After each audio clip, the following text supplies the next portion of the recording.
सबको सुना दूं सत्यमा, सबको सुना दूं ये मुझे वरदान दे भगवती माँ निर्मला, भगवती माँ निर्मला। तू हमें वरदान दे, तू मुझे वरदान दे भगवती माँ निर्मला, भगवती माँ Nirmala.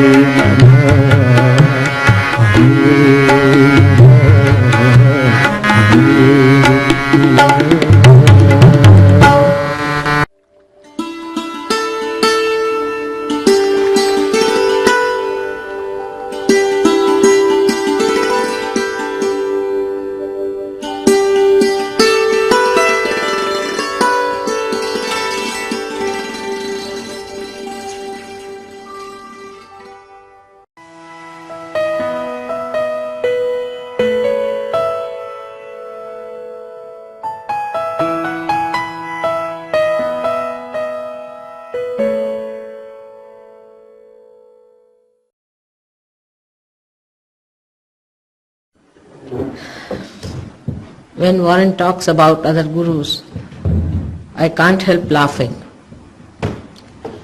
It's beyond me to understand why people get stuck up with them. It's really beyond. Because it is so obvious that God cannot be bought. You cannot pay for God. It's absolutely obvious. For any intelligent man, it should be obvious. How much did you pay to become a human being? From say monkeys? Or what did we do? Did we cut our tails or anything to become human beings? We have become by the grace of God. What can we pay for the grace of God? It's very simple. You cannot. God doesn't understand money. It's human beings who have created money and all these things and economic wants and all this economic problem. God doesn't understand any economics that you have made. He doesn't understand. This is all your own doings, your own projections and complications, and you are entangled into it. It is as simple as that. And when you see these people who live on other people's money, I call it opium, or parasites. You won't live on other people's money, will you? Any one of you? So they do not even have a simple self-respect. Not only that, but these parasites are thriving. It's so obvious, so very obvious, that we like befooling. The more one is able to befool us, the better we are. I went to Calcutta once for a program, and I had many programs, but one of them was in a very posh place, as they call it, in a hotel. They arranged a program. I said, these hotel people, you see, these rich people, they will not be interested in sahajayoga. They are a bit too rich from all over the world. Overly rich people can never understand this. See, they want somebody who will take money from them and they can show off their money. And we had a program, and there were 2 halls. I told them, take a very small one because I know them too well. And the bigger hall was occupied by another fellow who was with some sort of a show-on stuff. And we were amazed that except for 2 people, most of them who came inside went to his program. And after 8 days he was arrested in Pune for robbing people.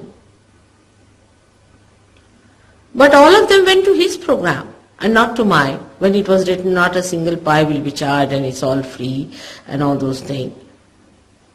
And he looked so dishonest for him. His own photograph, if you could see that, was so dishonest to look at. And people could not see that. I mean, it was so simple to see. See, that shows that you have lost every sensitivity to know what is plastic and what is real.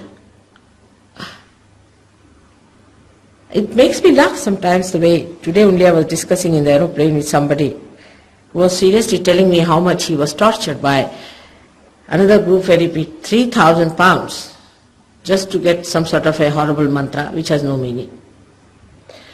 And where he worked very hard for days together. And he broke his back and he broke every part of his bone in the backbone area and all sorts of things he did. And I mean, he became so nervous, a recluse.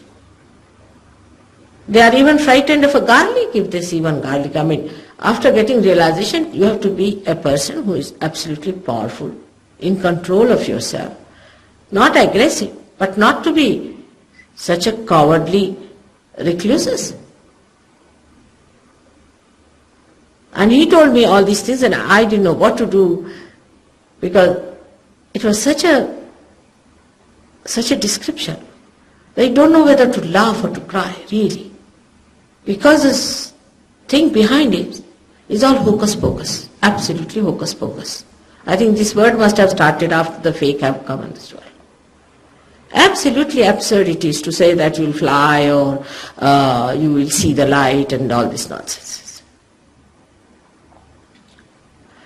And on top of that, the suffering of the person, of a person who is a genuine seeker, who is a seeker of the truth. He is the man of God. And he is being tortured like this, you see. Makes you so unhappy. You just don't know what to say about the whole thing that's happening. You have to wake up to your self-esteem and know that you are created human beings for a special thing and not to be bounced and cheated by these horrible fake people. One has to understand the innate nature of God, to understand what should happen to you as realized souls. If you become abnormal and freaky, then it is not that you have got your realization. On the contrary, a person who is realized becomes extremely normal. He is the most normal person. Apart from these things, there are some reasons built in within us which makes us so stupid. Really built in, I should say. Because we have come from matter. We are gross. Our origin has been gross. We came from matter. And we grew up to see that there is something beyond the matter, that is the spirit, and we are the spirit. But we get dominated by this matter. We really get dominated by matter all through in our ventures. For example, if you are sitting in a chair, for example, you make a chair out of some matter, you cannot sit on the ground. You form a habit of matter. Matter starts growing on you. You become such a slave of matter that you cannot get over it. Any matter you start using, for example, you use a car, then you cannot do without a car. You use electricity, which is a material power. If it fails, everything goes out. You cannot do without it. So matter is all the time trying to overpower the spirit. But the beauty is through your evolution, you evolve to a stage where you are a human being and you start seeing the matter cannot dominate your spirit. This should be the self-estimation. There should be understanding that you are the spirit and not the matter. When you see this simple point, then you understand that you cannot purchase God. Then another point also one understands that it is not the way materially you say somebody you should accept. But spiritually, if he does something spiritually to you, then you should accept. For example, seeing the light. They say, you see the light. Why? I see the light myself here. But to see the light, I have to be away from the light. Do you see the point? You have to be the light.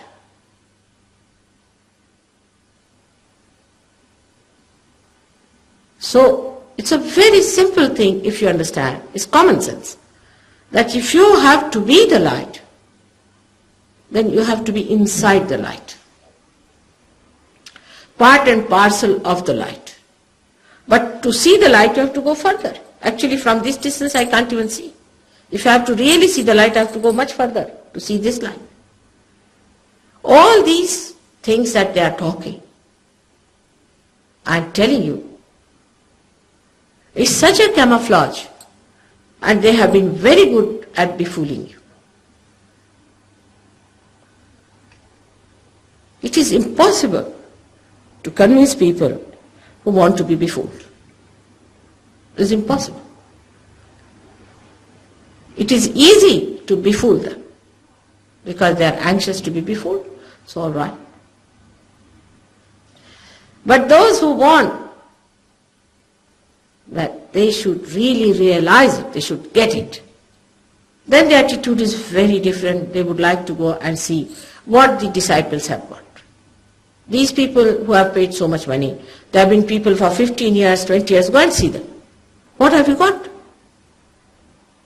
If they say, all right, I am feeling very much better in health, you look at the face and you will know they are not. Supposing they fail, I feel relaxed. So what? What is so great for feeling relaxed? So-called relaxation. You can feel relaxed even with a dope. Even going to a pub you might feel relaxed. In some company you might feel relaxed. So what? What is so great? Is that something God's work? Just to relax you? Some people say, I Feel better. This might be ego pampering. But what powers did you get yourself? If you become the spirit, then you have to have powers of the spirit flowing through you, isn't it? It should be a common, logical conclusion. What is the power you have got? What have I got from them? They have taken all my purse, my money, thousands of pounds have gone to him, everything done. What did I get from him? We should have an understanding. But this nobody asks, because there's a big mafia in all these organizations. You are not supposed to discuss. you are not supposed to talk. You are put into different compartments. It's a big secret going on. If you tell some Indian, he'll just laugh. Because he knows the meanings of these words are so stupid. Some of the words of the mantras means this, showing this. Some of the words mean scorpion. Some of them means the serpent. All kinds of things. And some of them means the siren. In a very ridiculous way, these people have befooled you. A sort of a respite they have taken, I think. Or is it the respite of the satanic, on the divine people who have come on this earth to seek God? Is that the attack of these negative people who are trying to defile you completely and ruin your images on this earth? You have to be aware of that. You are very vulnerable because you are seeking. You are more vulnerable because you have no self-esteem. You treat yourself so cheaply. You do not judge into what lion's den you are entering into, and you get so badly hurt. With all your sincerity, with all that, you do not give a second thought to think that even if there are thousands of them going, before I going there, I should find out what. If you go there as an ordinary visitor, you will immediately find out that this is a fake and a false thing. You are warned in the Bible.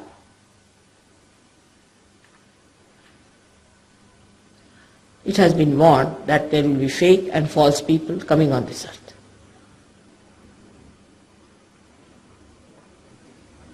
Now, there are another type of people also. I will cover the chakras later a little because giving a little introduction to the subject about how to avoid these things. Who are bound by ritualistic ideas, as he said about Christianity, of giving very subtle forms of things. But we must see what it is doing. Like Church of England, can you imagine? Church of England owns the whole of Soho.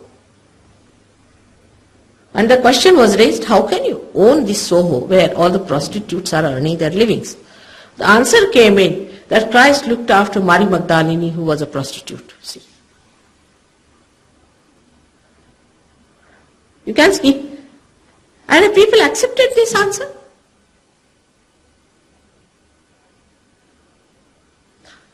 Then the whole thing of a ritual starts. You see, come along here and sit down and bring the child and we baptize. It's a joke. It's a very big joke. Baptism is a living process within you. It's a living happening. Did Christ baptize any one of them? Did he put his hand on anybody's head and say, you are baptized by me? Ask the question. Did he do it? Now how are these people doing it? They have taken Christ into their hands as if they found him somewhere in the stone, somewhere. What right have they got to say that they are baptizing? It's a living force of God which resides within you.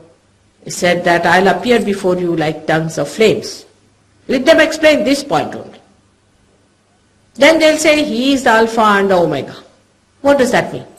For all practical purposes, what does that mean to you? For that, you have to read Devi Bhagavad. What was Christ?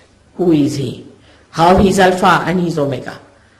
Why he came on this earth, really what was his purpose? Is nothing there, just some few people who are not realized saw him and wrote it down, finished. How can that become such an authority for anyone whatsoever that you are fighting? It's very deep. Because it is so narrow, it is extremely deep. You have to widen it to see. For example, you are standing on a well which is very narrow. And just hardly can see anything inside. You just see something flickering. To see the complete vision of that well, you have to increase the narrowness of it.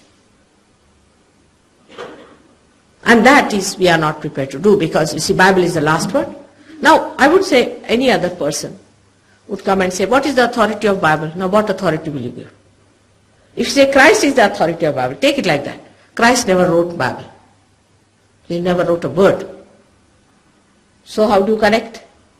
Could be some journalist who could have written about him. Could be anything absurd. If the Hindus say the Gita, ask them who wrote Gita. Krishna never wrote Gita. Never. Did he write it? So what is the authority of it?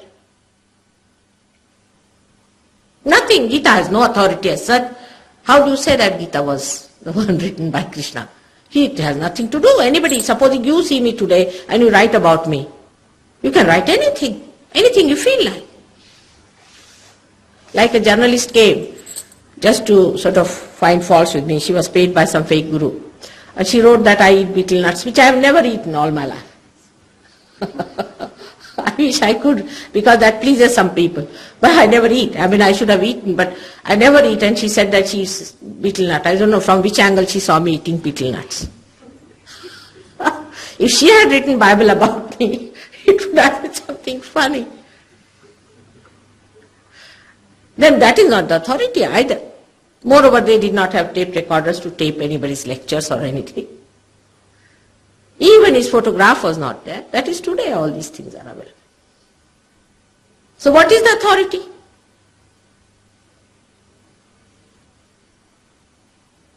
This is the problem with us, is that we accept certain things as an authority because we think we can control people by this misappropriation of authority to ourselves. And there have been people who said, I am the Christ. I said, all right, walk on the water. First sign of Christ is he will walk on the water, because he is Omkara itself. He is Omkara. He can walk on. He has no body as such. He can walk on the water. All right, walk on the water. And first step will maybe in the water, the second will go down. All such hocus pocus could be found out. If somebody says that you give me money, I'll make you fly. Put him on this leaning tower of Pisa. What is it meant for? After all, it must be used also sometimes.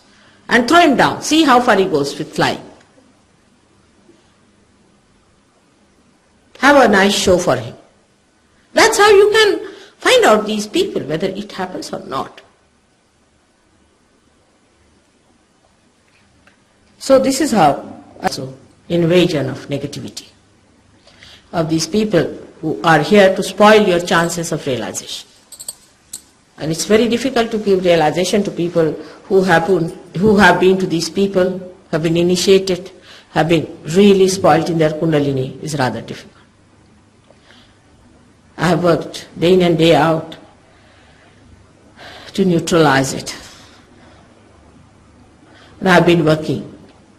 But the interest in yourself will only come when you will have self-esteem. That is very important. And that is the center of Vishuddhi Chakra. This center. I came up to the heart chakra the other day, and now today I am going to talk to you about the Vishuddhi. Vishuddhi is this center placed at the backbone here, which has given a human being a speciality which separates him from animals that he raised his head upward. By raising his head upward, he has to create a new dimension for his brain. And this new dimension is a dimension by which he creates ego within himself. Before becoming a human being, I hope you can see, all of you. Can I come move this side?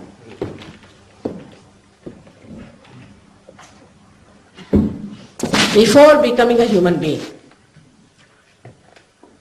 your brain was flat and all covered with the superego, at the most. Like dogs, or you can say the horses, they have this superego.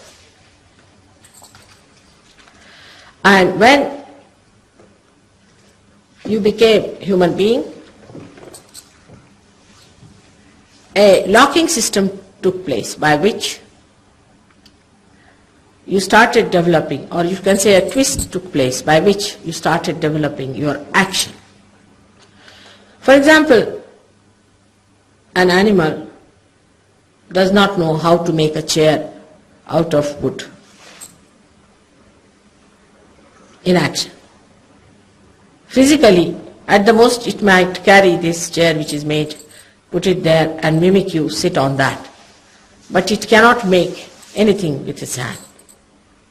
Maybe it can weave a small little nest or something like that for it to live, at the most. So you, with your action, can overpower the matter. You have been able to achieve great heights in overpowering all the 5 elements by using them as power for your everyday use also, like electricity, magnetism, sound, everything, ether. But animals, when they come in contact with human beings, they also can be conditioned. Understanding of relationship with human beings is concerned, but not that they could be made to act onto some matter. And this action, the physical action, has given a byproduct which is called as ego. This is the beginning. Then the second action is the thinking. The animal doesn't think of the future. He doesn't have any insurances. Animal is not bothered about insurance, or what will happen to my great-grandchildren when I die, what part of my house will be going to which children. He's not bothered about all these things. And he does not even have such a sense of possession as human beings have. So, it so happens that we start developing our ego when we start planning for the future, thinking of the future, going in the future, and also when we use our physical being to create something or to do any physical work. If an animal goes and attacks a cow or something, say a tiger, and brings it home for his family, he is not proud, he is not egoistical like human beings are. While human beings, if they earn about, say, $500, they become a lot of money, and we have done so much, we have every right to dominate the wife, and vice versa. But an animal doesn't think that he has a right to dominate. See, whatever he does in the nature of his own personality, he doesn't do it as an idea that he has to do this and he is very important, he doesn't have that ego. So he does not even think that this is karmas, that I have to face for it, and I have done something wrong, I have killed a cow, so I must go to a Brahmin and pay him a lot of money because I have done such a sin. These ideas do not come into the heads of an animal. Because he is not used to that dimension, a new dimension of karmas, to which human beings are because of these two creations. Because of ego, you feel you have done bad karmas or good karmas. If you had no ego, you would never have felt that. These two things starts at this point, as you see it very clearly, should start from there. That is put down there. Actually, these start maneuvering from this point. And you start developing ego and superego in your head. And you develop a triangular brain, a prism-like brain. And when such a brain has developed, then a new problem starts that through this prism, whatever energy passes into it, most of it goes out according to the parallelogram of forces. That I have no time just now to tell you. Because of that, your attention is all the time outside. You can only take your attention inside. Now supposing I say you put your attention inside, because you have to go inside, you cannot do it. You just can't do it. Your attention is always outside. I have to do this, I have to go there, I have to get it. But you cannot put your attention inside. That's not possible. I cannot just order you that you put your attention inside. Some happening has to take place within you. Supposing something suddenly falls off, then your attention goes there. In the same way, when the happening of the Kundalini awakening takes place, then your attention goes to that which is awakened there. And you start just seeing the awakening. Or you can say the feeling the awakening. But it is such a quick thing, split of a second, that sometimes you miss everything except that you see the cool breeze has started flowing through. Sometimes you do feel it's here, it's here. So many people feel that way also. It's come up now, it is here throbbing, now it's all right, it has started broken. It depends on what sort of a runaway you have. If the runaway is horrid, then you see, you go on feeling all the bumps and the dumps and everything. Sometimes the runaways are so badly spoiled that it takes sometimes months for the Kundalinis to rise. But now I think in Sahajayoga we have developed such methods and techniques of such permutations and combinations that nowadays it's much easier to raise the Kundalini than it was about, say, 10 years back, when I had about 20 disciples with whom I worked for 2 years to give them realization. In London I had 6 disciples. For 4 years I worked on them to give them realization. But today we have thousands in UK, and we have lots of them in Sydney also, and in India also we have thousands, where they just get it in a second. But it's a different thing now because it has evolved so well. But this happening is a living happening. This you cannot do. You can jump, you can stand on your heads, take out your clothes, wear some badges, wear some clothes. You can do all that. But you cannot make the Kundalini rise in the sense you see the pulsation there at the triangular bone. You see the pulsation of the Kundalini there. Actual pulsation. You can see the rising of the Kundalini. You see it. You also feel the cool breeze rising. You can also, with the stethoscope, feel the sound, lap, lap, lap, lap. Coming up to here, which Kabira has very clearly said, Shunya Shikhara Para Anahada Bajire. At the apex of the Shunya Shikhara. That's one thing one should understand. That he didn't go to another extreme. You see, when he said that all these junks and formal things that are there, he didn't say that you take to drugs, another nonsensical formal thing. He said that if you have to get over these things, you have to see it as a drama.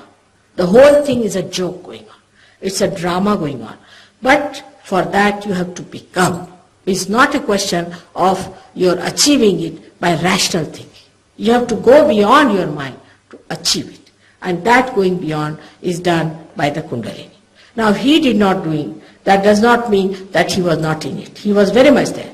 Like a painting you have, first you have the background, then you have another color, then you have your third color, now the fourth color, and now the time has come for the whole picture to be ready. Everybody has played their part, very important part in our evolution. Everyone is needed. Among you may be many who might be having a problem with Shri Krishna.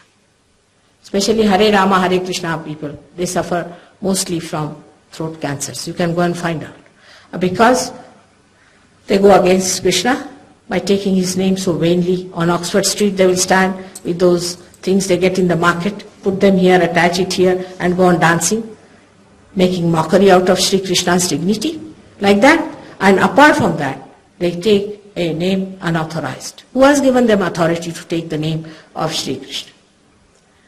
They spoil this chakra doubly, because if you take two mantras, you spoil left Vishuddhi very badly.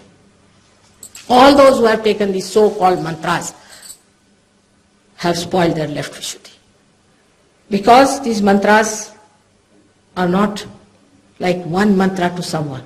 I mean, are we only one chakra part of the chakras? And that too, like Thinga means this and all these things, where are they within us? They ran short of the names, I think, so they started getting a hold of any names that they felt like, or they were sinister to give such horrible names to you. Left Vishuddhi you catch so badly. Mostly people who take to mantras, you will find when they speak, their lower jaw moves like this. They have difficulty in talking. They cannot talk properly. This is one of the things you'll find with them. They'll have pain in the left hand side. They'll have pain at the back. This is the beginning of it. Any mantra given, science of mantra. It's not something nonsensical that you come here, I give you a flower, finished. It's a big science. You see how many deities there are. You must know where the problem is. It is like a kundalini rising in its living power. You know that here is the obstruction. And you want to get rid of that obstruction, then you say there the password and you pass through. When the kundalini has not started, what's the use of having a mantra? The kundalini is frozen down there. And you are saying a mantra for a chakra. Now it would be something like this, that I am frozen in England and I am saying a password for a bridge here. It is absurd. Because you are so naive about it. Our Indian modern people also who think they are very westernized and sophisticated, they also are equally naive. They don't want to read anything about scriptures. They are not translated in English. They do not know anything about mantra vidya. The mantra has to be connected with your development in your kundalini. Not only that, but it should relate to the movement of the kundalini. It should be given by a person who is a realized soul, jagrut, awakened. Mantra has to be awakened. And that you will find in sahajayoga that it is such a temporary thing. For example, the kundalini is stopping at this point. Now what is the mantra of this point? Lord's Prayer. Or I forgive. To make it short. That's the weapon Christ has given us, of forgiveness. At this point, which stops your thinking. But any dictum and Hari cannot do it. You have to have realization first. Then only, because the kundalini has reached there, you know that it is stopping there, then you have to say that, all right, this is Lord's Prayer. You say Lord's Prayer, it opens up. What is the mantra over here? Is Allahu Akbar. You put these fingers out of this center. You put them here and say Allahu Akbar 3 times, it will open up. But you have to be a realized soul to begin with, or the one who is telling you has to be realized soul. There has to be some authority from God, not from theological college or anything. It's a mockery to get knowledge of God in theological college. I mean, you must enter into the kingdom of God to know what He is, what it is like, what is His whole vidya, His knowledge. Divine knowledge is very different from the knowledge you have. Have you ever known that this is Vishuddhi Chakra before?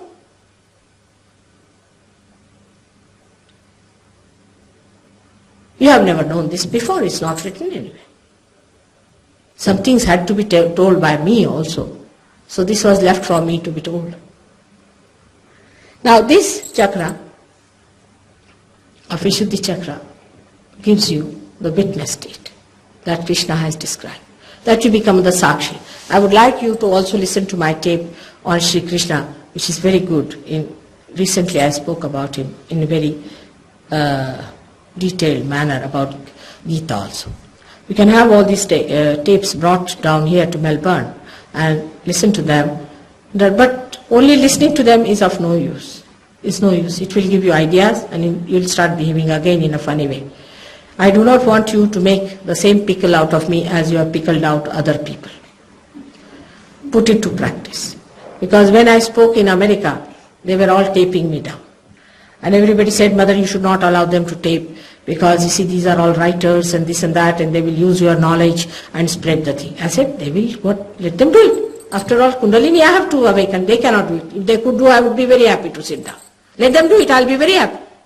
Anybody who says that, why should you, I said, very good, you come along here and do it. I'll be very happy to settle down. Because I gain nothing. What is my gain?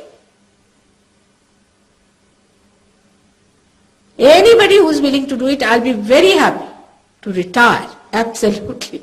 Because by God's grace, I'm a married woman and I'm very happily married. I have my own children and grandchildren. Why should I bother my head of going around the people traveling like this? Yesterday in Sydney, here in Melbourne, today again go back to Sydney, then to India. Why should I do it? For what? Only because I love. Because I know it's my mission. I have to do it. I'm supposed to do it. This is the job I have. But if anybody else can do it, I'll be very happy for them to do it. Now, when it comes to all these awakening and all that, it's a thing that happens to you. It is a thing that moves within you. And you have to feel the movement. It is not a blind lane where you just pay some money in the counter and say, now we enter into the blind lane. And do what you like. Somebody says you jump, somebody says you do this and do that. Nothing. Everything is logic. First your Kundalini must arise. If it does not arise, I cannot give you a certificate. You cannot give a certificate. Nobody can give you a certificate. It's nothing artificial. So in America when I went and told them, and they had tape recorders and all that, something bad has also come out of it, because it's a born again. All these things have come from there, only from my lectures. Because I told the Christians when they called me, thinking me to be Christian in the churches, you see, they thought this is bona fide. Because I was baptized according to them. So I should be baptized by these people.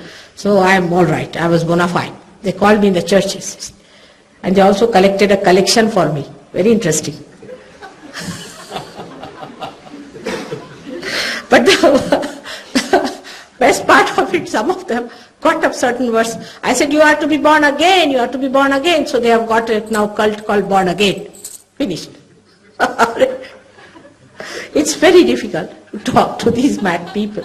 Anything you tell them, they make a cult out of it. Anything you do, they want to pickle out. You see, it's such a difficult thing with human beings. They don't want to take to reality. They want to have their ego everywhere asserting, by which they pluck out all that is living and make that dead ugly and say, this is mine, this is mine, this is mine. It's absurd. But this is what happens to us. Now about Christ, I think the greatest message of Christ is his resurrection. This is resurrection. That he showed what Krishna has said in his lifetime, that the spirit doesn't die. It cannot be killed. It cannot be blown out. It has to rise. And it rises. Whatever you may try, it is eternal. And that's what Christ has proved by his resurrection. But by his resurrection he has achieved a great thing, which Hindus do not know. And the Christians have not carried the message, because they also do not know. The greatest thing that he has done to our awareness is that if you pass through that center, your karmas are sucked. Your sins are forgiven. This is the beauty he has created within us, by which our ego is sucked in self. He sucks our ego. He is the sucker of our ego. But all the Christian nations are the greatest ego-oriented people. It's very difficult to talk to them. First thing they will do is to box your nose, if not crucify you. They're extremely aggressive people, extremely aggressive and very ignorant. They are so naive, so naive. In India, it's not so difficult to talk to them, because they know what is knowledge. I mean, they know what is Kundalini. They know what is rising of the Kundalini. They know who can do this. It's not difficult to talk to them, but the people are so naive in spiritual life. And then they are so ego-oriented, despite the fact that Christ is the one who is the sucker of your ego. He's the one who sucks your ego, so there is no karmas after realization. You become the spirit. Spirit does not have any karmas, it's a myth, which is sucked. And this is what Christ has done for us. So when Christians so-called came to India, they converted people in such a crude method by putting a loaf in the well. If the poor Indians said that, they were naive as far as the Christianity was concerned. They said this was the meat of the cows. You are all finished, you are Christians. So the whole village became Christians. Like that they tried all dirty tricks on Indians and they all became Christians. So Indian Christians are the worst of all. Poor things, they think they are so condemned forever. Now they can never be reconverted or they can never be realized. They cannot be resurrected. They are doomed people who have eaten the cow's meat. Not they, but their forefathers might. It is such a wretched state. But if any realized soul had come, they would have seen that this is what Christ was supposed to do, which is written in the Devi Bhagavad, that he is the support of the universe. But the narrow visions of Christians and the narrow visions of Hindus and the narrow visions of Muslims have made such a mess that the time has come to get the whole picture, the complete integration of all these great incarnations who are within you, and to understand them in reality, what they are, and becoming yourself such a wider personality as a collective being. About Christ, I don't know, I must have spoken hours and hours. About Krishna, I must have spoken for hours to hours. In England, also we have about 300 to 400 tapes on different subjects which you should get and listen to that. But again, do not make it a big library for you, please.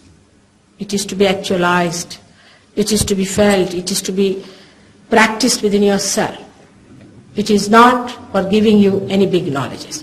We have a book called Advent, which is written by a French sahajayogi, which is a very beautiful book, but we do not sell it to people who are not realized. We do not. Because it is very difficult for a person who is not realized to bear the truth. That's why they crucified Christ. That's why they tortured Muhammad.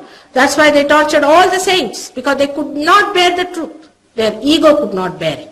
So we do not give those books to people who are not realized. If you are realized, then you can order for your copy. You can get the book, but you otherwise cannot get it. I'm sorry, we have certain experiences, and we deal on those experiences that unless and until human beings are realized, they are not going to value their divine life. They'll value anything else but their divinity. And here you do not pay a single pie. So there's no binding force. Like many people say, I said, why are you still doing these things?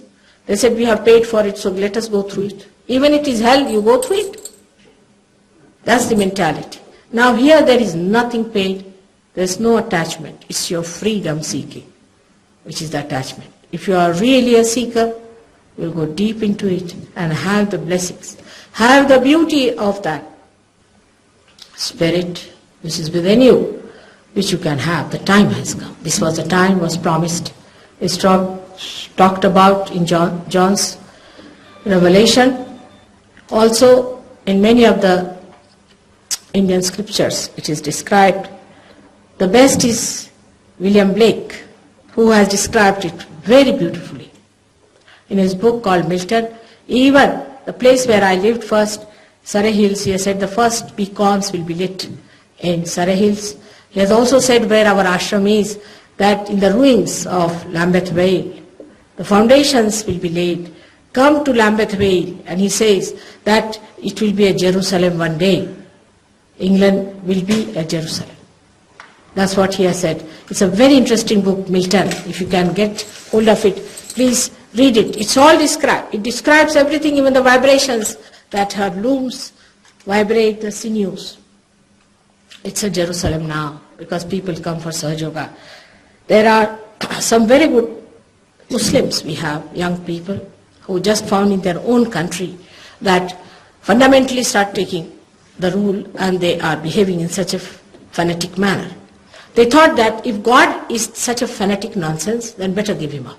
And they wanted to become communist, and they had taken to communism to a point. When one of them came down to London, and somehow he happened to come to us, where he got his realization. After realization, he knew that it is one extreme is fanaticism, another extreme is denial of God. God is there, but in the center. He went back, he got 500 people realized who are Muslims. And now they come to London. His mother wanted to go to Makkah. Makkah is also, according to us, is a very great pilgrimage, no doubt, because Muhammad Sahib was really very great and he was the incarnation of the primordial master, which can be proved on your Kundalini. All things that I am saying can be proved on your Kundalini. And you can see for yourself. It's absolutely practical for you to see. Now when he came to, his mother wanted to go to Mecca. She told that now why do you want to go to Mecca? Now Mecca has shifted to London. Better go to London. That's what it is. One has to realize that when we talk of anyone like Christ or Moses or Abraham or Muhammad or anyone, you should know they are all related to each other, while we are identified with one or the other. Let us identify ourselves with all of them through understanding of Kundalini. You'll be amazed. When the Kundalini rises, if somebody is a Muslim, he has to take the name of Nanaka, otherwise the Kundalini doesn't rise. All the fanatics have to give up their fanaticism before the Kundalini rises. And even if their Kundalini rises and gives them realization, they are again sucked back into their fanatic pouches.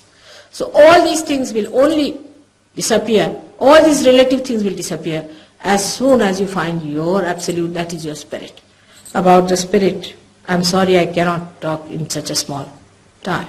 But there's a very good tape on Satchidanand, that is the spirit. And his best is to listen to that, because I would do no honor to your spirit if I just finish it in 2 minutes or 3 minutes like that.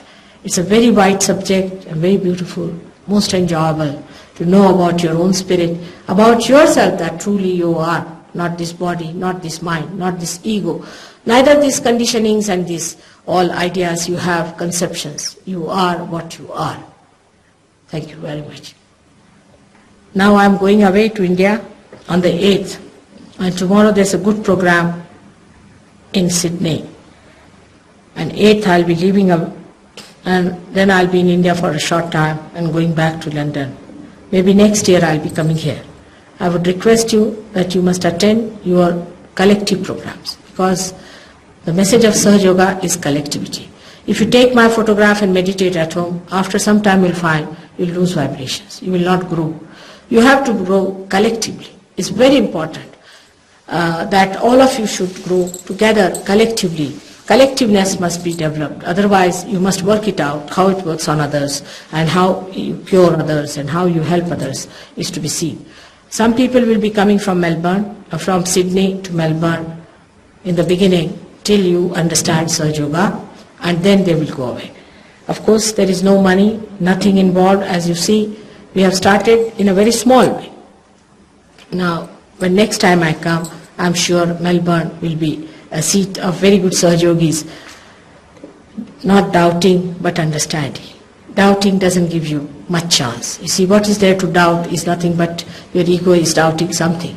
There is nothing to doubt. Just come and see, this is a new university into which you have entered. You don't have to pay anything, that's all. Where you have to pay, you do not doubt and ask questions. I know you go headlong, but here you are free. You have freedom to doubt. But do not pull it too fast, because it will spoil your chances of realization. May God bless you.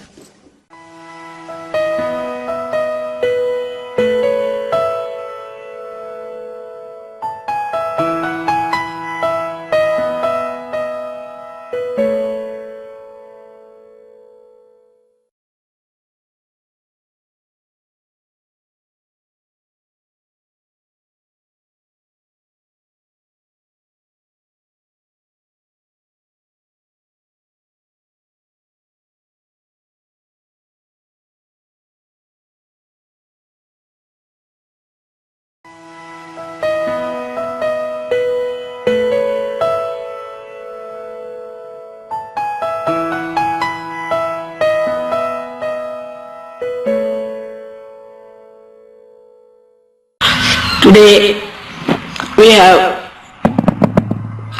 assembled here to do puja to Buddha. As you know, Buddha was a son of a king. And one day he was shocked to see a very poor man, thin man walking on the street, very unhappy person.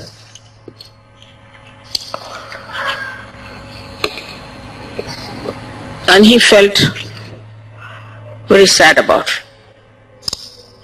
Then he saw one person who was very sick and about to die. Then he saw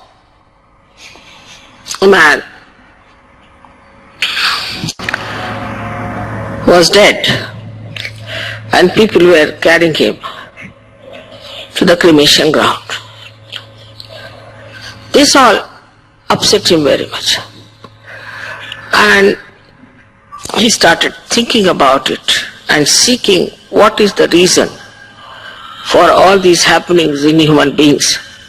Firstly, why do they become so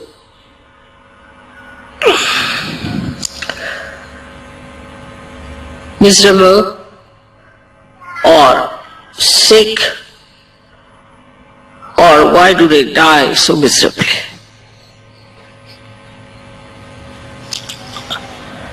The reason he found out in his search, he went round the whole world, I should say, in the sense he read Upanishads, he read, went to many gurus, went to many places of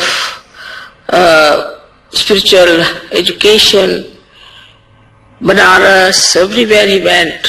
And ultimately, he was sitting under a banyan tree when suddenly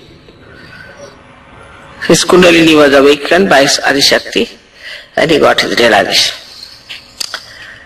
Then he realized that the reason for all this is the desire.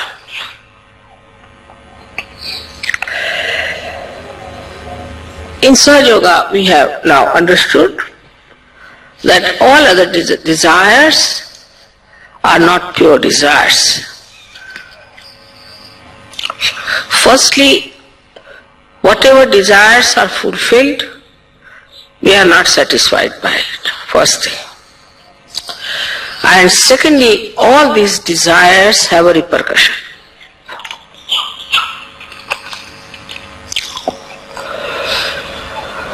So what is the pure desire? That you all know is the Kundalini. Kundalini is the power of pure desire which fulfills your pure desire to be the spirit, to be Buddha, to be enlightened. Buddha means a person who is enlightened. So Gautama became Buddha, as you people now have become Sahajogis. But because he went through all these various penances, whatever he learned became part and parcel of him. But in Sahajayoga, it is all Sahaj. So we always conclude everything that this is after all Sahaj. And when we try to work out anything, we always say, oh, it will work out spontaneously, it's all right, Mother will do for us. This is a common feeling in Sahaja. So whether to put you all through that long process or to give you realization was a question before me. Because in these days of confusion, there cannot be much time to put you through all which Buddha had gone, and he was one individual, I had to put all of you. That would have been very difficult. I don't know how many would have sustained it. Most of them would have dropped out halfway, or maybe quarter of the way. So, it was done in a Sahaj manner. You did not have to sit in a banyan tree, ultimately you got your realization. your Kundalini was awakened, and you got your enlightenment. But that enlightenment which settled in Buddha is not settled in us because our chakras were not cleansed as he had cleansed his chakras. We had the same body, the same mind, and the same attitude when we got realization. As we were looking at the house of God, still we are looking at the house of God, but you have entered inside the house and you have to look out from the windows. This you forget. And though we are sitting now on a hilltop, out of all the congestion and all the traffic, still you see a car, you get frightened. You don't know you are sitting on top of a hill where your mother has put you nicely. And that is how you try to behave. When I get reports about Sahajogis, I am quite amazed that they do not know that they are realized souls now. That's why Buddha talked of desirelessness. It's not possible before realization. Even after realization I find it's difficult. Some sort of a subtle desire exists, and where you have to work it out, we do not work it out saying that our ego will be catched. So wherever it suits us, we work that way. Wherever it suits, we work this way.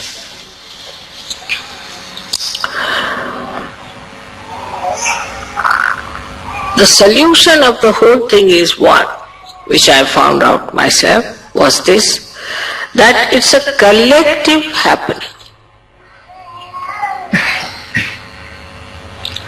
A person who is an individual can never get over his ego. Individualistic person cannot get over his ego.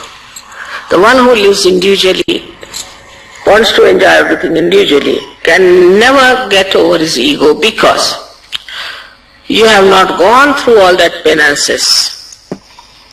Or else if you are an individual, then you better go through all these penances and then come back.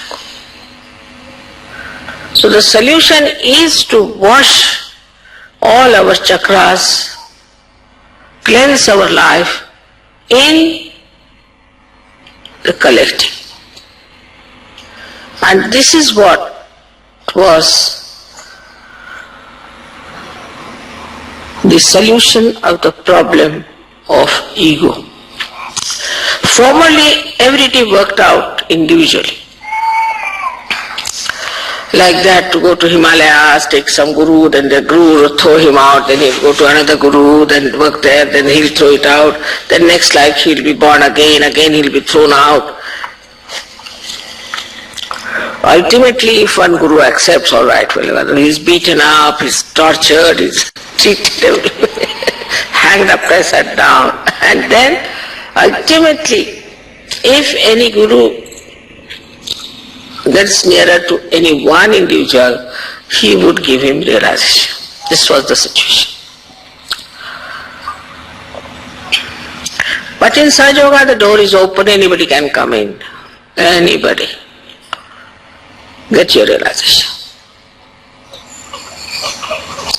Because I have faith in collectivity. This collective life will definitely give you what Buddha got through his individual efforts. But there also we fail,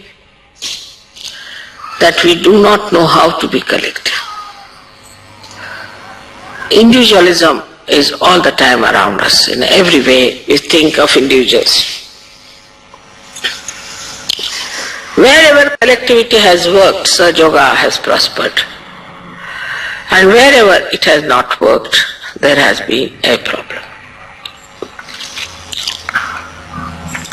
So it is very important that we should look at ourselves and see for ourselves and see how much collective we are.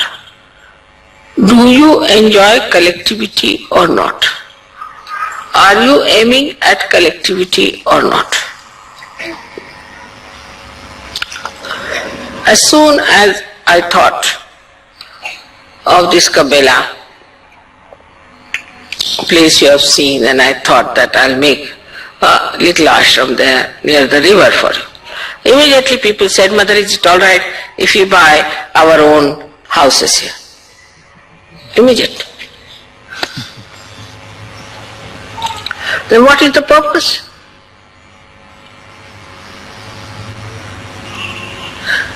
And then they will call me, Mother, please come to my house for dinner. Please come to my little house for some tea. I'm not interested.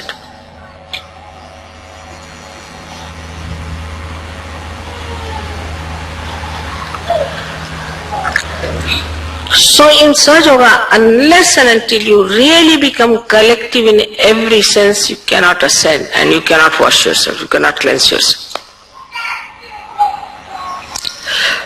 This point he did not say, but in a way he did say, because he has said, Buddham Sharanam Gacchami. First I surrender myself to my self-realization. Then he said, Dhammam Sharanam Gacchami, means the dharma in me, I myself surrender to that dharma. That is spirituality. And thirdly he said,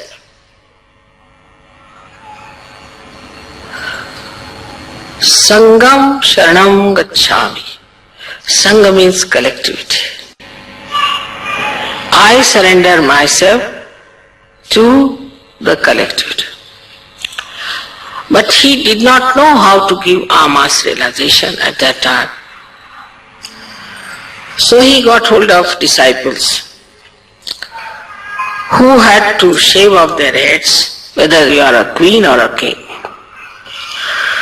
who had to wear only one cloth, whether you are a man or a woman, who had to have only one mat to sleep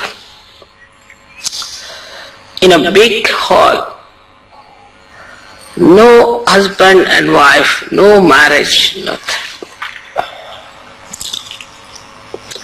And they had to beg their food in the village and feed the Guru, and also they themselves had to eat that food whether it was sufficient or not.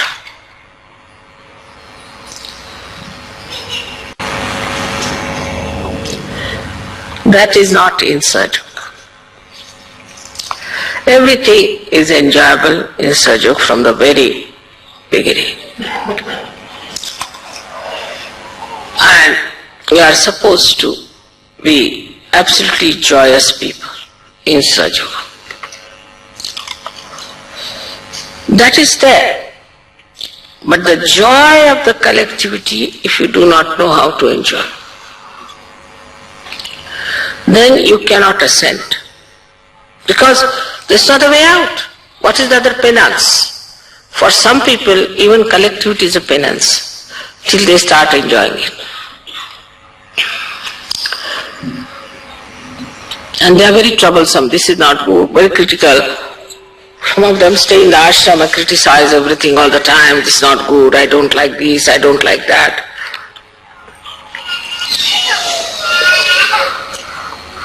So here, in complete awareness, I mean, you cannot be mesmerized. If you are mesmerized, then you can live whatever way you like. But in complete awareness and full understanding, we have to become collective. This is one of the solutions for our cleansing. We can say like this, supposing my hands are dirty. So I go to one tap and I find this one drop coming.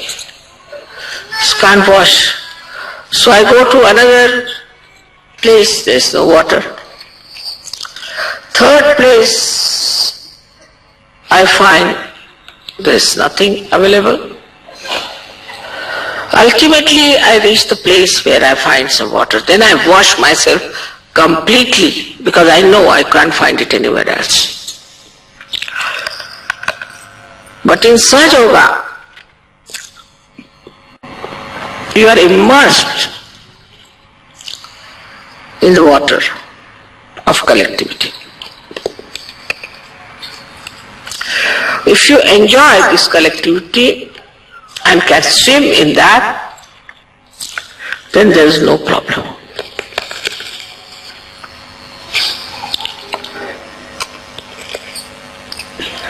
Buddha, as you know, is working on our right side, on our Agya. It's very surprising, the deity like him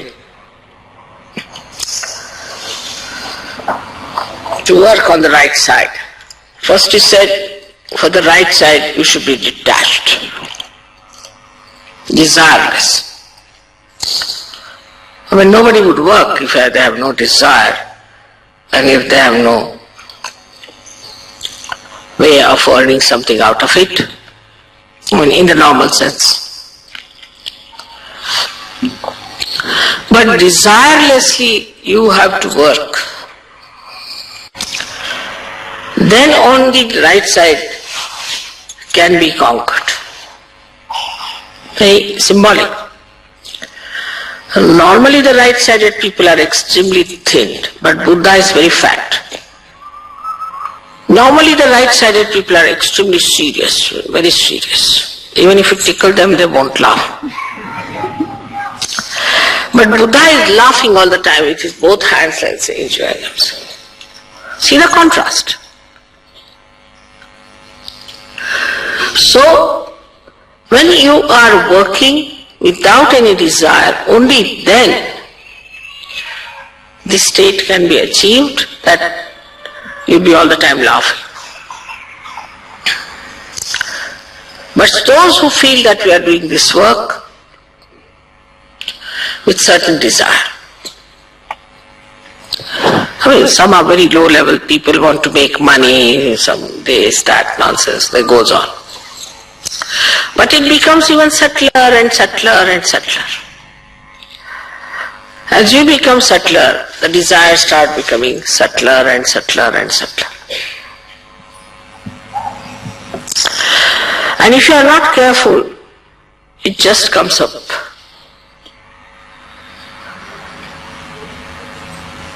So he is the one who is on the right side placed going to the left side. He is the one who has said that you have to be desireless on the right side. What a contrast. Especially in the West, I have seen people do little bit of... What have they done? I lifted that spoon. With the spoon they sit down. And they are surprised to see me that I am not tired. But I don't do anything. I have no desires. Actually, I never do anything. I am just nishkriya. I am just doing nothing.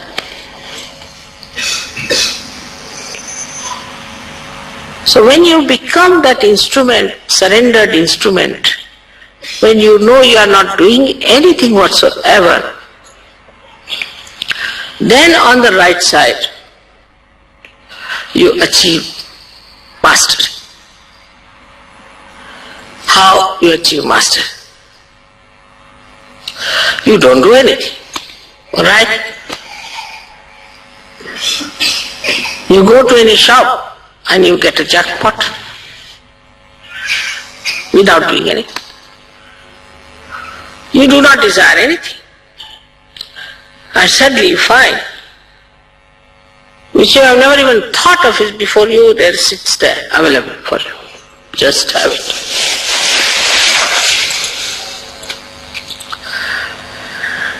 So So with a desire to achieve something when you work out, it also has a reaction. Every action has a reaction. But action without desire cannot have reaction because there is no desire already. Supposing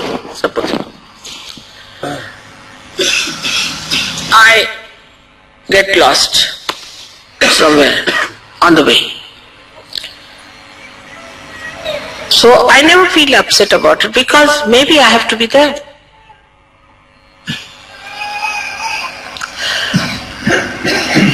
Supposing I want to I have to buy some, say like a casa, take it like that. So people I have to buy, you see, that's different than desiring. I mean, it also came in my neck suddenly. I just said that I live in Italy, so must buy a house. They showed me a casa. And this turned out to be no good. Alright, doesn't matter. Then the second one, everybody got attached. You must buy this at any cost, this. I somehow didn't like the place very much, but I said, all right, let their desire be fulfilled. It so happened that they were all uprooted and they had to buy another one which they didn't want to buy. And I was very happy about it because I didn't desire anything. And it turned out to be the best. The reason is whatever is best happens to me.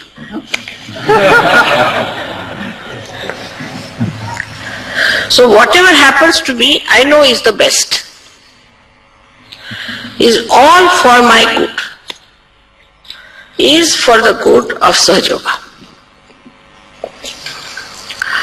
Now anybody criticizes sahajayoga is very, very good, excellent. Like in India, first of all, there was a magazine where Rajneesh used someone to speak against me. But that lady had stolen some of my photographs and had given the photographs as well. And everybody in my family was so angry, my brothers, my husband, they wanted to sue the paper.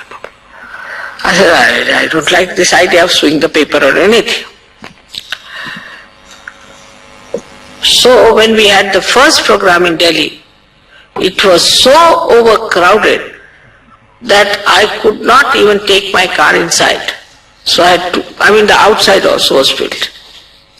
And they had to put loudspeakers outside the hall. And I asked the people, how is it they are here? They said, we saw your photographs in the Illustrated Weekly and we were so much impressed. They never read anything. Not a word. And they were all there. One of them is Harsh and so many of them have come from there. Just seeing the photograph. So if they had stolen the photograph, it was for our good. And normally we would have paid a lot of money to publish something. Without paying any money, it was there. And then these people, you see, my family people, they saw that this magazine was closed for 6 months and they had to go into a terrible loss. I didn't desire that either.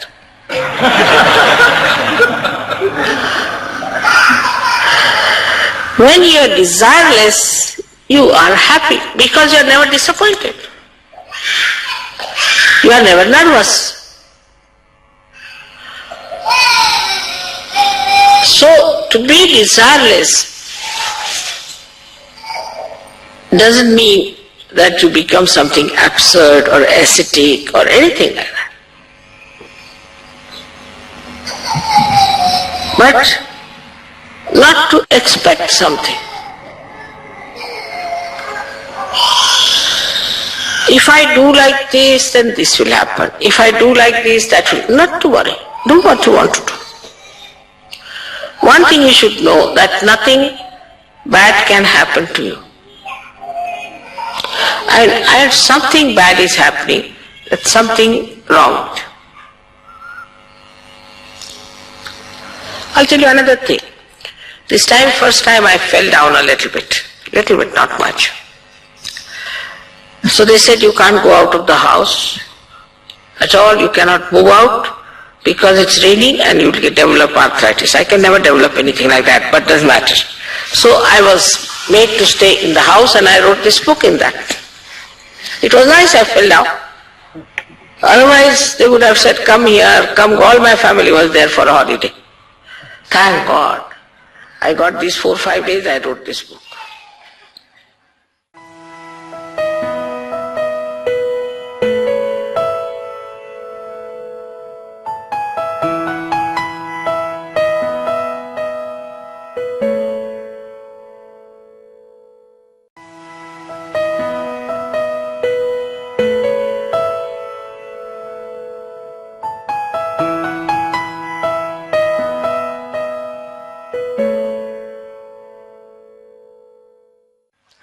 So make the best of all disappointments.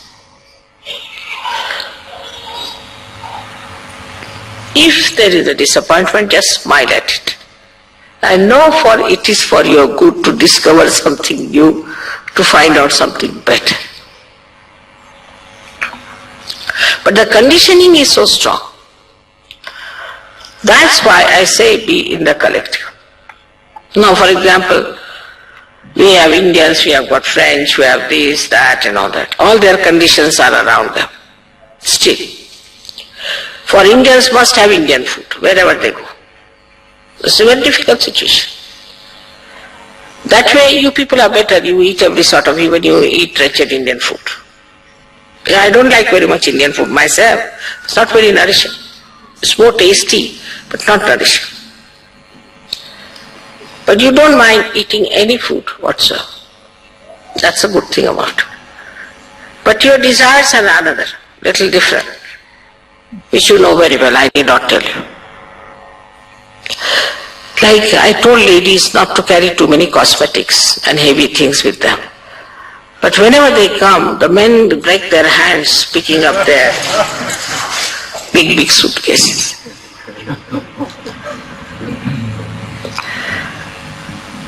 I'm not saying that you should walk about in a manner that is not so decent, but for that, keep to minimum. Or else there is a competition with the leader, always somebody will be there. But the best, what I find, not so much for food, but for house, even in India. If you marry an Indian wife, she'll try, or a Greek wife also, will try to keep the husband to herself. It's a common thing, I've seen it. They are something like Indians. And they spoil the ascent of the husband and theirs also. It's a fact. And very dominating. Indian women won't be dominating, but they will try to control the husband, to have another house of their own. But they don't know, Indians don't know collectivity. They are very individualistic. Now, with sahajayoga, of course, they are learning gradually how to be one with others. Moreover, culturally, some people are different. So they stick on to their own culture. Of course, whatever is good in any culture should be taken, because whatever is universal culture is in sahajayoga. But so many things there are where we just falter because of our conditionings. And that's why at the same time we had another great incarnation of Mahavira, who pointed out what are the punishments for people who indulge into their conditionings. Very horrible things he has talked about. What will happen to people if they have their conditioning? Where will they end up? What will be their situation? What kind of hell they will get? This is being described, horrible things. Of course, I am not going to tell about that today. But common thing about him and all his contemporary, like Buddha, Kabira and all these people, there was one thing common which came that they not Kabira so much as Buddha, that is better not even to talk about God, but to talk about abstract, about formless. Because the worst condition in those days was that once they started worshipping any deity or anything, they became complete slaves of that. Like Muhammad Sahib also said, he talked of Nirakar. But these two went even beyond that and they talked, there's no God. Better not talk of God just now. Better get your self-realization. I did the same in the beginning. I said, get your self-realization.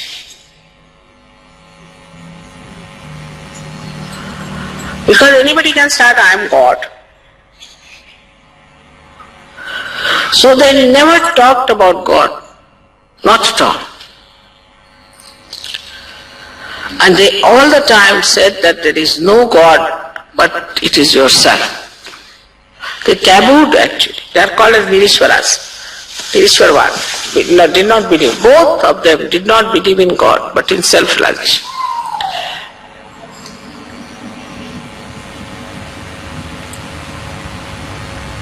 They knew that I had to come and tell you about it.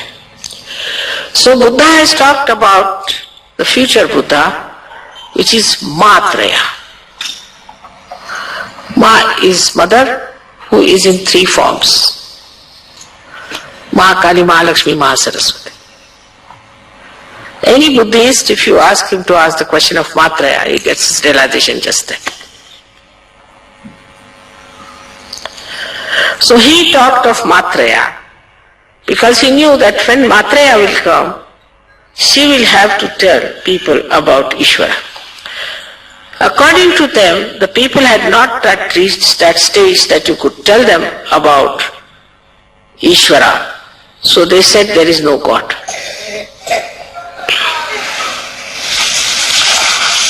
Just to accentuate self-realization. Atmagyan, knowledge about yourself, self-realization. And early Buddhists, I am told, of course they were Bhikshukas, they were ascetics, but they had the experience of the cool breeze of the Holy Ghost. Just like the Gnostics, I think. But there were very few. There are not as many as you are, but quality-wise they are very high. Because all of them had come through that terrible penances. So quality-wise they were very high. And because the difference between them and others, the quality-wise, was so much that they could not impress the others, and so just it died out, I should say. But still we had Zen, where Viditama is another disciple of Christ, went down, of Buddha went down, and Tao. These two are the ones which are expressing Buddha's ideals about Sahajayoga. Tao is nothing but Sahajayoga. Tao means how it works out. And Zen system, Zen means dhyana. So they also believe in raising the Kundalini. They did not hit at that time anybody's spinal cord, but later on they started hitting people's spinal cord with some stick to put them into that. So Tao and Zen both are offshoots of the same Buddhism, in the real sense of the word I should say, of their ascent, without talking about Ishvara, about God. But aims were the same, to become Buddha, but they also died out. I met the head of the Zen who came to me for curing. I asked him, I said, how is it you are the leader, you are not even a Kashyapa? Kashyapa is the one who is a realized soul. So he told me, confessed to me, there are only 26 Kashyapas throughout. And only after the 6th century it started. And very few were there and it has died out. That means how lucky you are that you are all realized souls. So for our banyan tree is the collectivity. We have to make ourselves subtler beings, to be one with the collective. And that is very enjoyable, very beautiful. Those who cannot do it, cannot progress in sahajayoga, they are problematic and they create problems and they trouble everyone. Their attention is bad and no one knows how they stand.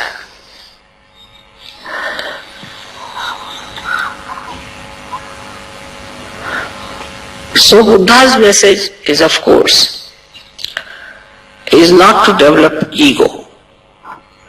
But how do you do that? First of all, whatever you are doing, you have to say, I am not doing it. It's mother who is doing it, or God who is doing it. I am not doing anything.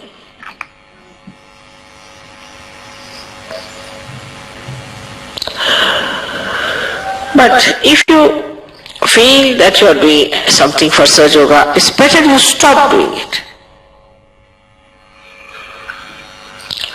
But you should say, no, it came my way, I didn't do anything, I was just there, that's all. Then you have achieved a great deal.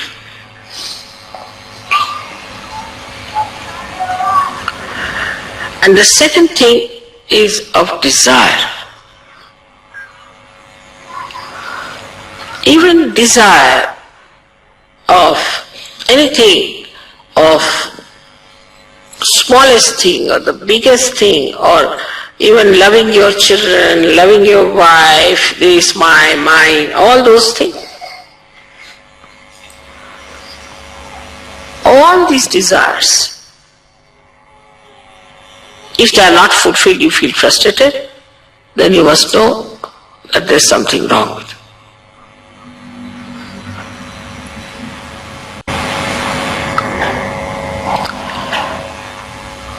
But if you understand the sense of collectivity, then you can ascend very fast. I would say Indians are extremely religious, disciplined people in a way. But they are lacking in collectivity. If they could come up to collectivity, they can shoot off.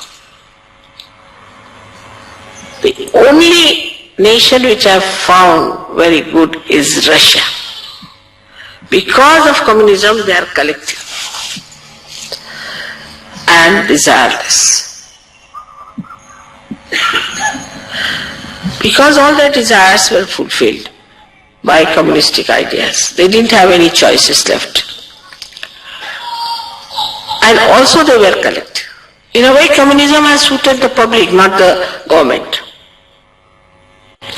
While the other way around, democracy has suited the government to make money, but the public has suffered.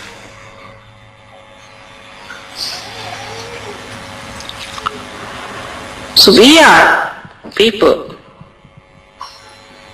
who have not been able to know about collectivity.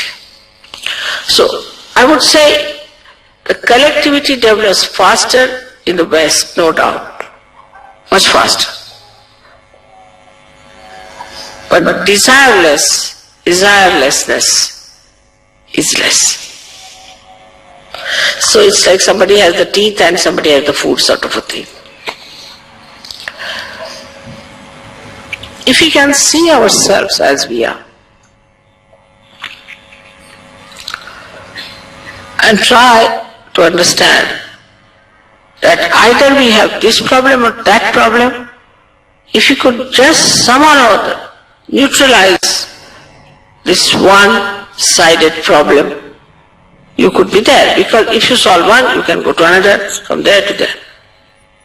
But just to stand in the center and see for yourself. This is another, at the time of Buddha, nobody had this problem, I think. This is a modern technique to feel guilty. Some sort of a modernism in it, because I don't know how it is worked out. And this modernism of this horrible thing called guilty is something really has come to my lot to clear out, not at the time of Buddha. He never had this. Otherwise he would have paved way for me, but that he did not. He's left it to me to clear out your left vishuddhis and mine also all the time hurting me here.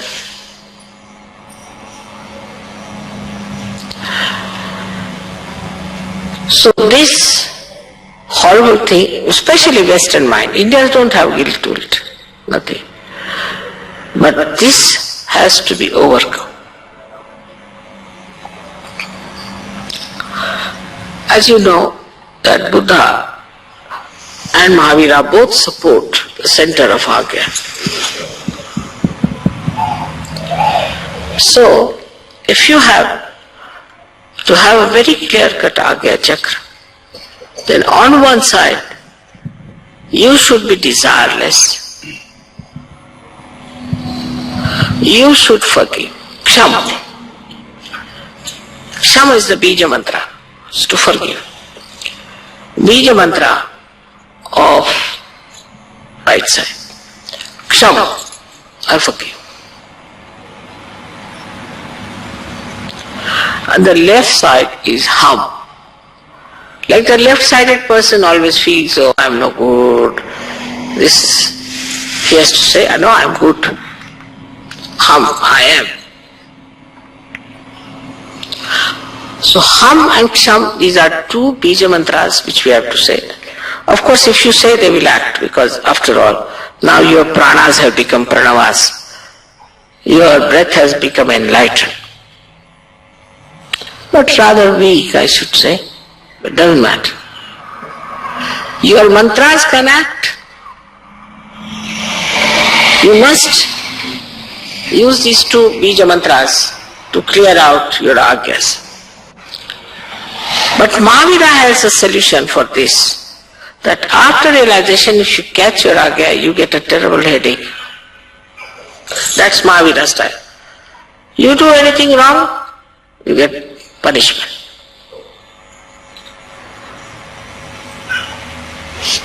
You indulge into anything, you are punished. You go against sahajayoga, you are punished. I am not doing it, it's Mahavira. Simultaneously working. If you try to be overly smart, you are outsmart. So these two forces are working from the right, left, left to right. If you overdo right, then the left hits you hard. If you overdo left, then the right hits you hard. Both of them are like really like double-pronged attacks. One is, says don't have desire. All that you have desire, punished this side. Like some people say, I must have children, I must have children. You give them the children, they say, mother, why this horrible child you have given me is such a horrible thing.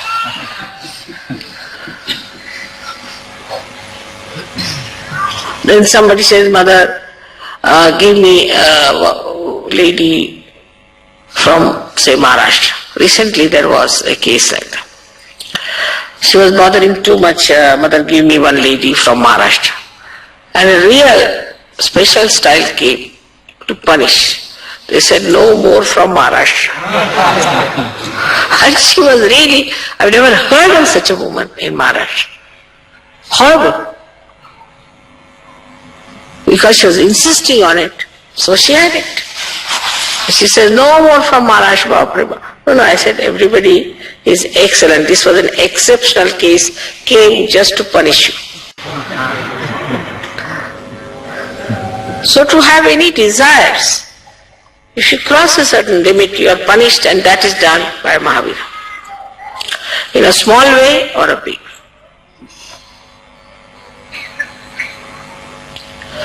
Like there was a little boy who came to London, very bombastic.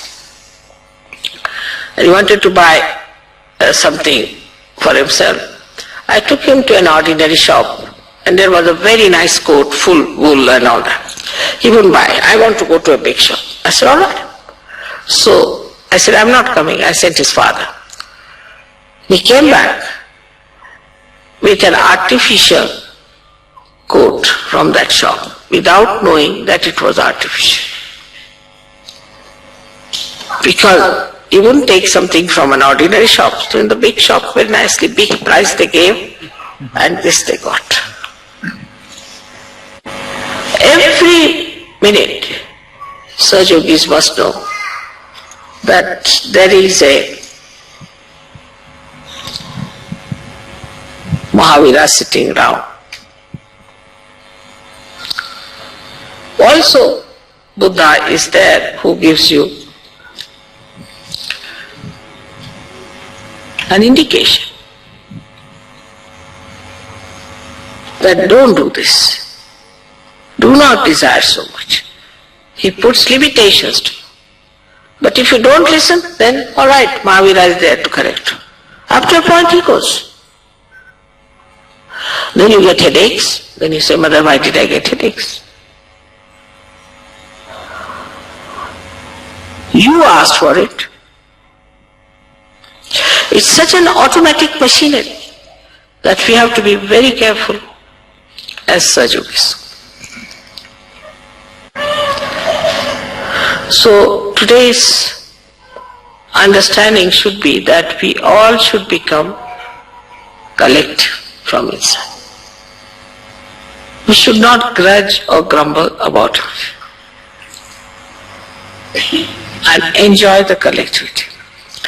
But the second side of collectivity is this, that do not try to exploit the collectivity. Otherwise you'll be in trouble. Like I've seen some people don't know how to use their bathrooms. When you are collective, you have to be respecting the collectivity of others. By your presence, another person should not by any chance suffer, or should not feel in any way insulted or inconvenienced. So when you are in the collective, it should be such that another person should enjoy your company, enjoy your being there. That's something where there is no problem.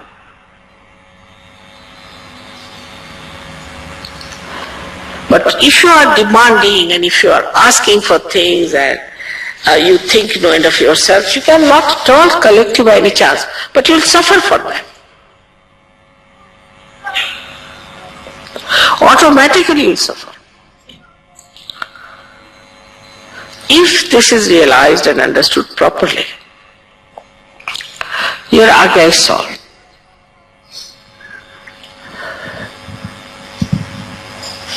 Like anger.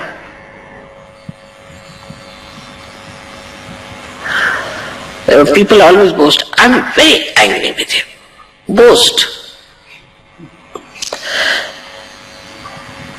But just make that anger into forgiveness. And you'll see the person, instead of you getting into problems, he will get into problems. Anger will upset you, but forgiveness will upset him automatically. It's the biggest weapon you have got is to forgive. And this is shown in Buddha's character throughout.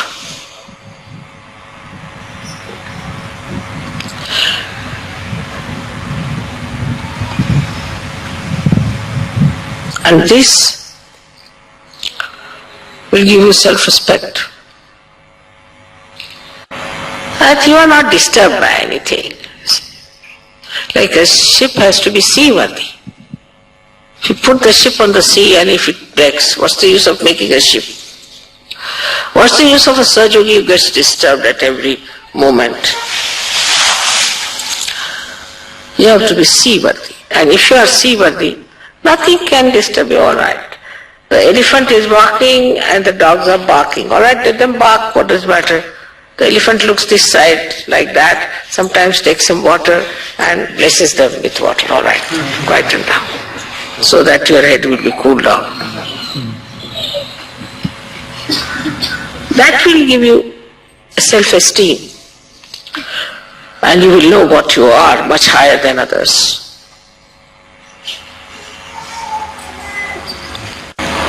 And this is what is how to get rid of your ego, which is a very, very big problem according to you people. No matter how to get rid of ego. Ego can be said, you go. When this I-ness goes away, the self rises. What is there to feel hurt? What is there to feel bad? What is there to hurt others? All right, you are cheated. Very good, at least you have not cheated anyone. Be happy about it. But once you are without ego, means you have surrendered yourself. No one can cheat you.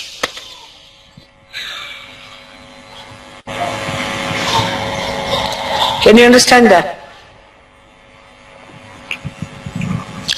No one can cheat you. Because there is some higher force which is looking after.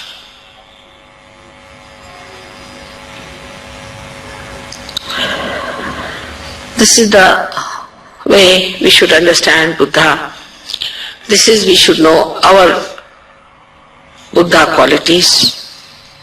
This is how our ego can be dissolved. When you say, Mother, we surrender to you, that just means that you give this horrible ego a complete holiday. Which means that. That is how this ego disappears.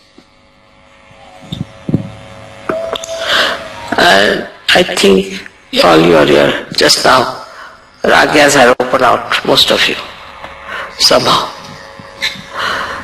And then you laugh at everything, you make fun of yourself, just enjoy everything. May God bless you.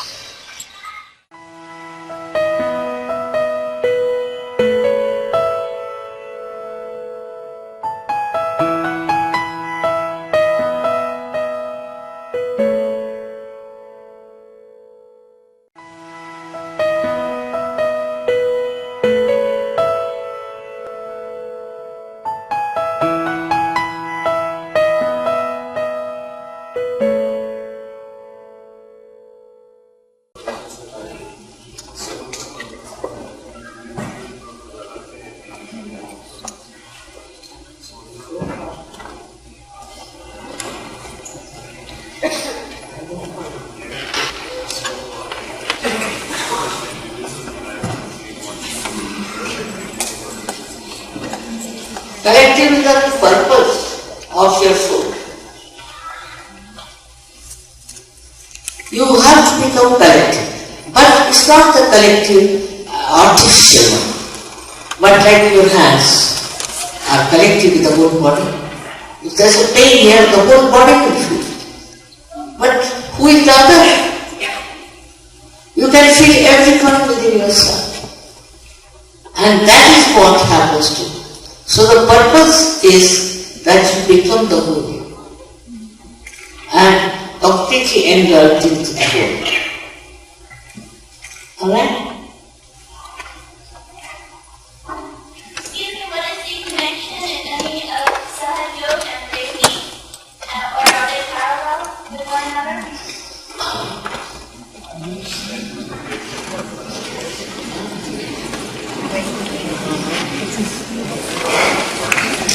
I don't want to criticize anything. Only thing you should see all these things, what have you gained?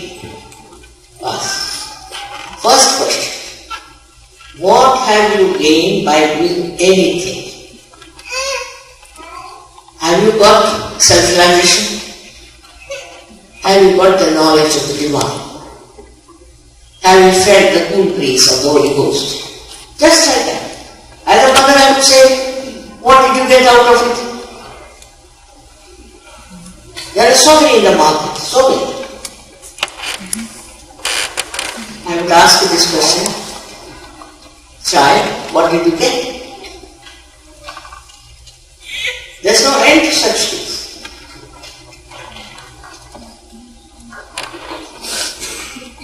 Once you become self-realized, how do you maintain it?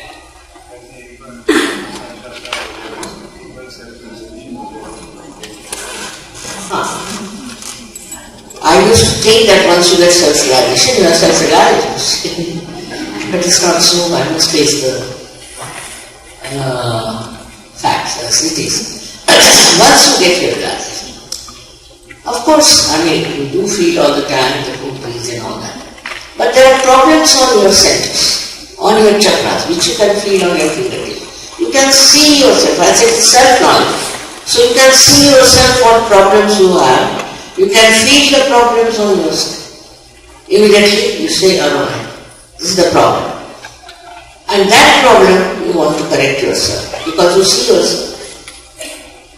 I'm surprised sometimes people come and tell me, Mother, my eye is very bad. Please correct it. That means, Mother, I am very egoistical.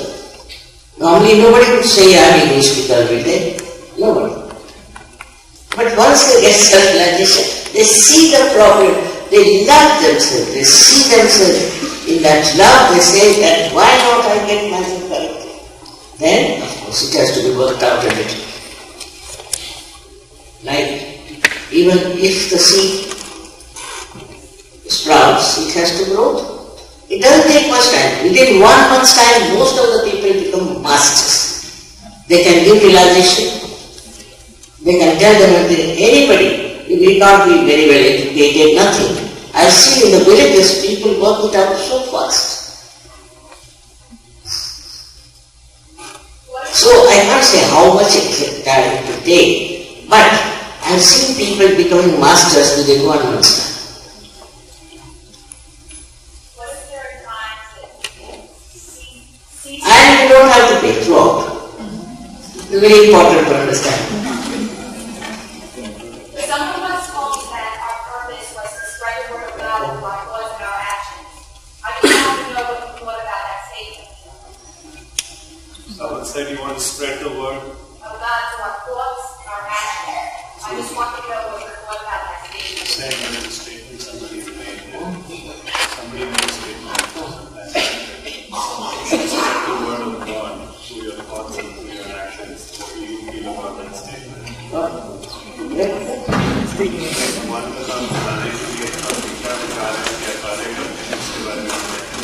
One becomes what are your thoughts and what are your actions? First you should get connected to God. If you are not connected to God, whatever you are doing in the name of God may not be. First point is we should be connected. Supposing this instrument is here and if it is not connected, it has no meaning. In the same way, our God's work has no meaning because we are not yet connected to God. First get connected to His power. Yes, now. In yoga, once you get self-realization, you know yourself, but who is going to correct the injustice in the world? Who is going to become the leader who will change the world where there is injustice, where there is a discrimination, where there is a hatred. If you are saying forget about the hatred, who is going to come forward? If I become self-realized and if I forget the hatred, then who is going to come forward and change the world where there is a injustice, where there is a crime, where there is a harassment?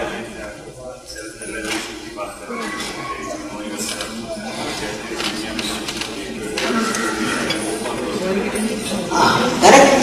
That's the worry that I have. This hatred and all this comes through ignorance. We have ignorance. And once you start getting into this great ocean of love, it starts just disappearing from you to begin with, and from others also who have got realization. Now they say that Sahajayoga is working in 72 countries. And we have seminars in India sometimes, and sometimes in Italy, where the people from all these countries come. I have never seen them criticizing each other. Of course they have great fun, they enjoy, but never seen complaining or doing anything wrong to each other. Because now they have become one. It's a last judgment. This is the time of last judgment. If you want to remain as you are, you remain. Nobody can force you. But if you want to rise to that level, you'll be amazed. You'll have friends all over the world. Not ordinary friends, but real friends. So, just to get rid of this hatred and all nonsense, what do we have to do? Think hatred comes from where? It comes from human beings. So, we have to transform them. If they are transformed, things will be alright. Is there anything that will come of your meditation tonight?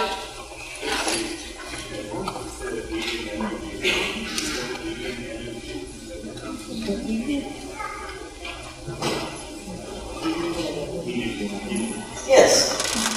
First of all, I must know what is the secret. You must understand. And it heals people, no doubt. It does heal. First it will heal you, and then it will heal others also. No doubt. It does. But first you must know it. You must know how to do it. It would be like any doctor who is not even done his MBBS or anything and trying to do some job. It will be like that. So first I would say you should establish. Those who are established surgeons, first of all, get very good help, but they can help others, they can heal others. Definitely. That is nothing. That is just a big part of this energy. Thank you. Most saints spoke of self-realization coming with a lifetime of practice and dedication and commitment. Why is that Sahajayoga, with Sahajayoga you can accomplish so fast?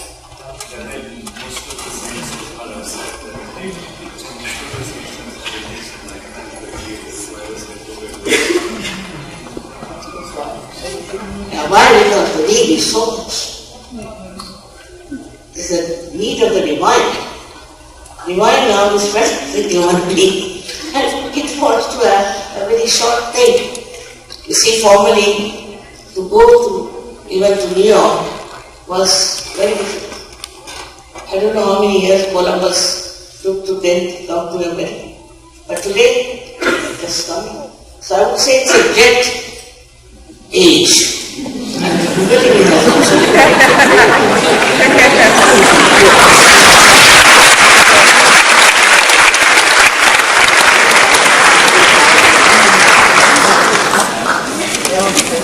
Does the Kundalini yoga that you teach has anything to do with Tantra yoga?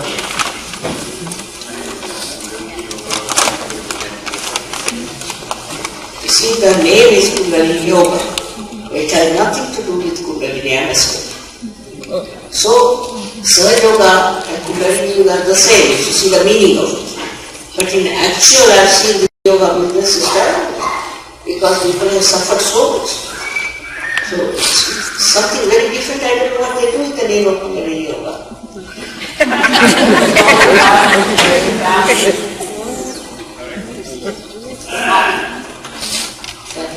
With all your travels, do you miss your family?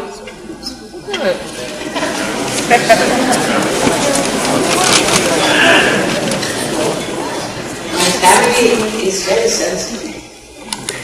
I travel, they also travel with me. My family, all of them are here now in America. But my family is very sensitive. And they have realized that this is such a great work that so they support me, they help me in every way. They are very supportive and they like it and they enjoy all the people who have got realization. This whole family have the same ideas, or we can say the same feeling for the world, and they are very happy.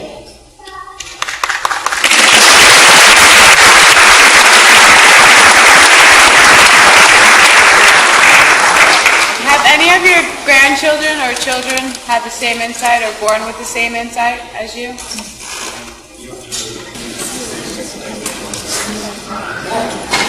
Yeah, see, I have also great grandchildren. And I am surprised that they are all born realized. They are born realized. That's very surprising. And the family is so united, so helpful. And my great-grandchildren also have the vibrations, they understand. I mean, it's remarkable how the Divine has been kind to give such a family. I have never neglected my family, never. But they understand that my work is very important. And they also enjoy my work very much. They also feel the vibration. They also have got realization. Yes, please. I'm not able to get out of this body consciousness.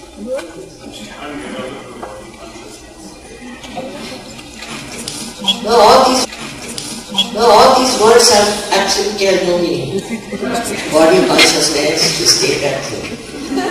See, he said that you should not be conscious of your body. You should be conscious of your body as a human being. There's nothing wrong. But once you get your realization, you become conscious of your subtle body which is within you.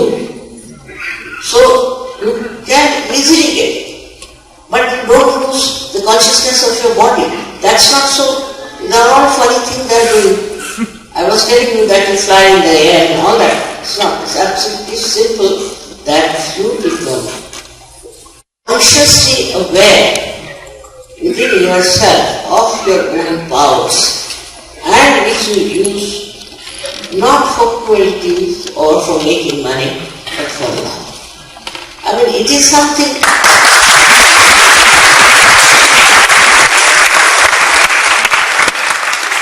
It is something that happens to you, like I would say a flower.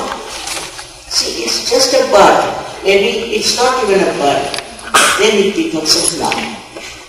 And you see your fragrance, and you are amazed at yourself.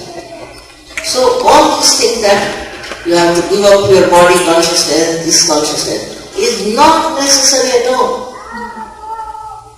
You don't have to give up anything. Wherever you are, whatever you are, in that only you get the light, the enlightenment as they call it.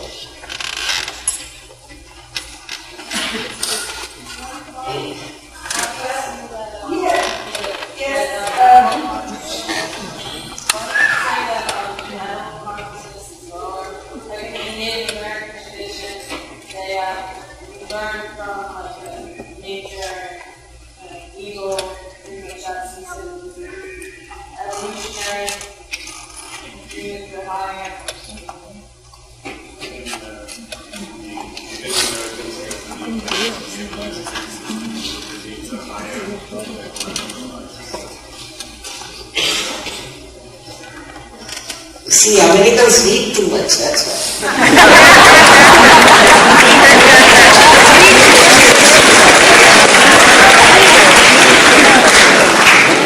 All their beliefs come from some reading, I don't know from where they get all right. And to neutralize them is very difficult on a mental level. But if you get your realization, certainly this, and this was all nonsense. You said it's correct that Americans have this idea, those ideas, but these ideas are not reality. Have you felt the reality? First get to the reality. Then you will see, in these words, I don't know what people read. I mean, this is nothing I came long time back before here. I ran away. I said, impossible. Their brains are already filled with so many books, I don't know how to talk to them. And after 9 years, I appeared on your show. Now they are changing. But they are realizing this is all kind of a money-making going on with the books. Thank God, it's coming up now. It's better. Do you believe that the Kundalini is the same life force, energy that the Chinese would call Qi? That this energy is, part of us, part of the world, that can be accessed in this way, and also through things like Qigong and Tai Chi, is the same force?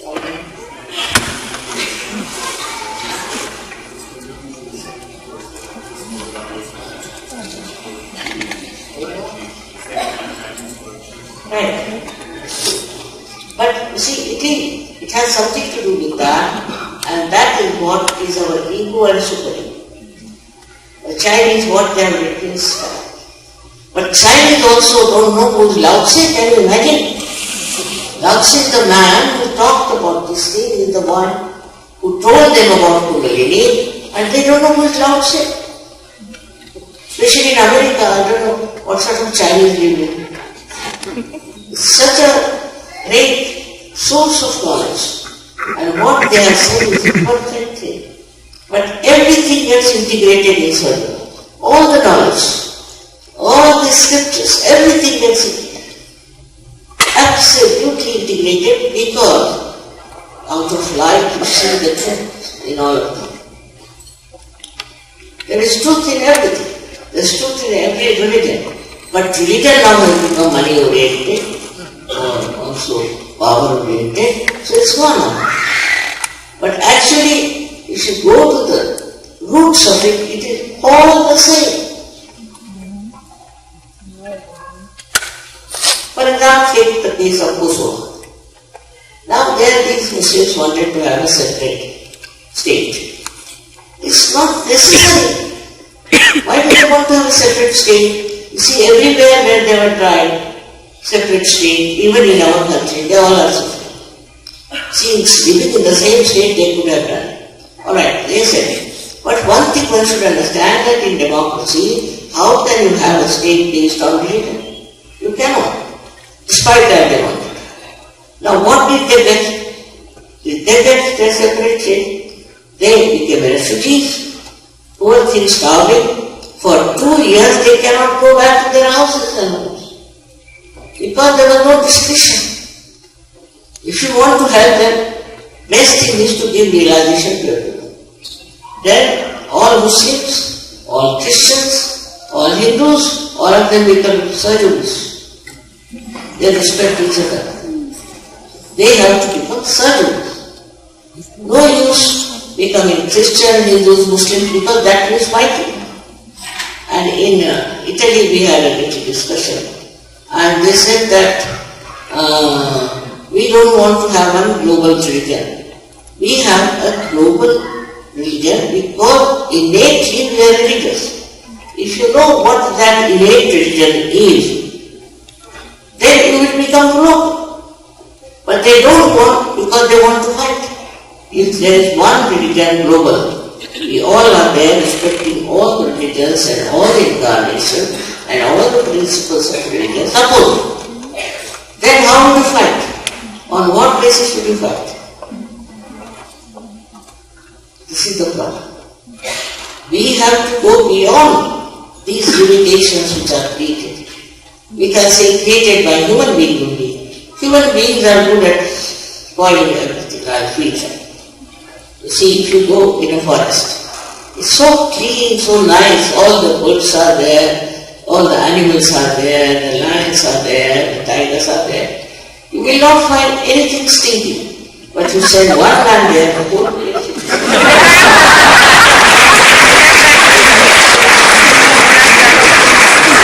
That is what we have done to religion also. Don't know how many bifurcations we have of religions. How can we have? There's one God.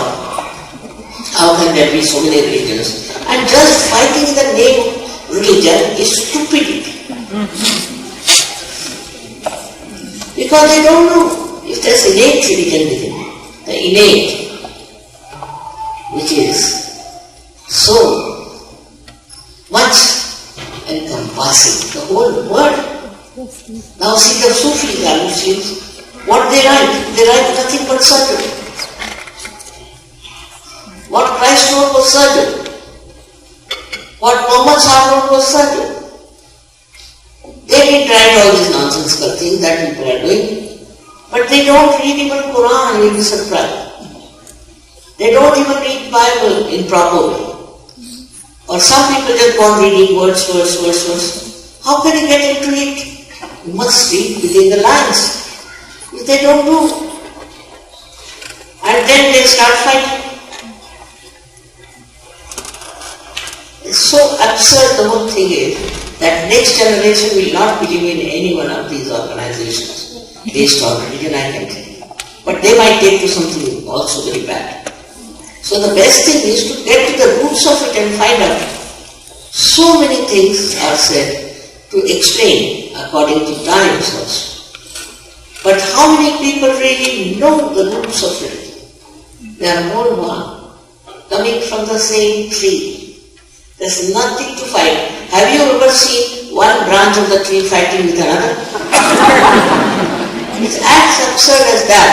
To me, I can't understand. It's not possible for us to fight with each other. For what are we fighting? We are part and parcel of the whole. How can we fight? It's very unnatural. It is very dangerous also. As I said, on a tree there are so many leaves, and they are all different. You won't find another leaf repeating itself. But they never fight with each other, do they? Why should we, the human beings, fight in the name of God? They make money in the name of God. They fight in the name of God. They do all kinds of things in the name of God. Now what do you say for such a God it is? How much you have got? Glory to the name of God. Alright? So we have to know that innate religion within us, which is in everyone. All of us have that innate religion. We may call it by name. It's a pure, noble religion, we can call it. Which is within all of us. It's a fact. I'm telling you a fact. Otherwise, you start fighting for this, fighting for that, then what will happen? That's what I said, this is the last judgment. And this last judgment is really going to make the difference between the people who have got self-realization and who haven't got it. Last judgment we are not going to put on the balance to find out who is thinner and who is fatter. No.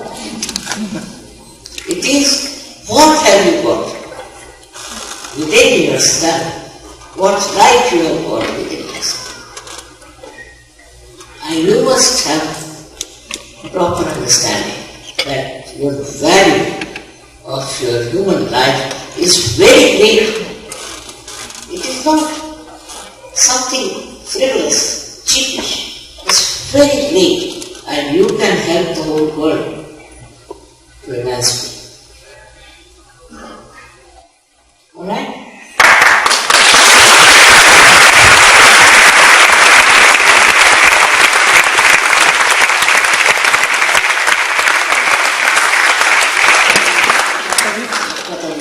There is one maybe she wants to ask a question from last. Well, is the fact that I'm not vegetarian,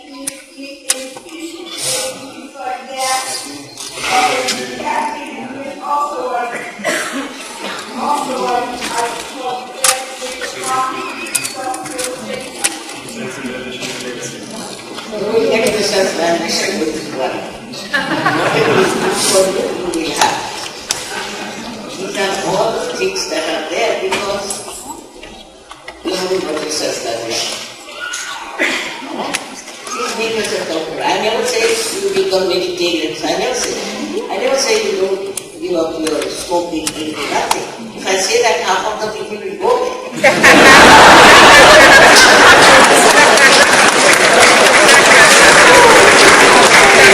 I just say, all right, come and sit down. Get yourself realization. Then tell me.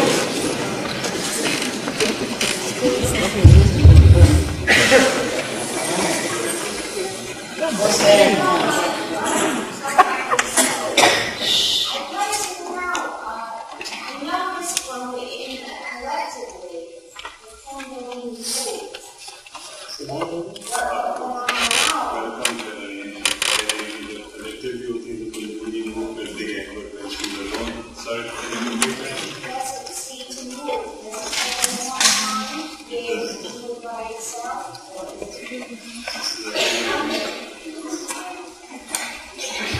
No, you are never alone when alone. Absolutely. It's just, you just enjoy the loneliness also. Sometimes I'm left alone and I'm quite happy also.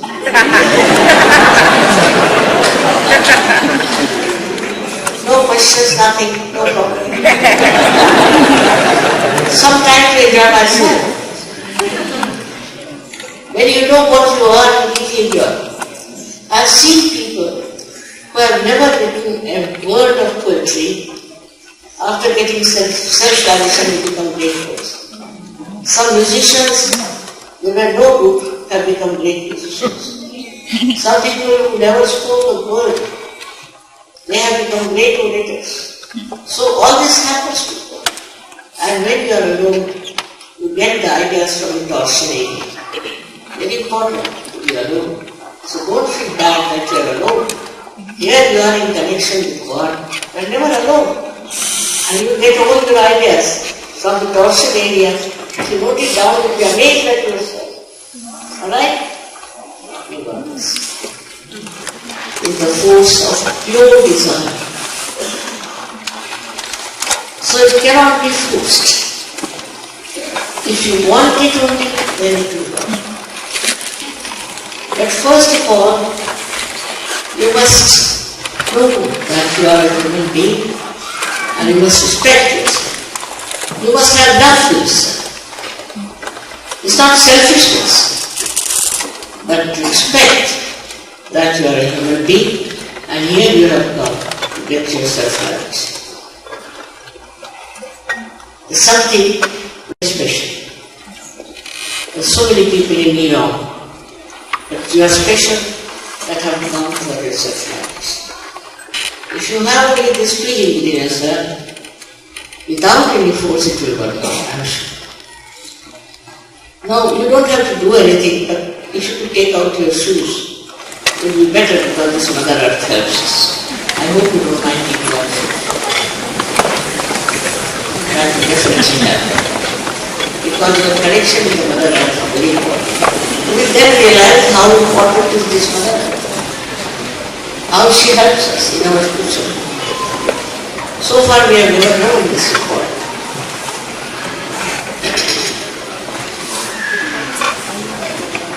So those who do not want self-realization have to leave the hall.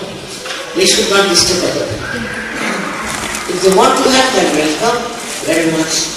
And they can get it. It will hardly take 10 minutes. Self-realization will take hardly 10 minutes. Not more than that. But you people seem to be very aware. It's not the same as I see, say, about 20 years back. You are very aware, and I am sure all of you will get it in no time. Now, only thing you have to do is to put both your hands towards myself and both the feet apart from each other. Why and how, that you will know later on. Why? These two hands represent your two sympathetic nervous systems. little higher. Little higher.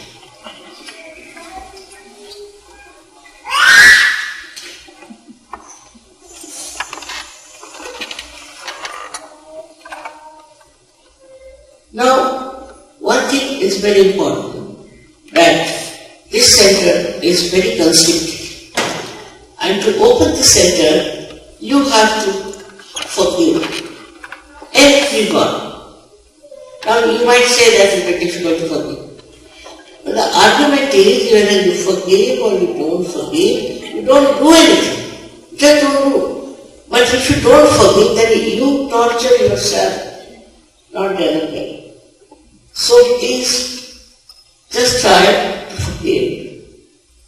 Forgive everyone. Just say that. In my presence you say, Mother, I forgive everyone.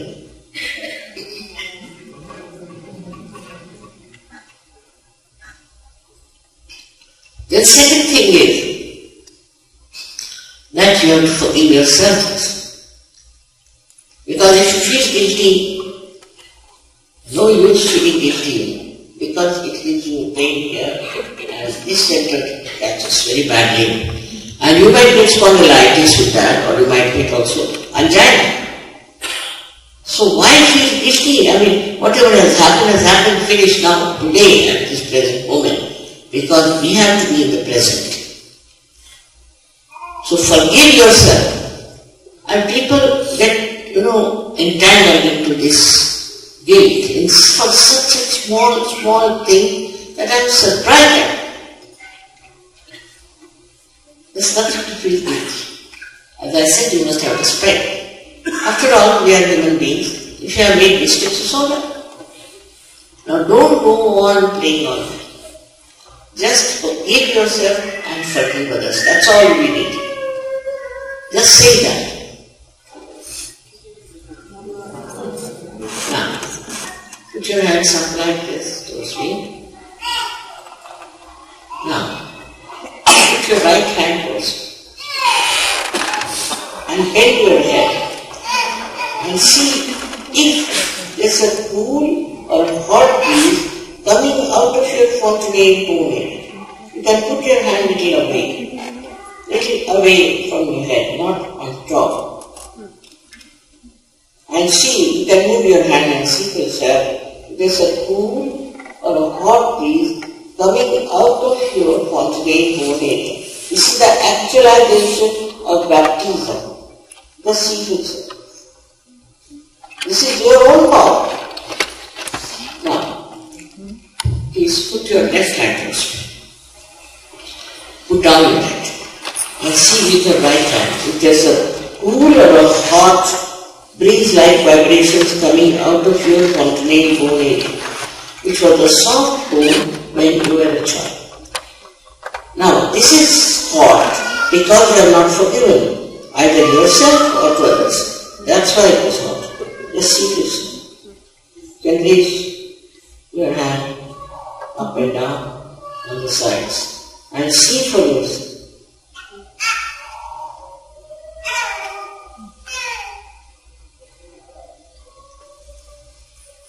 Now put both the hands first and just try not to think. Don't think. That's the state, is the first state you have to achieve.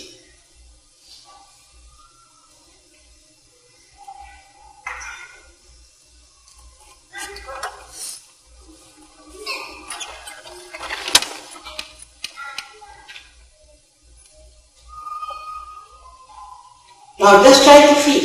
If you feel any cool breeze on your fingertips or on your palm or from the fontanelle bone area on top of your head, just try to feel if you are feeling it. It's an experience as I told. It is not that I have to certify. Is you have to certify. Please forgive. Forgive everyone. Forgive yourself. That's very important. Now raise your hands to the sky. and push back later. Now you can ask any one of these three questions, any one of these questions 3 times. For example, you can say, Mother, you can call me Mother or shrimataji, is this the cool breeze of the Holy Ghost? Or, Mother, is this the Parama Chaitanya? Or, Mother, is this the all-pervading power of divine love? Ask any one of these questions 3 times. You can push back and meditate.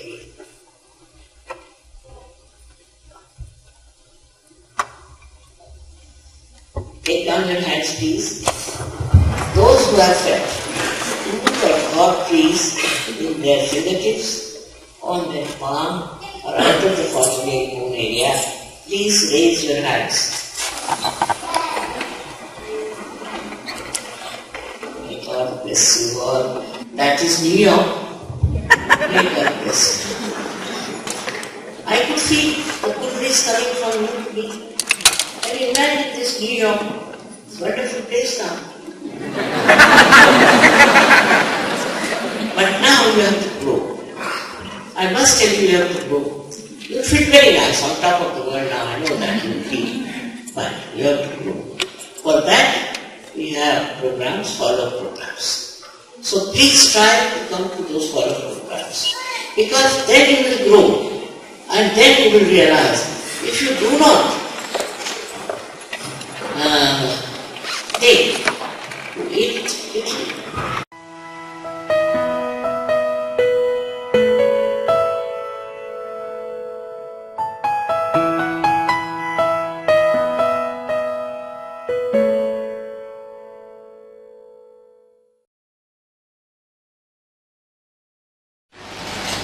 Happy Easter to all.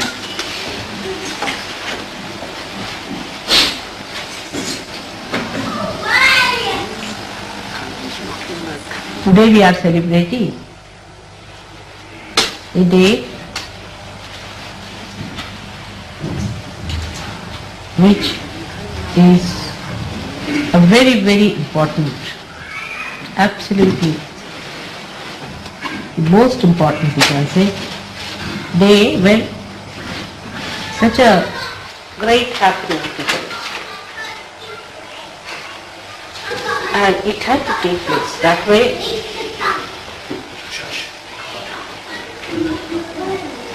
It was all in a way destined.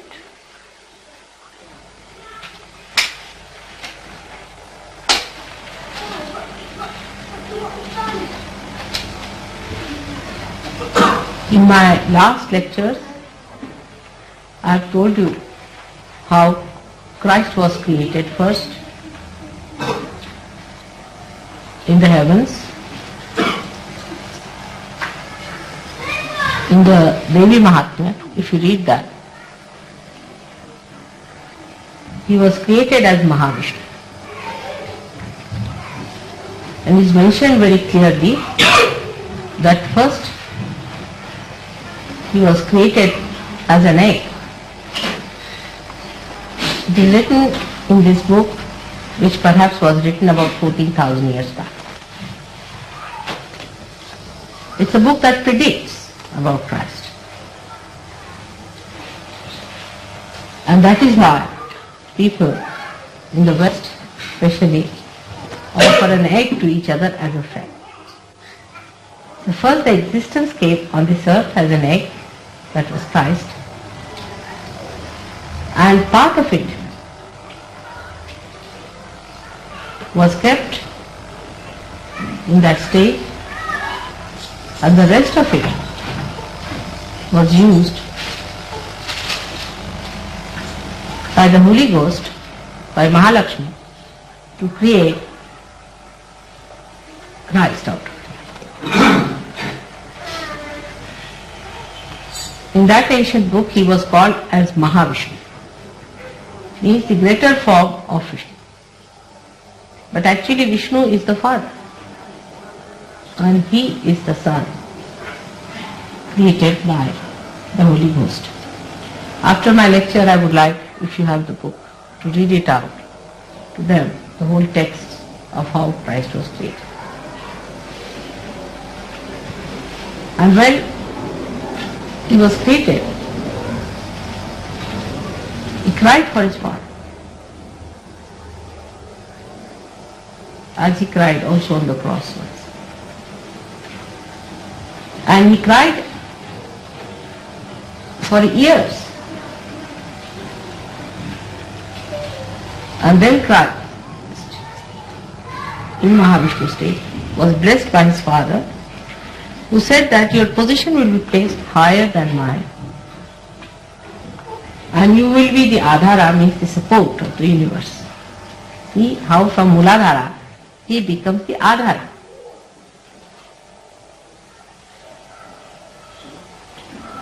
This was all done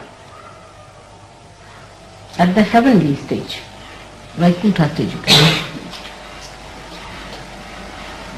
Then he was given birth by the Holy Ghost, who was the mother of Christ on this earth, who was nobody else but was the incarnation of Mahalakshmi, means she was Radha. Radha. Ra means energy, Dha means the one who sustains energy.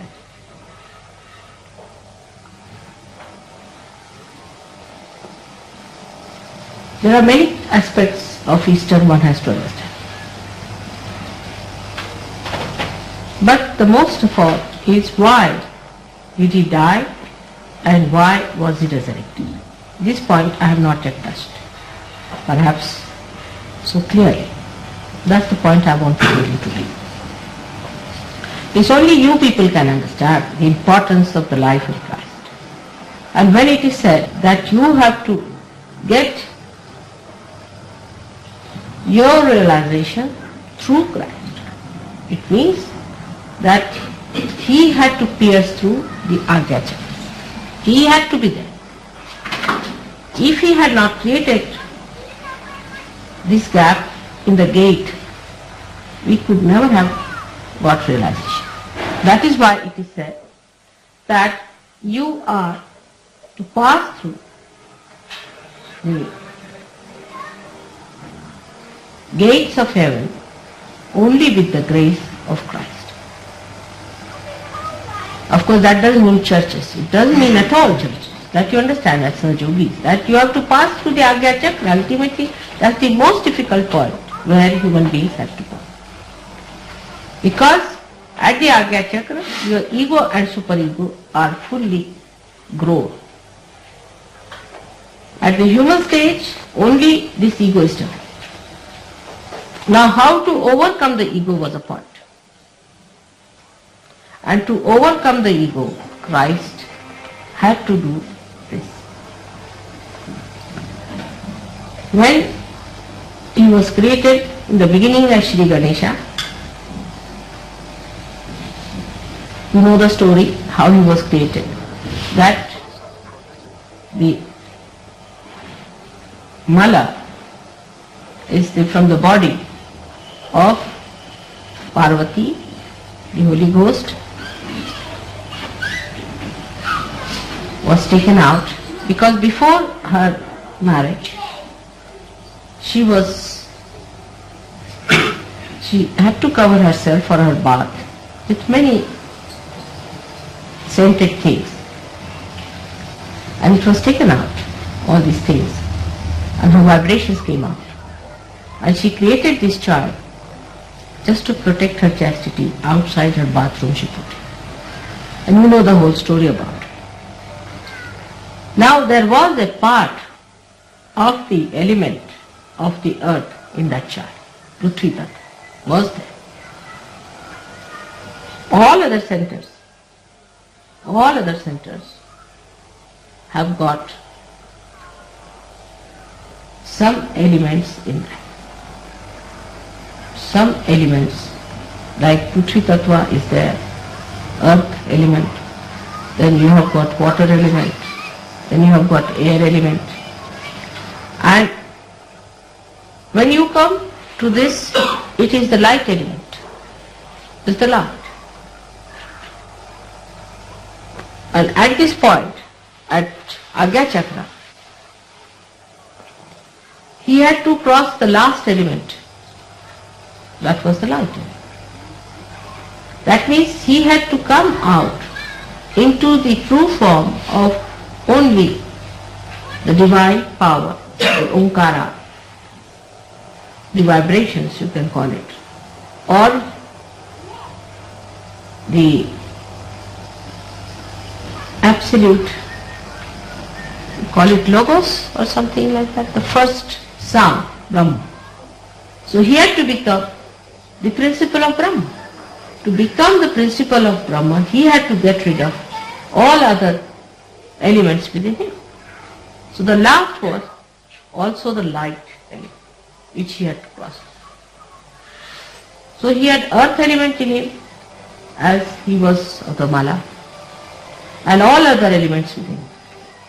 But when it comes to the Agya, he had to give up all the elements, that he had to die, the death of all these elements that were within him, to become complete, absolutely pure spirit. What we did on subtle form works out on the gross form. And to do that, he had to die. And whatever died in him was that little element of earth element and other elements. And what came out of him was pure spirit. Let's move forward. Was pure spirit.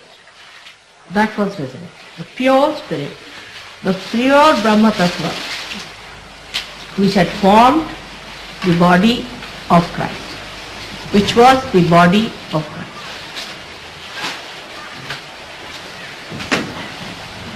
And this happening came, Christ has done what was predicted about him, that he is a savior, because he passed through that gate to take people from this bodily existence, means the one that depends on the elements, to that existence which is spirit. So the resurrection is where you become, from your attention, you jump into the attention of the spirit. When you feel your attention, when you become the spirit, that is the happening which has happened to you also. But he became pure spirit, pure Brahma Tattva, when he was resurrected. And the resurrection is a happening of the divine power which came from Muladhara Chakra as just earth element started growing. It took its birth from there, came up to Agya Chakra. There Christ was created to pass through all the elements, ultimately enter into the Sahasrara, to become a complete Brahma. And this was a very difficult thing, was very experimental, and the experiment was quite dangerous. It could have failed also, because he had in him that human element, the body element, which suffered. And he suffered because this body element suffers, not the spirit. Spirit does not suffer. The body element suffers. So he had to suffer that body element, and to get over it, to get out of it. And to get out of it, he had to have tremendous courage. It was such a difficult operation. Without him, nobody could have achieved. He knew it was predestined. But it was one of the most difficult things to happen. I wonder how many Christians know the significance of an egg. Now, egg signifies a stage where you are before realization. When you are in your eggshell, that you are Mr. X, you are Mrs. Y, all that. But when you mature fully inside, the bird is ready, and that is the time you are hatched. This is the time you get twice born. So actually, the resurrection of Christ signifies that, and that's why we give that egg to people, saying, you are an egg, a reminder of that. And this egg can become the spirit. And also, it is written that it was an egg when he came. First he was created as an egg. Half of it remained as Sri Ganesha and half of it became Mahavishnu. Then he came on this earth and he departed with all his elements, and the pure vibrations formed his body, and he remained there within all of you to be awakened. And when the Kundalini takes your attention through that point, there you also become the spirit. That's why he said that I am the gate, I am the door. He didn't say I am the destination. He said I am the door. Because you cannot become Christ. That's why I didn't say I am the destination that you have to achieve. But he has created this space for it. You can become spiritually awakened. You can become your spirit. But Christ is an incarnation. He was the Son of God. And so he is an incarnation. And that incarnation came on this earth just to pull you out of your elements, to make you become a spirit.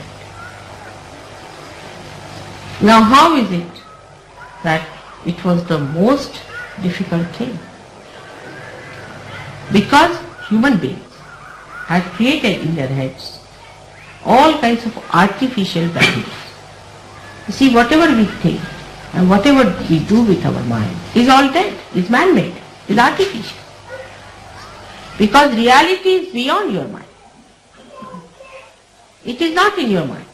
You cannot conceive it, you cannot hold it. Whatever is in your mind is not the reality. It is beyond.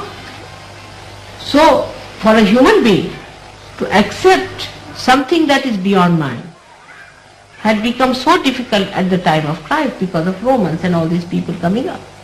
And we are repeating the history again.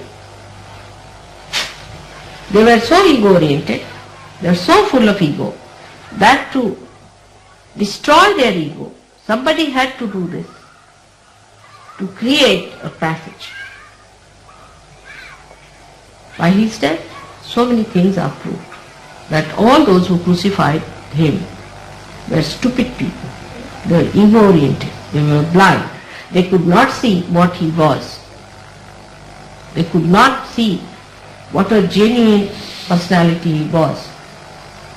They crucified.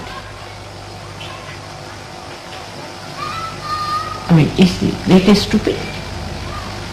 And they crucified him. It was all known because these people were so stupid that they would have only crucified him. What else they could do?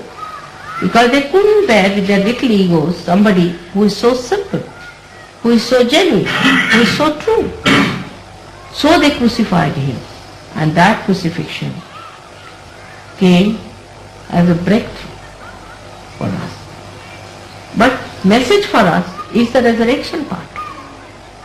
Message for us is the resurrection and not crucifixion. Crucifixion is not the message because he is done for us. This is the point where Jews must understand. The other day I was reading, today only, some discussion with the Archbishop of Canterbury took place. And the fellow was asking him questions as if he was asking questions to God. In a way he said so also, that I would ask this question to God, that why did so many Jews were killed? They asked for it. They wanted that they must suffer because they wouldn't give the credit of suffering to Christ. They thought we all have to suffer. It's ego. How dare anybody suffer for us? We must suffer separately. They couldn't give that credit to Christ, and all the later thinking was that we must suffer. So, whatever you think comes into action on this gross level. So Mr. Hitler was born and he made them suffer.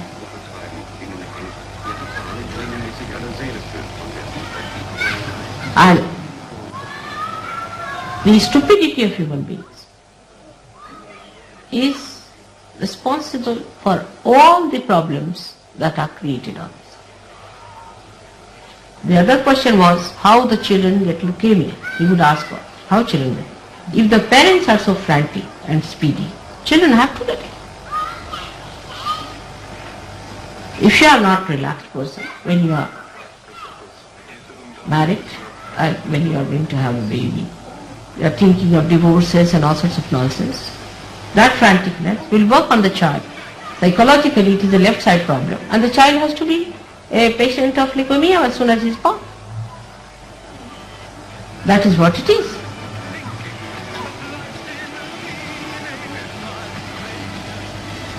So the problems are created by human beings because of their stupidity. There is no problem that God has created. He solved all your problems. All your problems He solves. You have seen in sahajayoga how He solves your little problems. But we create problems for ourselves by our stupidity, by our addiction to elements, to material things, to material habits. Matter sits on our head.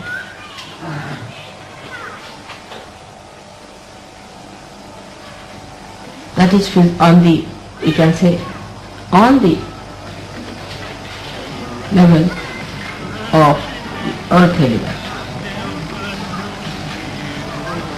Then we have other problems like emotional attachments.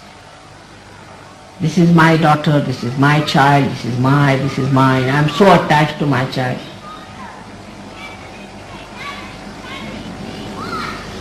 Then this is my country, this is your country.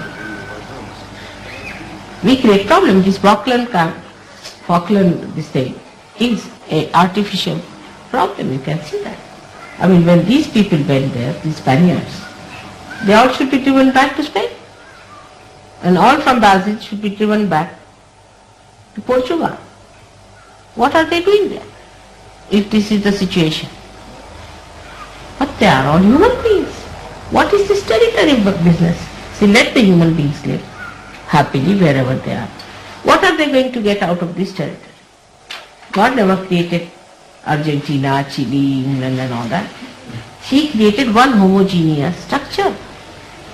And it is to look after each other. Like a heart is created, a liver is created, a brain is created, a nose is created. If they start fighting, say, but this eye starts fighting this eye. We laugh. But we human beings do the same. We are all the time doing that. This is the stupidity of human beings, which is creating problem. And when you become very stupid, somebody horrible takes advantage of that and comes on this earth just like Hitler. And he tries to put you right. You don't need all that. You need only wisdom and your realization. And that is what is done today, that you have got realization. So Easter for Sahajogis all over the world is the most important happening. Because if it had not happened, it would not have been possible to give realization to people.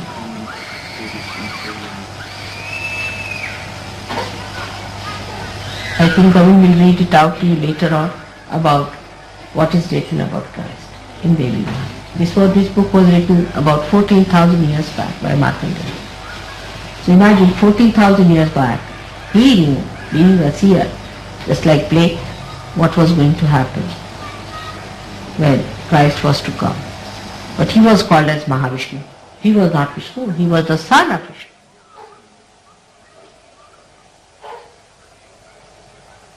And how many Christians understand about Easter?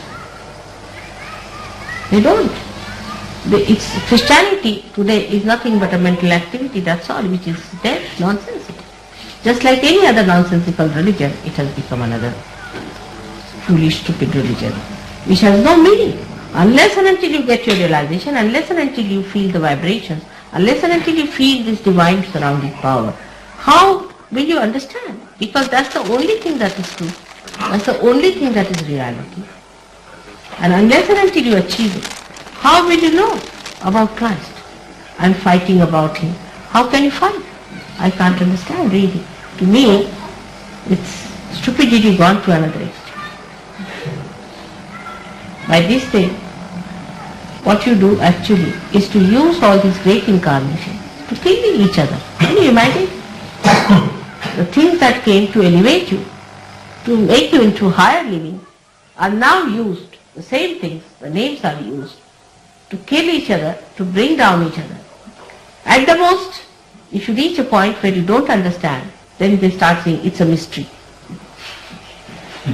What is the mystery in Sahaja Yoga? There's no mystery. It's all just there.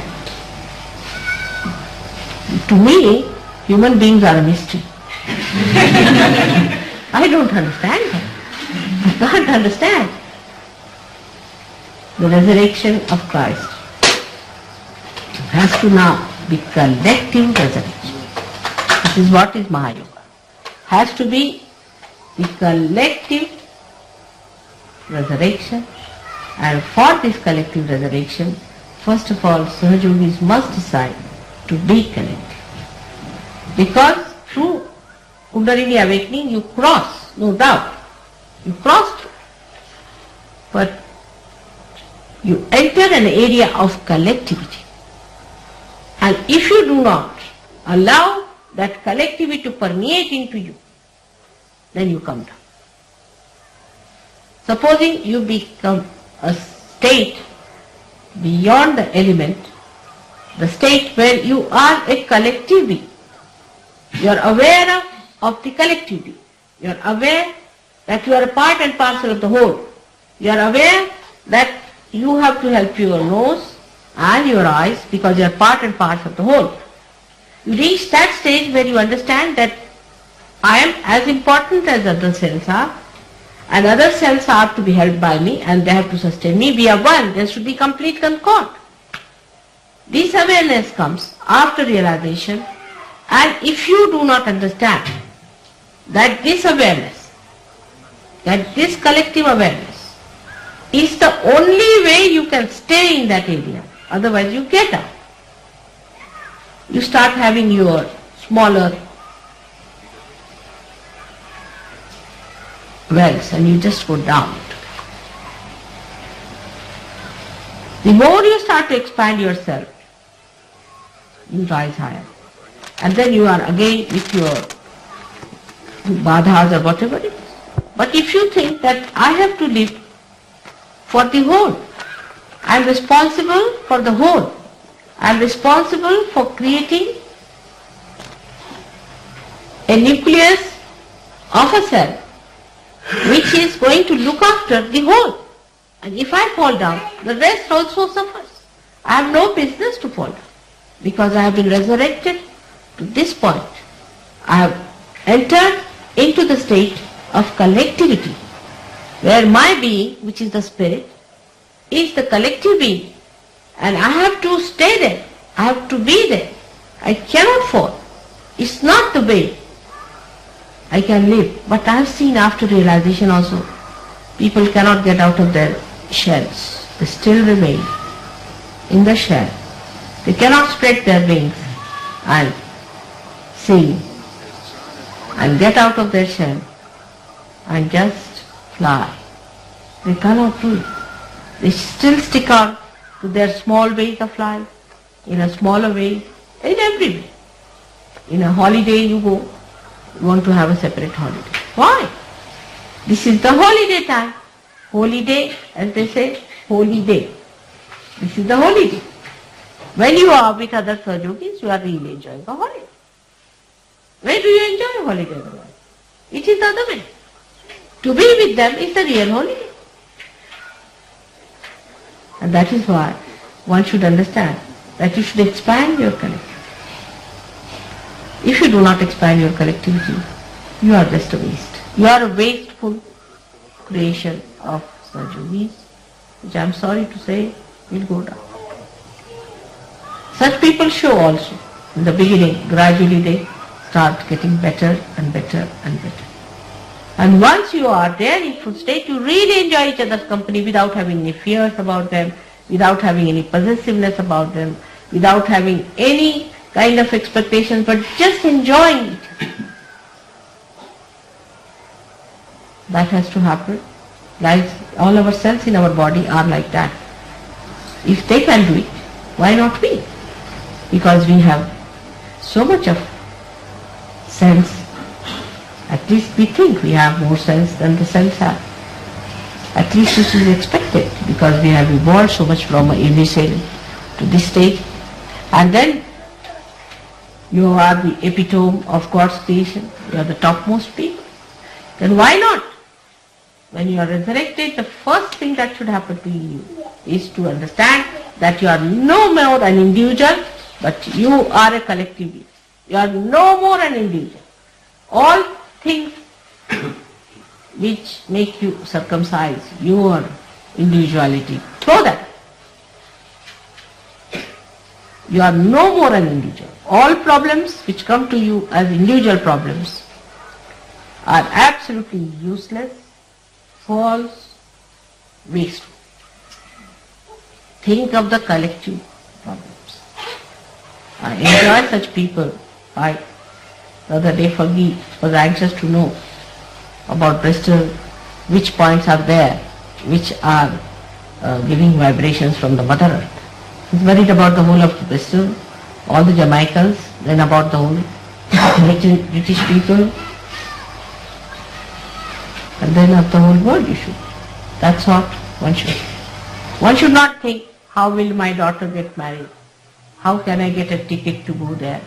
All these nonsensical ideas should be given up. Because you are now entered into the kingdom of God and He is going to look after you. Because that state you establish within yourself, that you are a collective. All other things will drop. Gradually everybody will be molded. Even the most difficult I have seen have improved. But what about you, the one who is improving everybody else? What about you? How far you are there? How far in your faith that you know that I have entered into the kingdom of God and that every action mine is looked after and guided by His power. And I am aware of it. I am aware that I have entered into the kingdom of God, which is expressed through my collectivity. So collectivity is the nature of a Sahajayoga. And that's what one has to realize. May God bless you.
Today lecture was quite big for all of you who are here.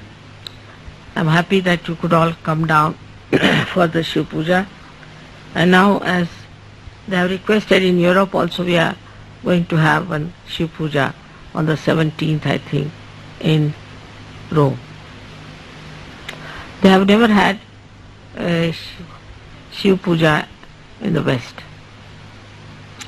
And that's why I have decided that we'll have two pujas, though it's quite a difficult thing to have Shiva's puja with such close proximity.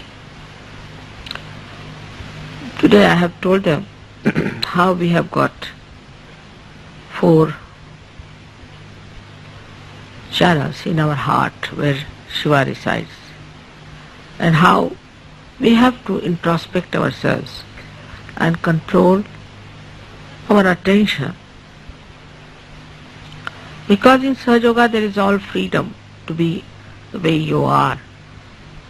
Nothing is asked to be sacrificed or to be given up, as they were told before, to go to the Himalayas, take out all your clothes and shiver there in the cold and all sorts of things. The body, importance of the body, has to be reduced. And for that you have to put your attention inward and try to find joy in everything. To put your attention inside is very easy because you are meditative. Supposing you are going by a bullock cart. If a man is used to a Rolls Royce, he will be all the time complaining, what is this nonsense? Why have I to go by a bullock cart, horrible this, that. But a child, if he is in a bullock cart, he'll be enjoying it. What a nice thing, you're jumping up and down, very nice, how the bullocks are running, beautiful, you can watch everything so carefully outside. Because he's so innocent like Shiva. Like you want to have a proper bathroom, you want to have a proper bed, you want to have all these things. But if you want to make a fun out of it, it's very interesting. Once I went to Lucknow, I went to stay with a relation of mine. And they had only one cot, not so rich. They had lost all their zamindari. And they said, we have only one cot, if you want you can sleep on the cot or on the ground. I said, all right, I'll try this cot business. That cot was made of coir, and it was all touching the ground like that. So it's just like sleeping on the ground, but it was all like this. But in the night I found lots of rats running over my body. I was watching them. So the people got very much worried. They said, what, these rats are what? Crawling upon you and going round and round. Yes, I said, one of them is still here under my foot. So they said, aren't you disturbed? I said, what is there to be disturbed? I'm just watching them. I've never seen so many rats together. Just enjoying them. And then they said, you are sleeping in this kind of a cot and you might get little pain tomorrow. I said, no, I'm just enjoying. This is like a nice swing here. You see, nicely you can move about. It's very nice, very interesting. And next day I was very fresh, and they were surprised how I was so fresh. So all these discomforts of body and all that, and the way we are correcting everything and grudging about everything, complaining about everything, is just a myth. Now you don't have to go to that austerity. What you have to do?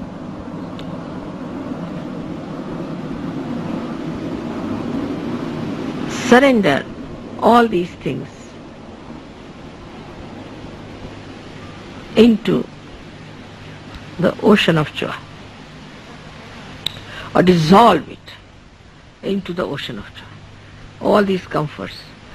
Then also the artificial norms of life that have come up, like you have to have disheveled hair, otherwise you are not in. You have to be really crazy to be in. There are many other things, stupid I think very much, that have come in vogue. and people are following them because they are the norms. If you don't do that, then you think you are not all right, or others may start thinking, oh, what funny man he is. That doesn't mean you should be funny or you should be hippies or anything. But not to be so much worried about the norms. Like one day I saw one gentleman was extremely upset in England, Indian gentleman. I said, what happened? Why are you so upset? He said, you know, by mistake I used the fish knife for eating meat. I said, so what? Said, everybody watched me, you see. I said, it's all right. You didn't thrust that into anyone. Doesn't matter if you have eaten fish knife, if you have used fish knife for this. So you must use fish knife first, then this, that. All nonsense. It's not so important than your equanimity, than your balance. So all these little things can also upset us. On the contrary, I would say, oh, really, I did eat with the fish, very good. It's a good thing that I broke something, a big image of a formal dinner was broken. So, it was good. Next time everybody will do that. It may start as a fashion, possibly. If you just put your attention in such a way that this body is not for the penance, but for the havana, is to be used for the havana, for the yajna. And then you can tell your body nicely that now will you please behave yourself, you see. So first you have to denounce it, all its demands, and then it becomes a thing that you use it for doing God's work.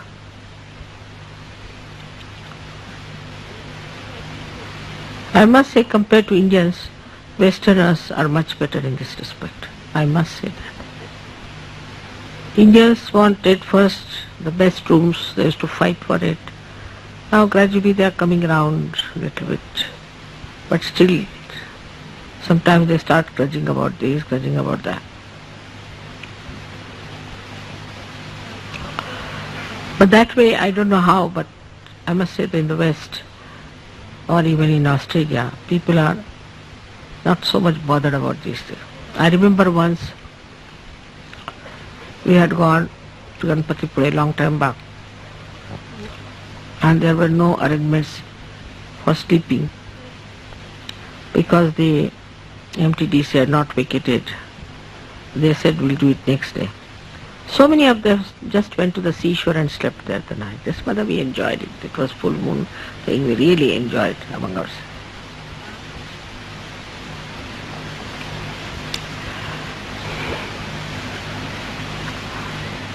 But the second part is the attachments are there with people.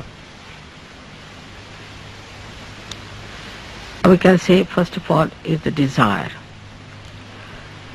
The desire to have this, desire to have that, all kinds of desires, as we have seen, that we never fulfilled, and we are never satisfied with them when they are satisfied. So, what do we do with our desires? Dissolve it into Shuddha Ichcha, into the pure desire of Kundalini. And third thing is that we have our relations. I mean, I've seen with the Westerners, especially when they get married, I don't know what happens to them, then suddenly they think they are now married, so now they have become Romeo and Juliet raised to power 108. And of course, Indians are the other way around. I mean, it's both just the same. So, one has to understand that all right, it's an event of marriage. But the attention should not entangled with any person whatsoever. As I've told you many times, the sap of the tree has to rise and give its attention to all the parts of the tree and go back. If it gets attached to any one of the parts of the whole, tree will die as well as that part will also die. So in every relationship, whatever you have to give to a sister, to your brother, to your children, to your wife, has to be done. But you should not get entangled with it. So what do we do with our attachments? Dissolve it in compassion. And compassion is like sea. The nature of the compassion is it fulfills all the issues, all the balance, all the defects. Just runs in it. The fourth one is the one which is for your attention. When your attention is so pure, then it nourishes this fourth channel which blossoms, rises through your electricity, goes into your sahasrara and becomes a lotus of fragrance. There is no prana starts giving the fragrance of the heart. That's how the combination of the heart and the brain takes place. So this attention itself is the power of Shiva. The attention which we call as Chitta. And this attention is present in every comma of the all-pervading power, the Chaitanya.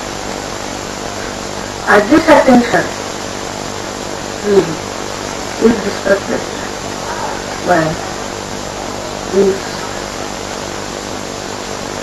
Chaitanya commas go into action. While this attention is quiet, it just watches, just sees. It doesn't react. But they see the attention and see. They just watch it. And they know what it is. Accordingly they act. So Shiva is just a spectator watching the work of the goddess. He's the only spectator. And if he gets angry, and if he sees that human beings are not respectful to his power, then he comes into action and destroys the whole world, destroys the whole work of the goddess. So it is important that you all should join hands, work down the work of the goddess so that Shiva is happy and we create a new world of spirituality and peace. May God bless you.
Today we have assembled here to celebrate the Diwali, the Deepavali. Oggi sono riuniti tutti qui per celebrare il Diwali. Actually, only after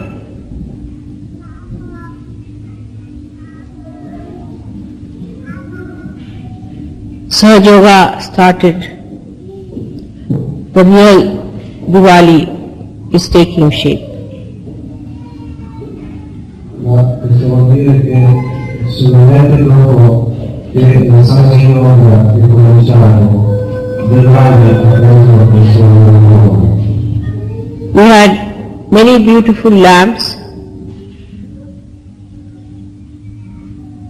and we had lot of oil to burn.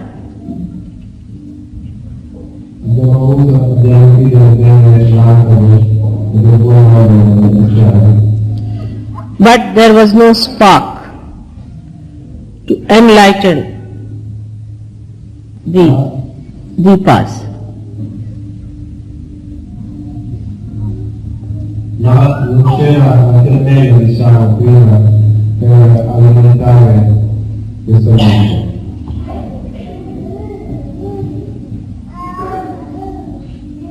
And the wick, as you call it, is called as Bati in Hindi language, is like your Kundalini. E lo stoppino che viene lì, è la vostra Kundalini. So the Kundalini had to meet the spark.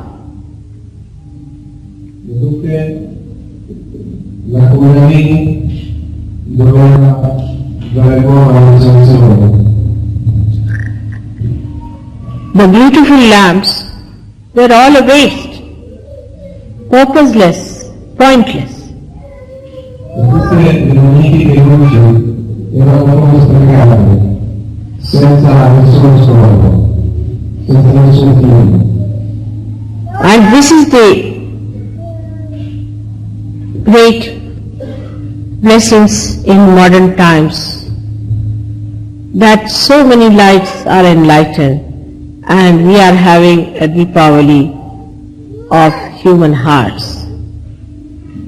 E questa è la grande benedizione di questi tempi che stiamo vivendo, che così tante luci sono state illuminate da questo Deepavali e hanno illuminato i nostri cuori. When you become the light, you don't worry about the lamp, how it looks, how it is to be made. It's all done. Quando diventiamo luce, non ci preoccupiamo più delle lampade, di come servono, di come sono state fatte, eccetera. We just have to worry about the flame, about the oil. Dobbiamo solamente più pensare all'olio e alla fiamma. Because it's the oil that burns and gives light. Perché è l'olio che brucia e dà luce. In Sanskrit language, which is the language of the gods, In lingua sanscrita, che è la lingua degli dei, the oil is called as snigdha. Snigdha is something that is soft, but it's snigdha. l'olio viene chiamato snigdha, che è qualcosa di morbido, di fluido.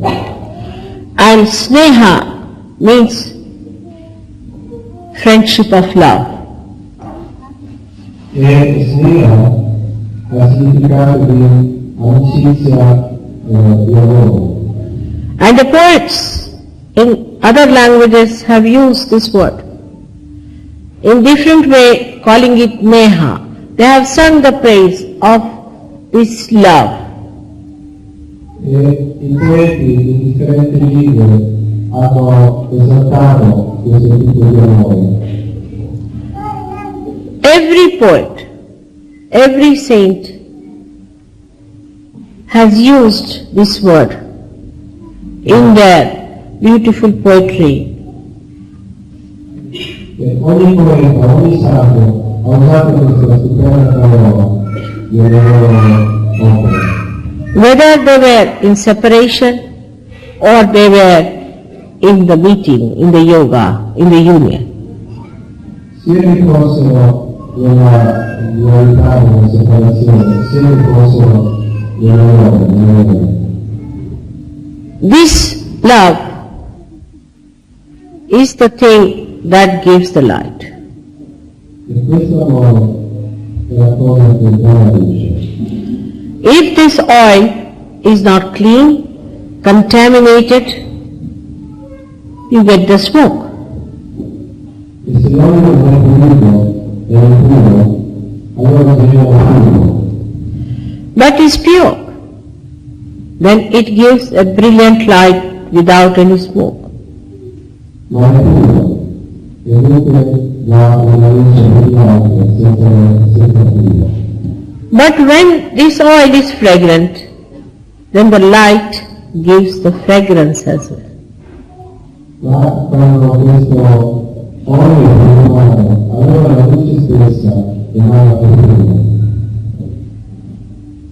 The oil is made from various things.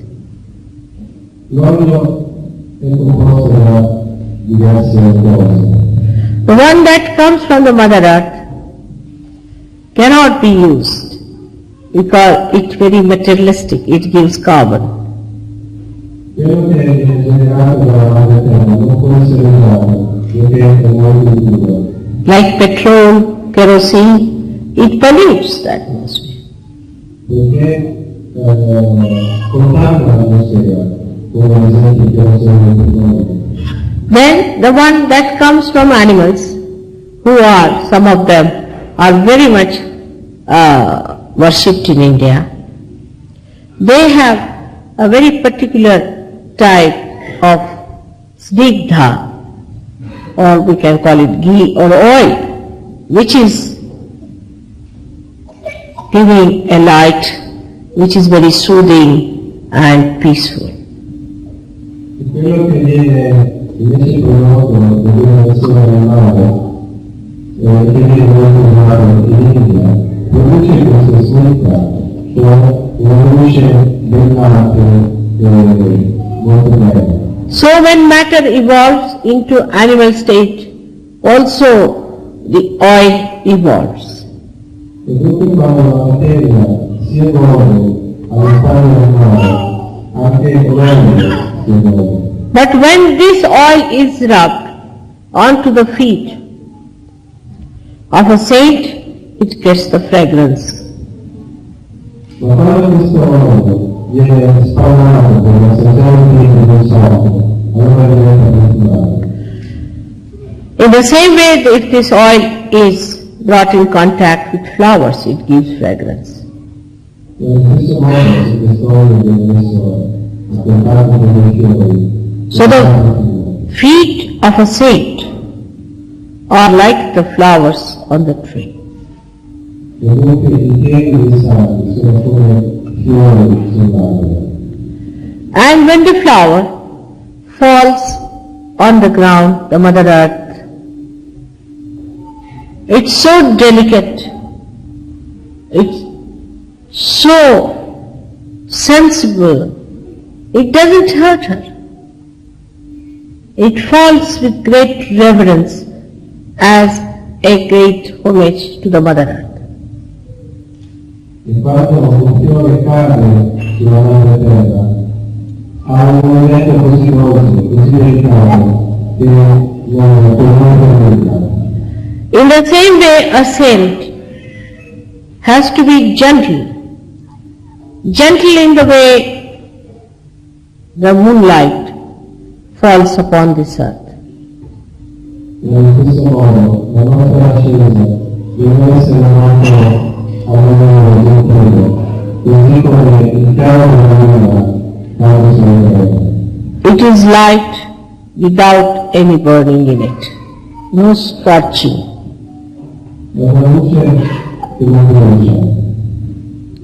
That gentleness one has to develop.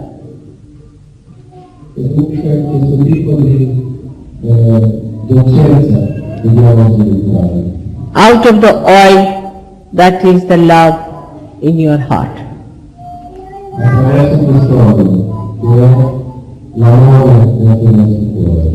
Which lubricates everything, which removes the frictions.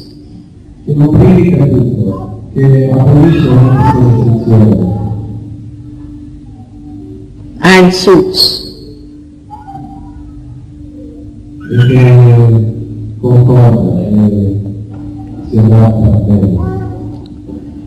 You have seen the way nature works.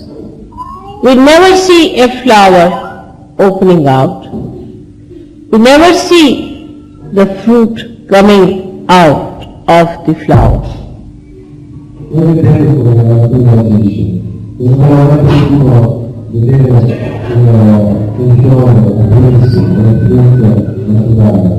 It is so gentle and so slow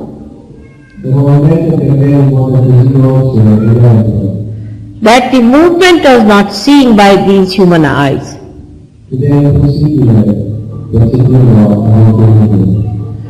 Because the nature wants, you should not be disturbed by the movements.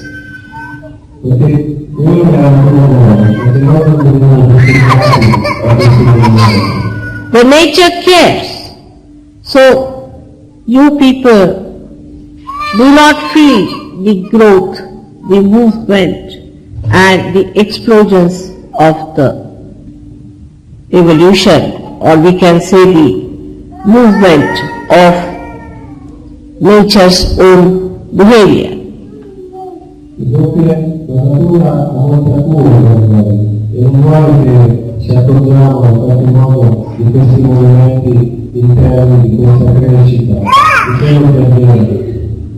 In the same way, a saint, a sahajayogi, has to move very smoothly in the society of sahajogis.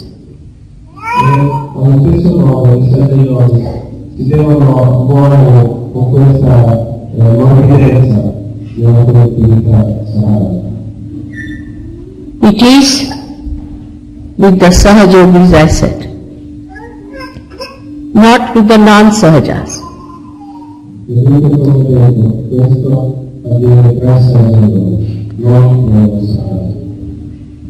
Nature reacts to anything that is foreign.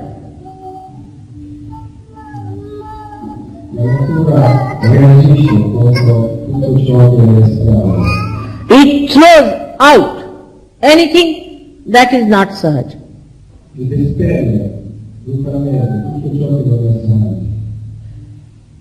In the same way, a saint should not accept anything, anybody who is foreign to sahaj behavior.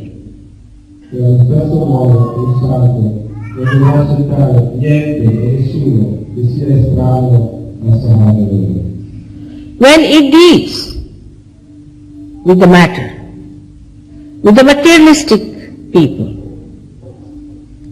then it acts with the greatest wisdom as the tip of a root.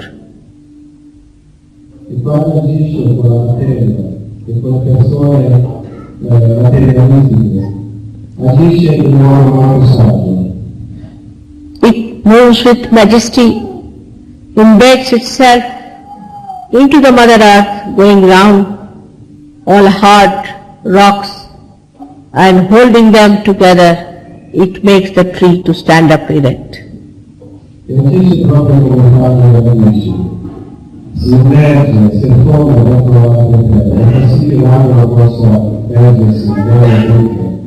The sign of life is that it goes against the matter, the one that is Jada. E il segno proprio del vivente è che va contro la materia, questo Jada. Like the tree goes against the gravity. Così come un albero va contro la gravità. Like the great human beings have lifted their body against the gravity in a straight posture. Così come gli asceti hanno lasciato il loro corpo contro la gravità. In the same way, if you see the flame goes against the gravity, E così come avete potuto vedere anche la fiamma che va contro la gravità.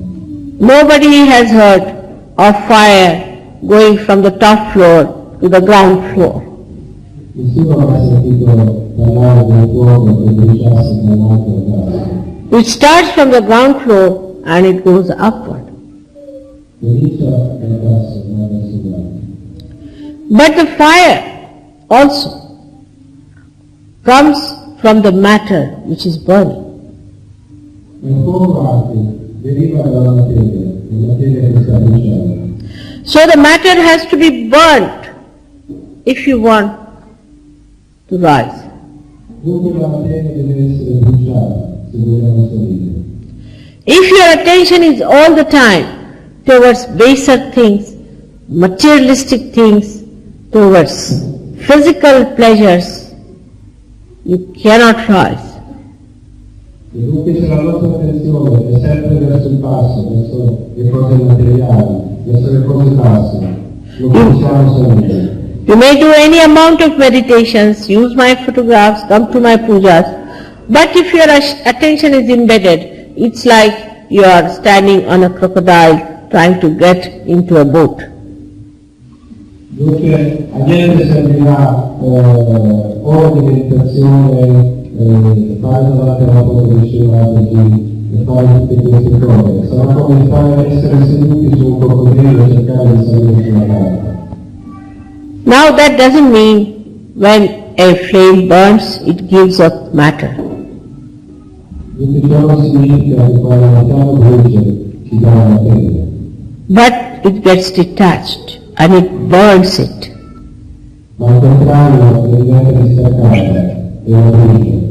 So this body, this mind, this ego, this superego is all to be burnt to keep this flame burning all the time. E dunque questa mente, questo corpo, questo ego, superego, devono essere bruciati per mantenere questa fiamma sempre accesa. You don't have to give up anything, but to use the same thing for a higher life. Non dobbiamo lasciare niente, ma semplicemente usare le stesse cose per una vita più alta. And that is what should be the aim of every surgeon. E questo deve essere l'unico vero scopo di ogni saggio. Actually, after getting realization, you just start spontaneously giving because you are the light. In effetti, dopo aver ricevuto la realizzazione, in modo totalmente naturale e spontaneo, cominciamo a dare. But respect your light and the light of others. Ma poiché cominciamo a diventare la luce, dobbiamo rispettare questa nostra luce e la luce degli altri. The darkness is too much. L'oscurità è ancora eccessiva. And we need so many lights to remove this darkness. E dunque abbiamo bisogno di così tante luci per abolire questa. These lights are to be maintained, to be looked after, to be loved. E queste luci devono essere mantenute, curate, amate. As you know very well, I cannot do it alone.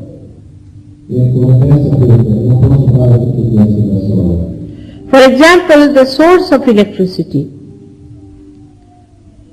If you use to burn, you may have a big explosion.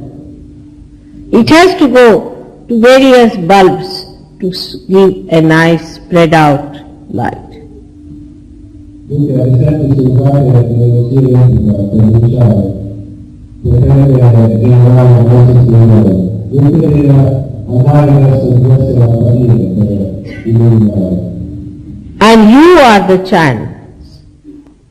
You are the ones who are going to express me. E dunque noi siamo entrati, noi siamo coloro che dobbiamo manifestare le loro scelte. I am just the potential energy. Io sono semplicemente l'energia potenziale. As the energy is coming from somewhere which is stored, and if I ask you, you would not even know where it is stored. È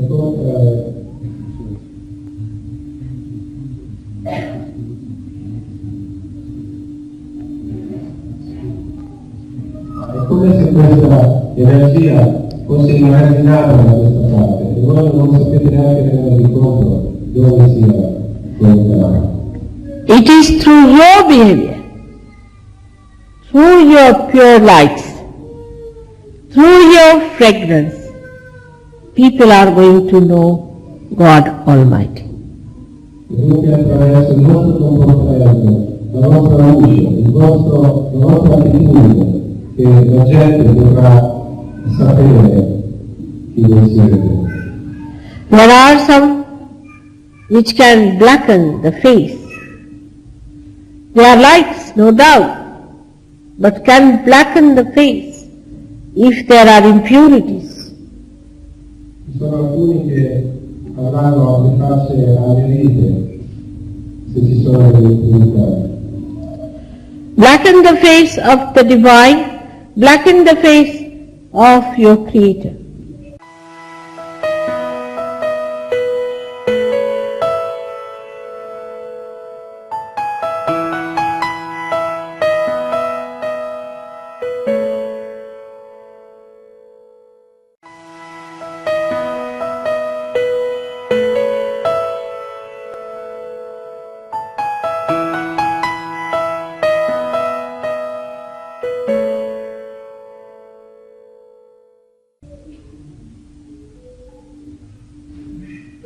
Queste luci quando bruciano possono annerire la faccia del Creatore stesso. And that is what one has to be careful, that we are not blackening the name of God by our misbehavior.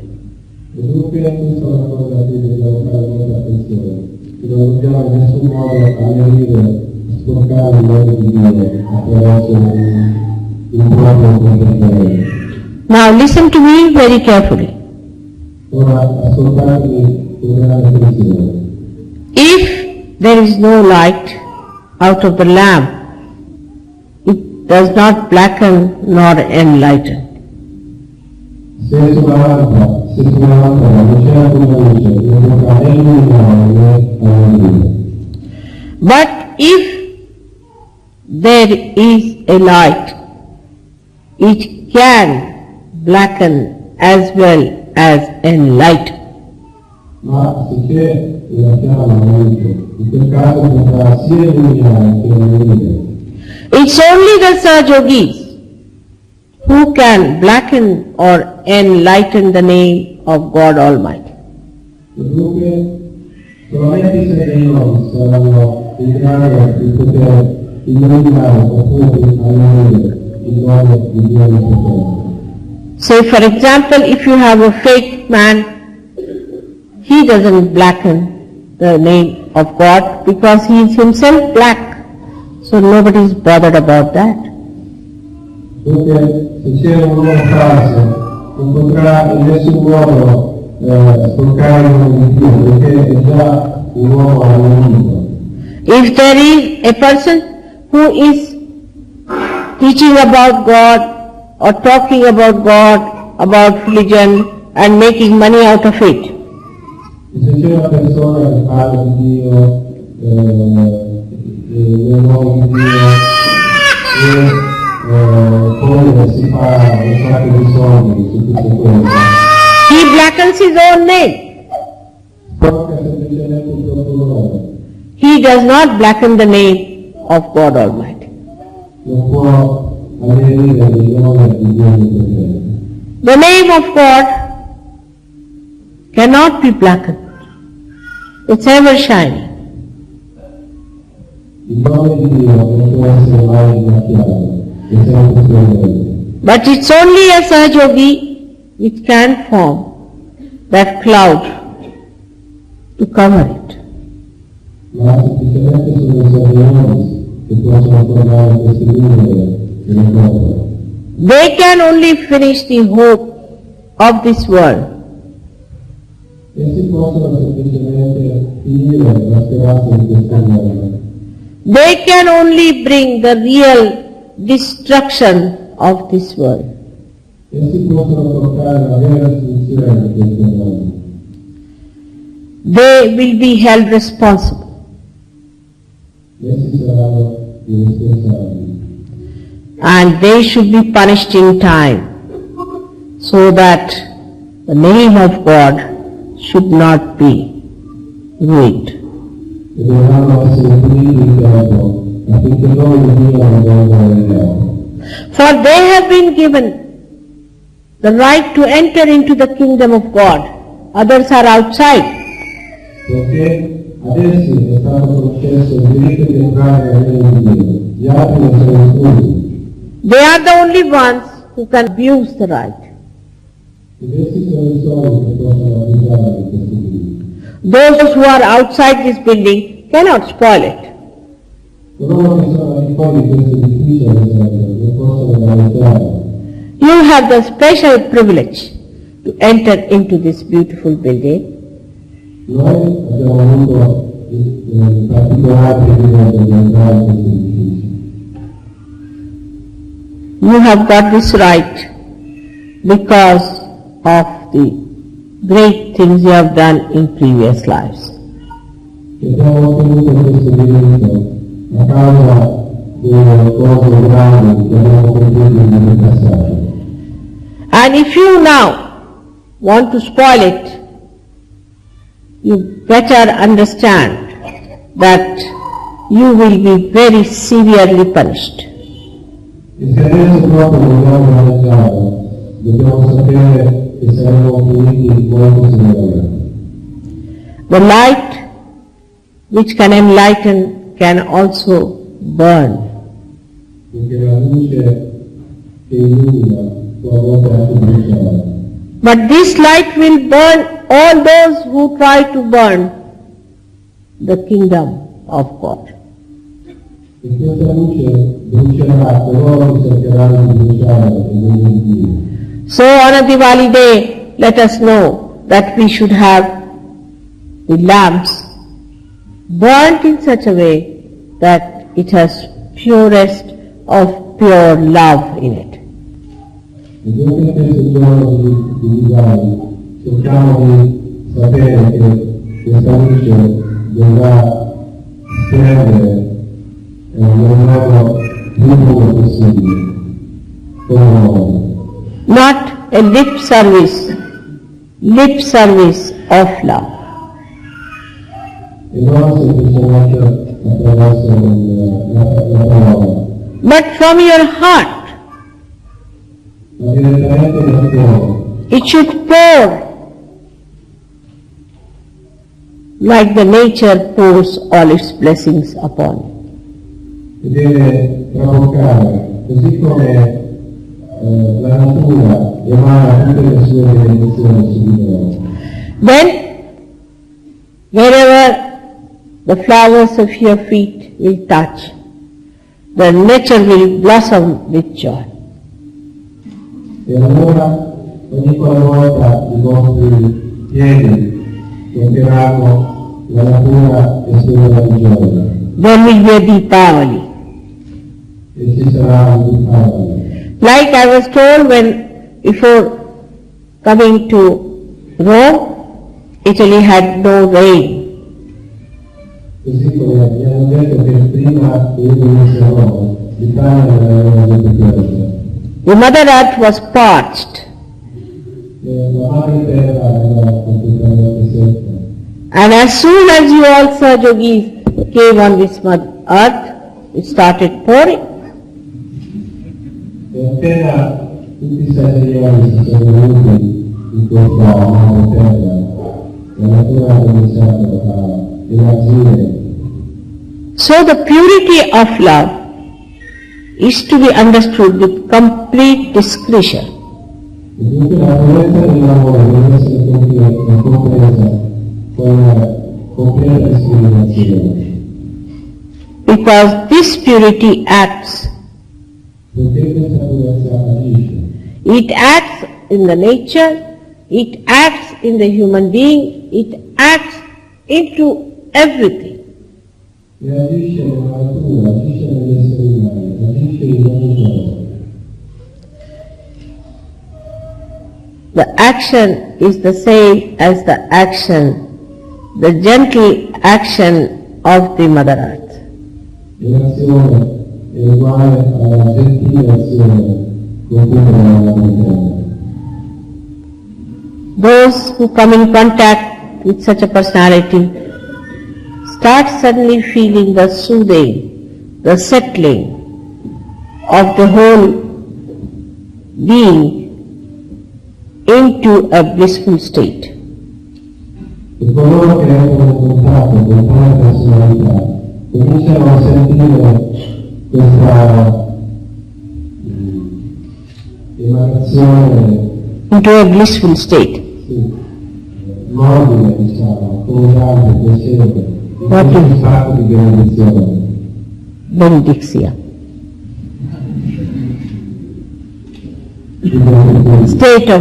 State of benediction. But I don't know, after this word, how much has gone wrong. Because our words are corrupt. Our words are corrupt. They do not express what they mean. They are not also pure. E non solo con questa parola che cosa sia successo di sbagliato, perché le parole hanno perso il loro significato, sono corrotte, non esprimono più quello che deve essere. They do not reflect what is to be reflected. E non riflettono più ciò che deve essere riflesso. So, it is for us to create new meanings of the words. E dunque sta a noi adesso creare nuovi significati. Give a clear vision. When you want to see a clear vision, you put a powerful light before the mirror. E dare una visione chiara del tutto. Quindi quando vogliamo avere una visione chiara di qualcosa, mettiamo un aspetto molto chiaro. Clear vision of the expression in language, in gestures, in behaviors. Una visione chiara della nostra espressione, del nostro comportamento, del nostro linguaggio. And a clear vision of the divine. Una visione chiara del divino. Let people see in your light the beautiful dream coming true.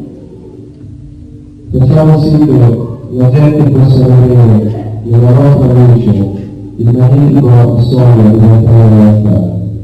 In my childhood I used to think my dreams are too fantastic. Nella mia infanzia pensavo che i miei sogni erano veramente proprio fantastici.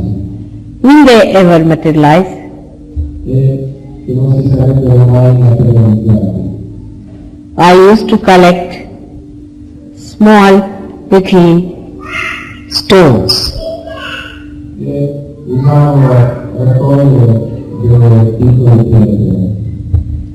And I would say, will there be people who are not the stones, but who are the hearts? e dicevo che ci saranno delle persone che non sono pronte a pensare che by God's grace, I've met you.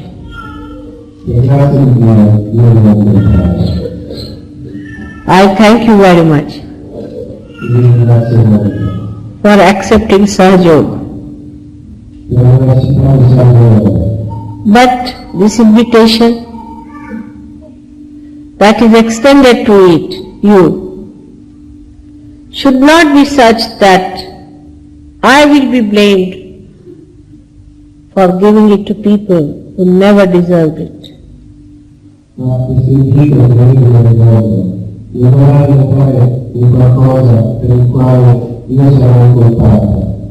Please do not let me down.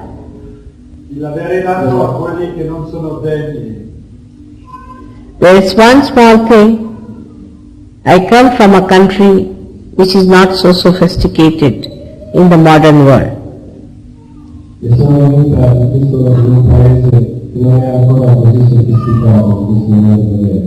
But is very much embedded in truth.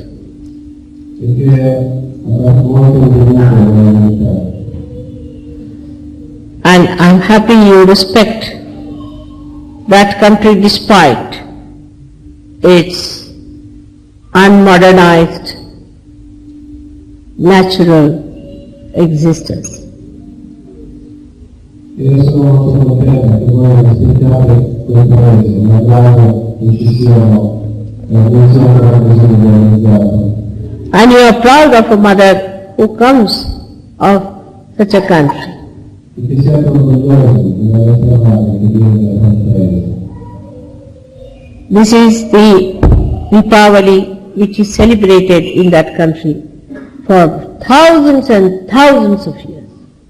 E questo è il Deepavali che è stato celebrato in quel paese per migliaia di anni. And this is the first time in Rome, E questo è a Roma per la prima volta. which is the center of Europe. Che è il centro dell'Europa. Because here is the 7 hills, Perché qui ci sono 7 popoli expressing the whole of 7 chakras. che esprimono l'insieme dei 7 chakra. That is why a big torch had to be brought from England in an aeroplane to enlighten these 7 chakras of Europe. Ecco perché è stata portata dall'Inghilterra una grande torcia per illuminare questi 7 chakra dell'Europa. The Kundalini rises from Muladhara and goes up to the 7th chakra and touches the Sadashiva's place. But in this case, from Sadashiva's place, the light has come down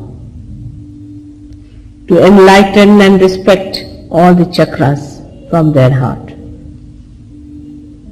Nuovamente i Kundalini salgono per Muladhara chakra attraverso i 7 chakras per arrivare alla solità dei 7 Sadashiva. In questo caso la luce è stata portata giù dal cuore verso i 7 chakra. In the beginning of the awakening of the Kundalini, that's what exactly I do, is through your fingertips, the avahana, the invitation to the Kundalini is sent. Unless and until it passes through these centers, it cannot open it out sufficiently for the Kundalini to rise.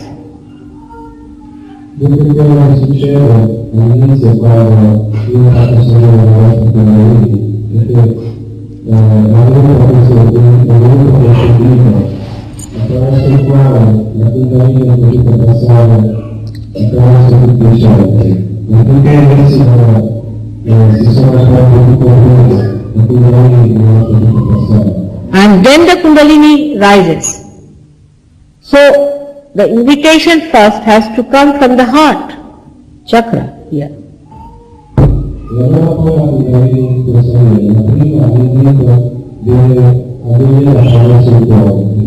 So the desire has to come down first of all. The power of desire has to come down from the heart to make the Kundalini rise.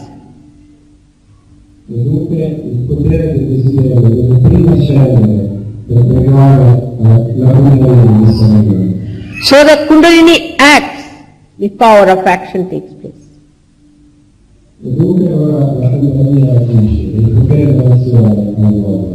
So the responsibility of England, the responsibility of Europe is very great.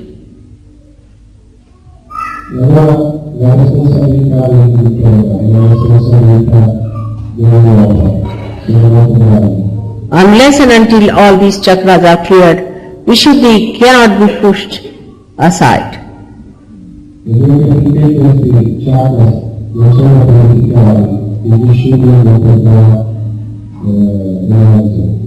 So we have to consolidate first in Europe and also in England.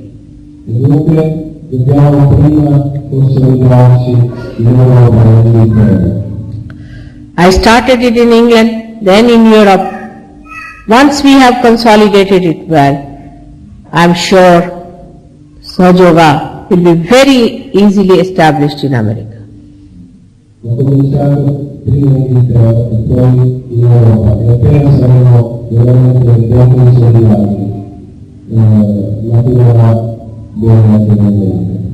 India, there is no problem, as you know.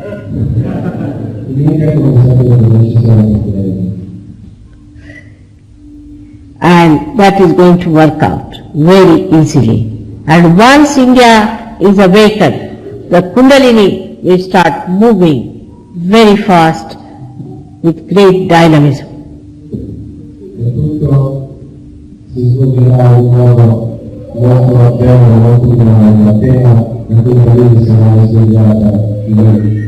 But first these upper chakras must be put right. Otherwise, how can Kundalini come out?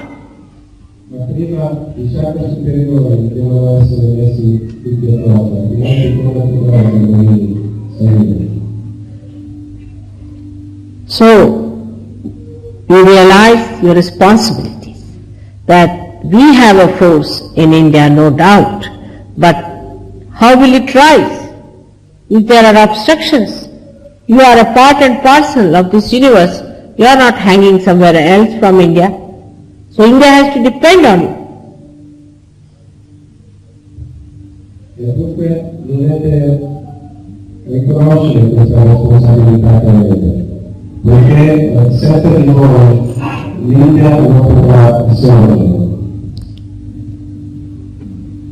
For your Sahasrara, I have already made all arrangements in the sense I am here in person.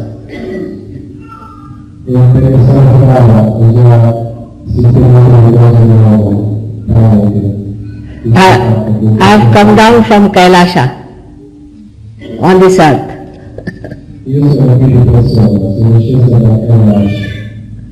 So that's how I have arranged the whole drama.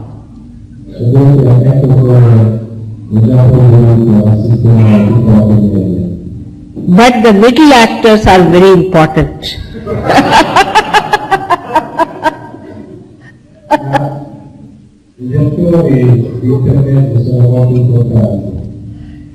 They should not act like clowns.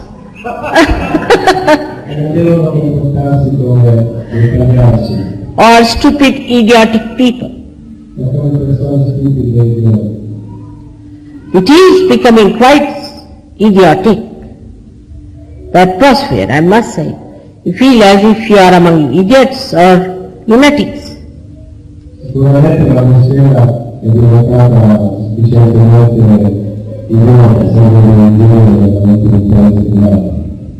So, these ridiculous things things that are happening around us should not impress us, but we should really use them for amusing ourselves.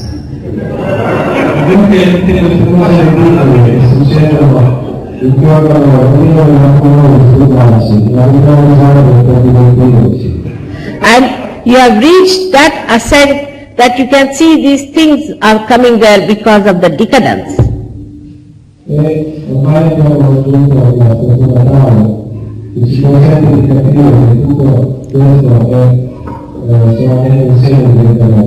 And the decadence is, the ruin is the destruction of the chakras also.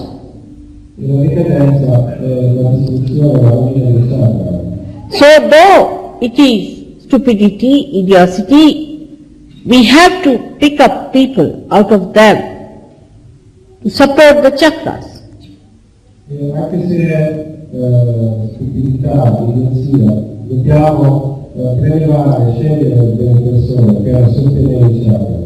And to be very careful with the people who are not sahajas, who are sticking on in sahaja.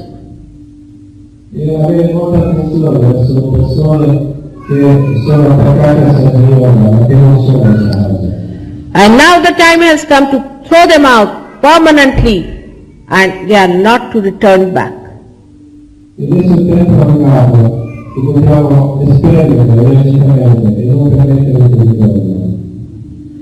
Only the Vedas, the courageous, can worship the Mother.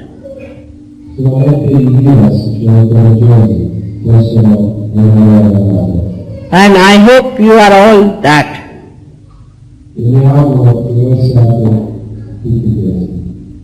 And today is the great day when I am worshipped by all the Veeras and Viranganas.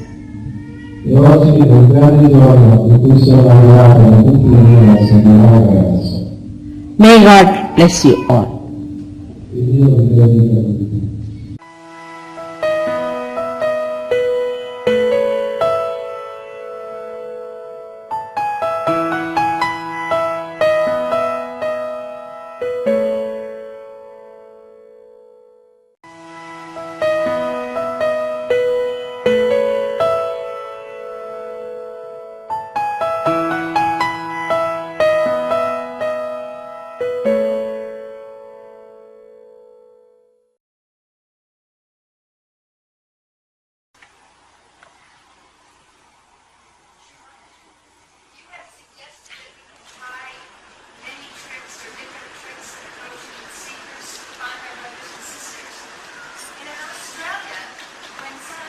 No, I can't hear you, just come here.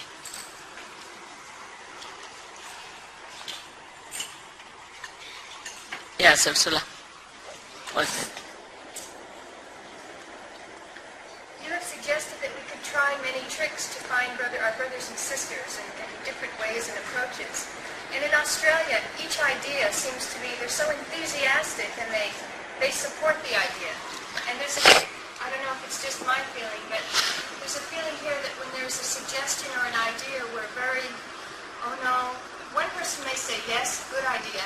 Another person may say, no, and there's just, then you don't want to do anything wrong, so you just don't do anything. You just wait, and then nothing happens.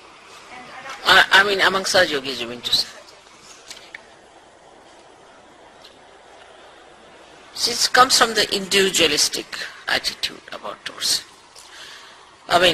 Anything you tell them, they cannot live collectively, that we know in the West. I know what I have to go through when we have to organize their programs with 300 people coming, with this and that, but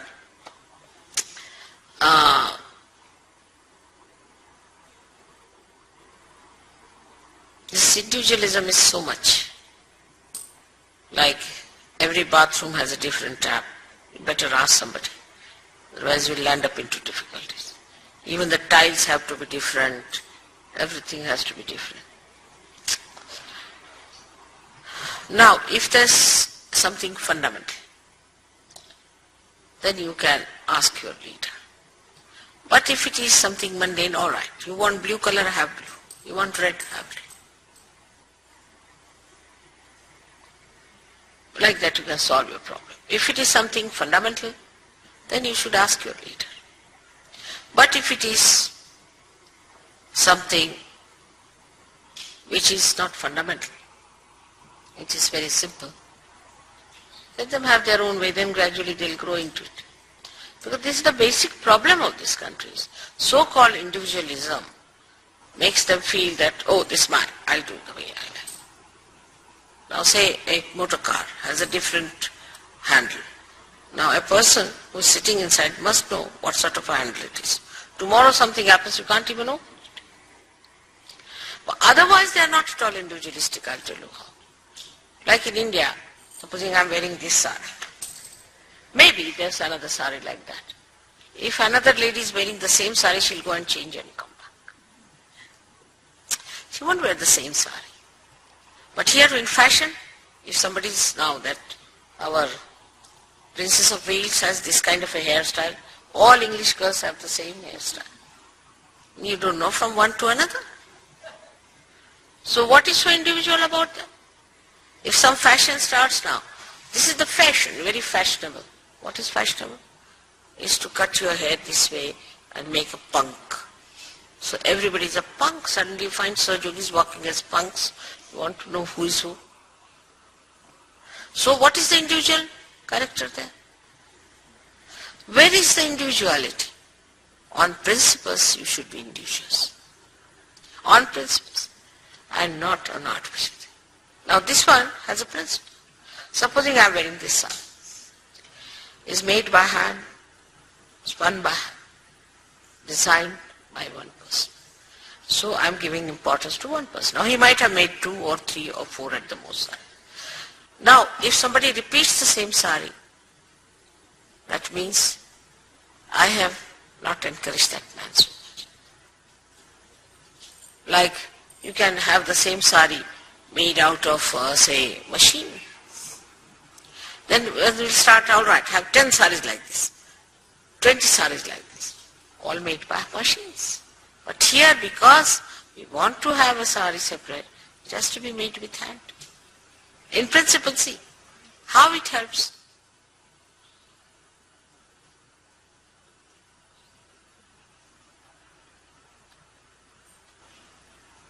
This is what it is.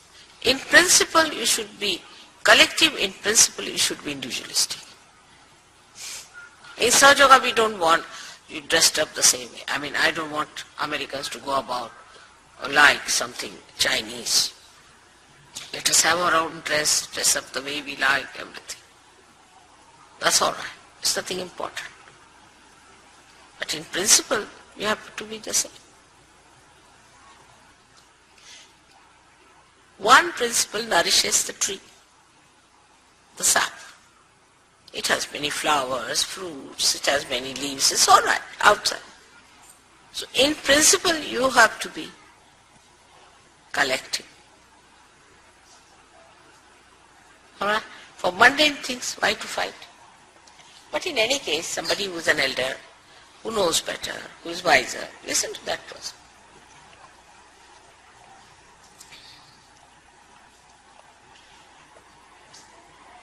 We always have an awe and a respect for elders.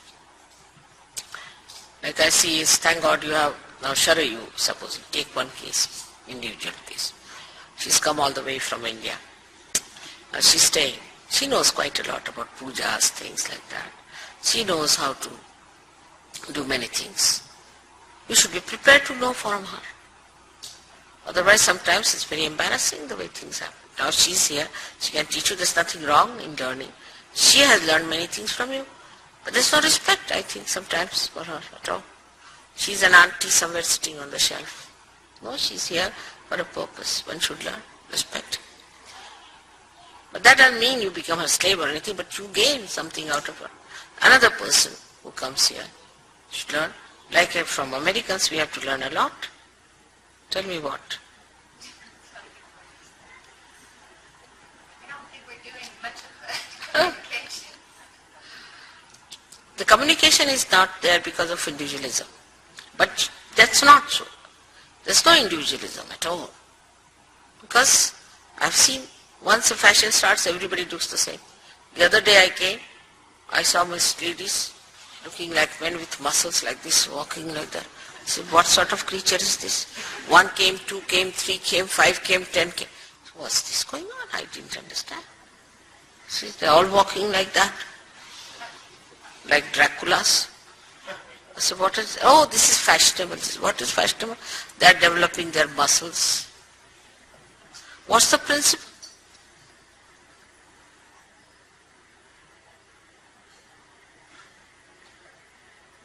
That's it.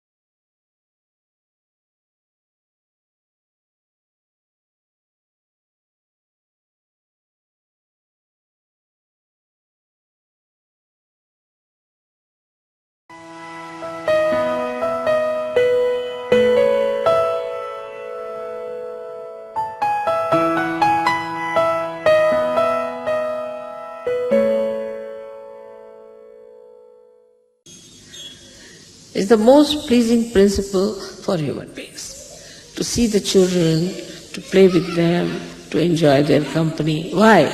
Because it has that sweetness of a child. It's really, I should say, tickles joy within you when you see a child. Immediately the face becomes different.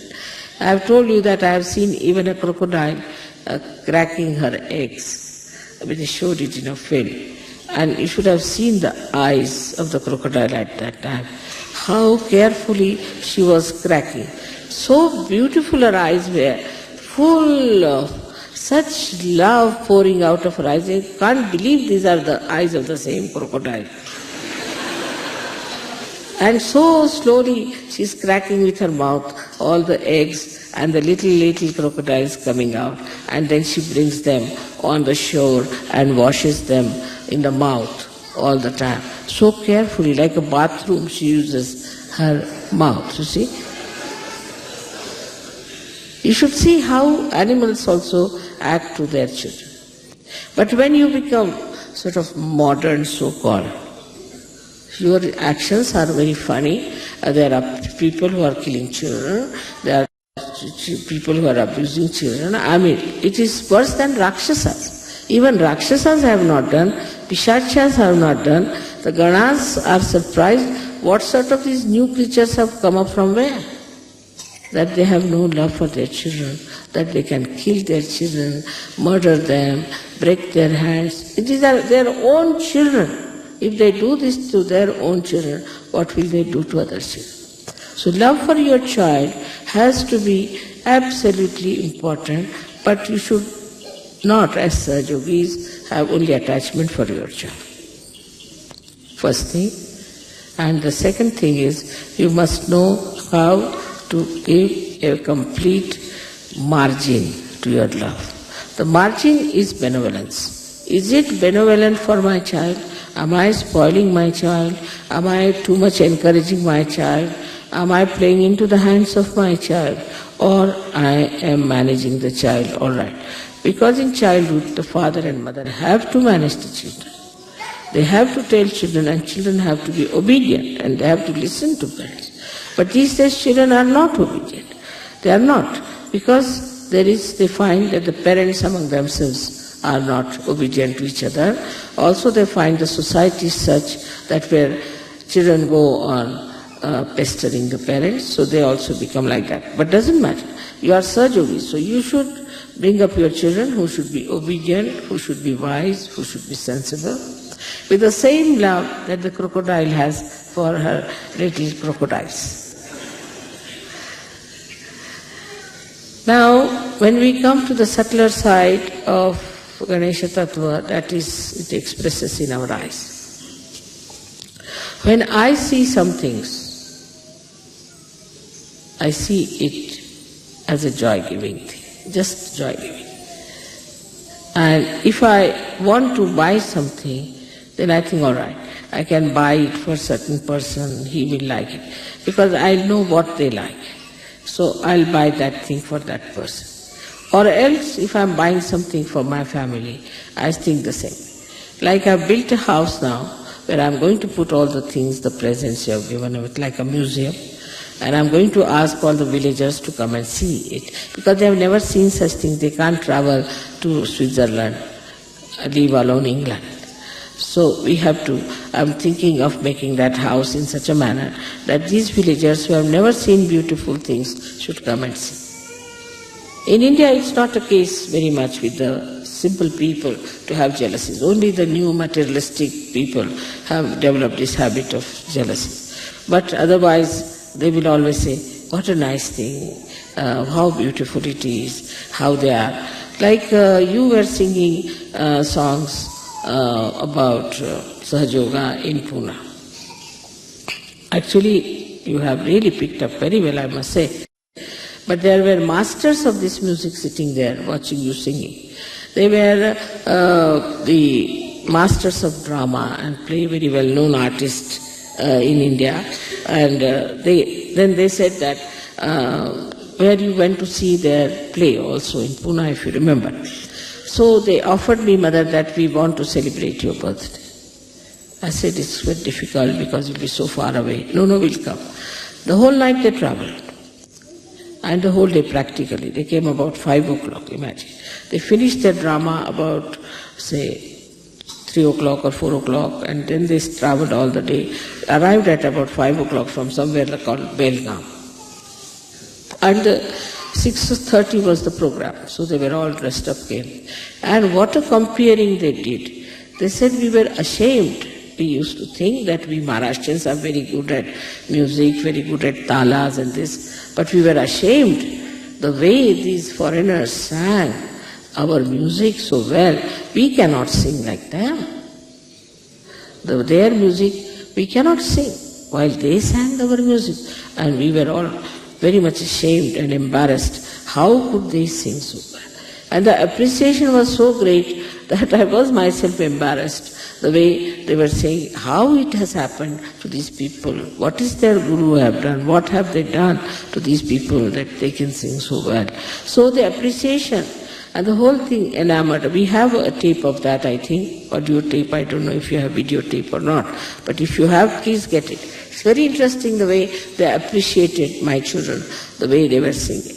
And to them I felt in their saying and all that, because they are such masters and so developed in the way they were appreciating, as if they were appreciating children singing something great. See, in that the report was that of a very sweet of report of Vatsalya, is the feeling of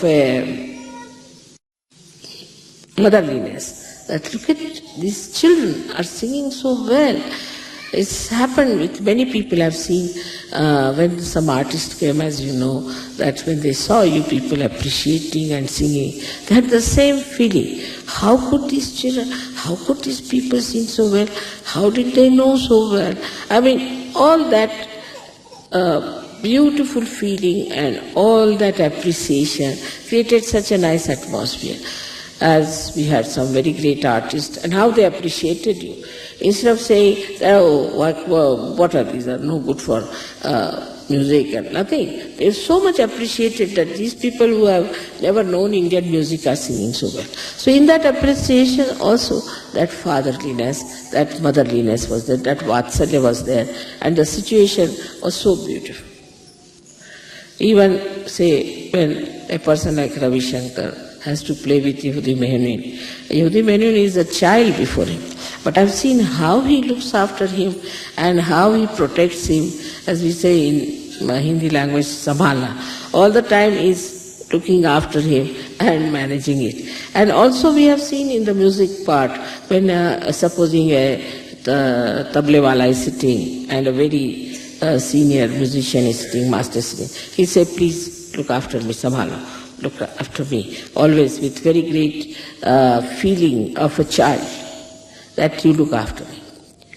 All these things are very important in life to create good relationships between ourselves also. Those who are younger to us, those who are not so well off, or those who are not so much talented, or those who are not so much equipped in knowledge of Sahajayoga, or who are not so much senior in Sahajayoga. We have to look after the others like in a very fatherly manner, or we can say as a motherly manner, that they are not equipped. So all right, we have a Ganesha Tattva, so excite their Ganesha Tattva. They should feel dependent on us for achieving the mastery or achieving the higher state. As the Guru principle is absolutely bound by Ganesha principle. If a Guru does not have a Ganesha principle, he becomes a horrid fellow, and nobody wants to stick on to him, and they all run away from him. Though he might punish, he might also get angry with the disciples. But basically, what he thinks, he is my progeny. I am developing him, I am building him. But in the modern thinking is that let them be individuals, let them be independent. So the father and mother do not look after their children in that manner, that they should. That see, this is my son, I have got a talent, I must teach him, he must come up, he is the one who is a continuation of my own self. So this idea of having every individual, you are individual, at 18 years you get out of the house, you do what you like, stand on your legs. No. Life is a continuous basis. It is not just you stand on your legs, but it is a question of one has to be all the time connected with the whole. Unless and until you are connected completely, we cannot understand collectivity of innocence. The collectivity of innocence, I see sometimes, I am very happy that a child of somebody is in the lap of somebody, sitting very sweetly, coming as if he's your own father, coming and sitting just on your lap, without knowing that he's not my father. But still, that consciousness is not there. So this breaks the feeling of my and possession, that this is mine, this is mine, this is mine. And what makes you the feeling that we are now a means, we can say, an instrument, a media, by which we express the Ganesha Tattva all over. That is vibrations. So the vibrations itself about which we are asking, these vibrations themselves are nothing but the principle of Sri Ganesha, is Omkara. And when it is, then what is it? That feeling, as I told you, the Vatsal, the feeling of love between a child and a mother. That feeling, it is the one that is vibrations between the child and the mother. The distance between the two is vibrations. And that's what one has to feel. That he is a child still, and there's the mother, and mother is bringing the child, giving all the powers to the child, bringing up, loving the child, understanding the limitations of the child, looking after all that, all the sweetness, all the wisdom of the child to be appreciated. That is vibrations. And if you see the subtle side of this, it's not my child. It's not only a limited thing, because it is eternal. It's everywhere. So you cannot have it. In everything you do, I have seen people, the way they handle things in the West. We Indians have to learn also from them. What's happening? So we have to accept for them what is the way to handle also beautiful things, how to look after beautiful things, how to manage beautiful relationships. See, you shouldn't be harsh, you shouldn't be unkind, you shouldn't say things which are insulting to others so that the relationships are broken. So all the relationships that are between human beings and God are through the Ganesha principle. So when it becomes the relationship between you and God, then there are vibrations. And then that same relationship should extend to everything that you do. You should see what things are good, whatever has got vibrations. Today I want to tell you something very important about this all-pervading power we have heard about. These are nothing but vibrations. Parama Chaitanya is nothing but vibrations, where all identities are lost. Where the mother is lost, father is lost, we can say, nothing remains, then it is just this vibrations, this subtle Vatsalya exists. That's all.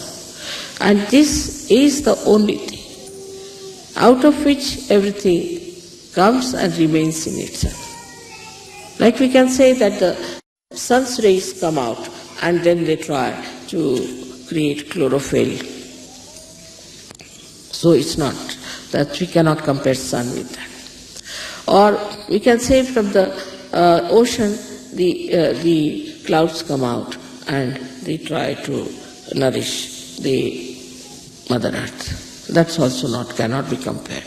Everything is inside. This Parama Chaitanya has got everything inside this. So we can say that everything is nothing but knowledge, is nothing but truth, is nothing but light. But when the folds of these come out, then we get into the folds of that Chaitanya, and then we become ignorant. But there is nothing like ignorance. It doesn't exist. It doesn't exist. Like there is darkness because there is no light. Once light comes, it doesn't exist. It doesn't exist. So ignorance doesn't exist. But what happens, that the folds of this ocean, into that people go and it is lost. Thus we understand one thing very clearly, that we are in Param Chaitanya, we are made by Param Chaitanya, all the time we are surrounded by it. Only thing is, we are sometimes lost in the folds. And why? Why we are lost in the folds is because of our own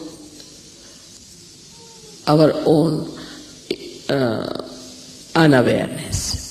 This awareness has to come, that we are part and parcel of that Parama Chaitanya. The whole thing is called as Chidvilasa, is the vilas, is the playful enjoyment of God's attention. Now you will say, how can that be? For example, we see the sun. Just to give a simile closer to it, we see the sun and then we see the water.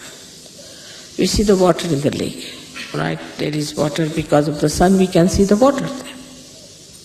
Then supposing we see the mirage. We see the mirage and then we think this is water. We run after the water. But the whole thing is the play of the sun.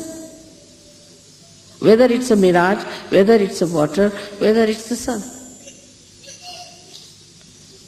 In the same way, this Parama Chaitanya acts, and what we get lost is in our awareness that we are Parama Chaitanya. That's why the play starts. The play starts like day before yesterday's puja. What did we do? We are sitting there, it started raining.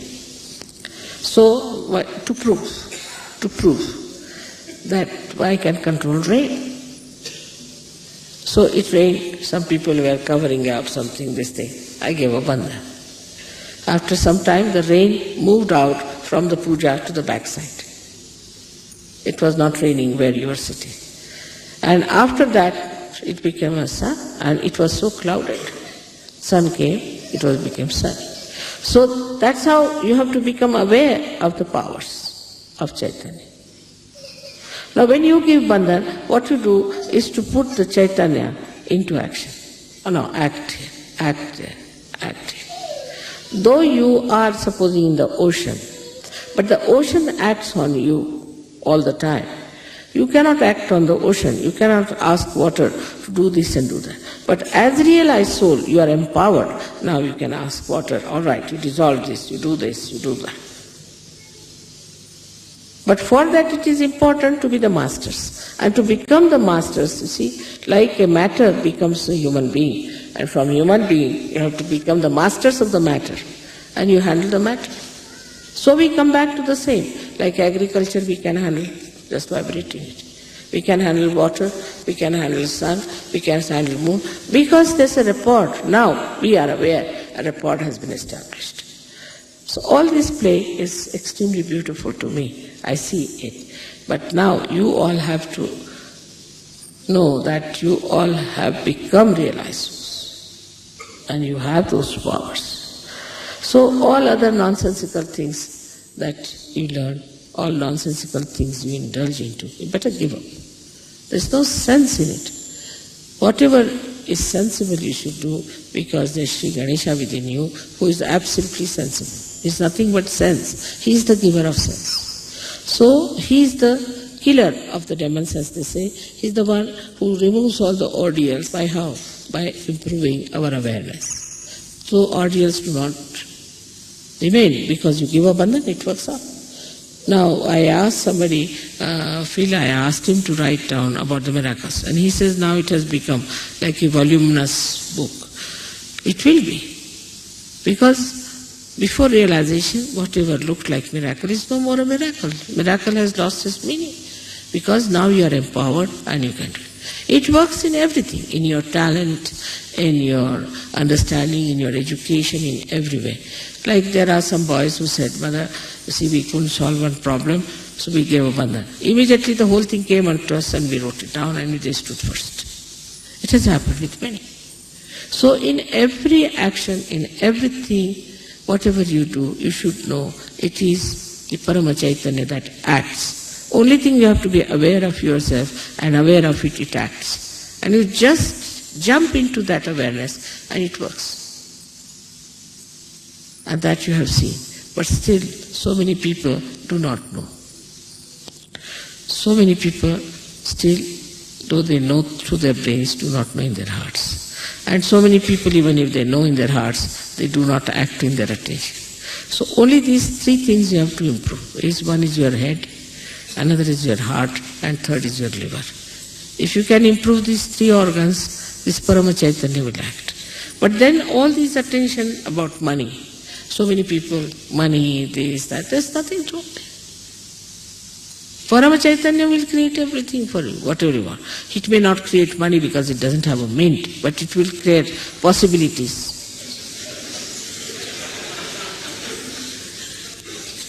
Possibilities. And this is something to be understood very well. And it's so blissful to know that now you are aware of the Parama Chaitanya and you can master it. Master it in the sense not that you dominate it, but you ask him like a jinn, you can say, all right, do this, do that. With respect. With respect, it works. But the way sometimes we do not pay respect to Parama Chaitanya is also something surprising. The way we act all the time, the way we are behaving. Like in my presence, people will sit down and close their eyes. Or they will start worshipping the photograph instead of me. Sometimes the way they handle their kundalini, sometimes the way they behave towards themselves and others, all these things are to be understood.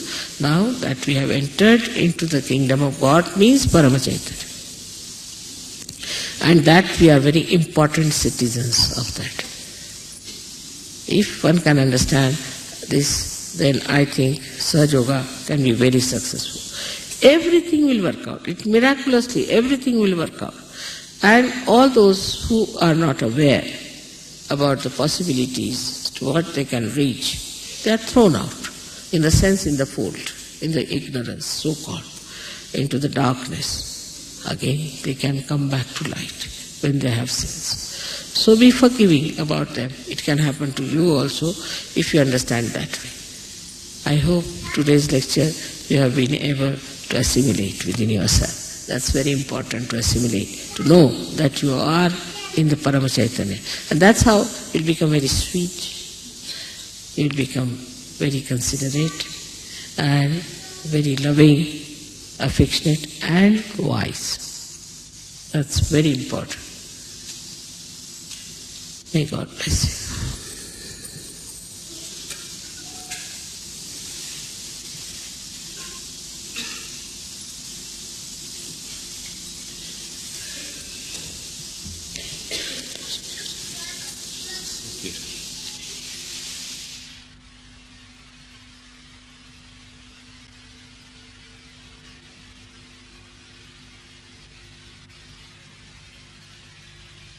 point about which some leaders have said that you people don't buy individually my tapes.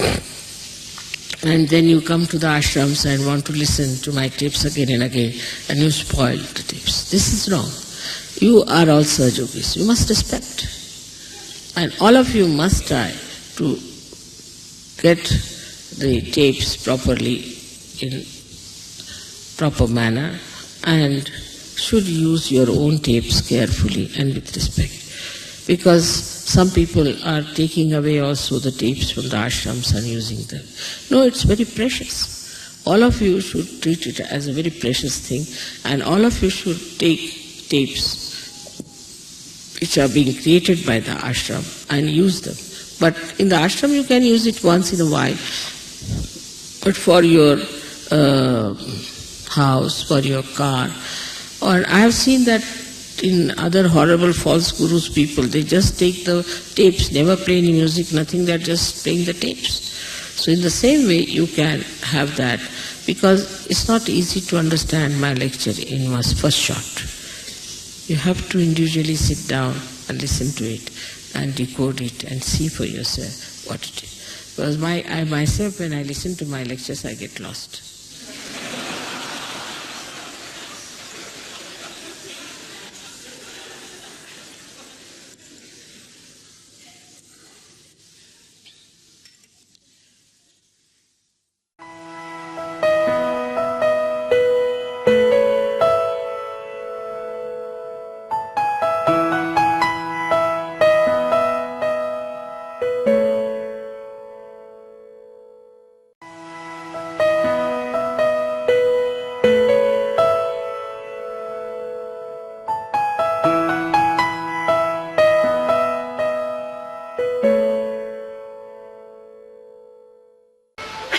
Today you have come here to worship me as Sri Ganesh. We have been singing the praise of Sri Ganesha before every puja. And we have such tremendous respect for Sri Ganesh, because we have found out that unless and until Sri Ganesha, who is the symbol of our innocence, is not awakened within us, we cannot enter into the kingdom of God. And even to stay there and to enjoy the blessings of Sri Ganesha, we have to have our innocence fully blossoming. So we praise him, and he is very easily praised. And whatever we might have done wrong before coming to Sahajayoga, he completely forgives, because he is the eternal child. You have seen children, when you slap them, sometimes get angry with them, they forget it. They only remember the love and not what they have suffered at your hands. Till they grow up, they do not have memory of bad things done to them. From the very beginning, a child is born to a mother. He doesn't know what he has gone through. Then gradually the memory starts working, and he starts restoring things within himself. But in the beginning only he remembers what nice things have happened to him. So we always like to ponder about our childhood, what we enjoyed in our childhood. But as we start growing up, we start remembering all the miseries and all the tribulations we had to go through.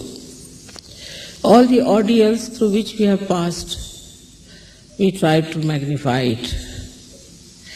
In childhood, the children only remember the people who have loved them and not the people who have hurt them.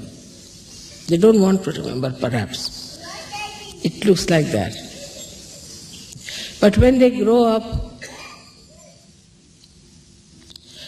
they only try to remember those people who have harmed them or have troubled them. And that's how they make themselves very miserable.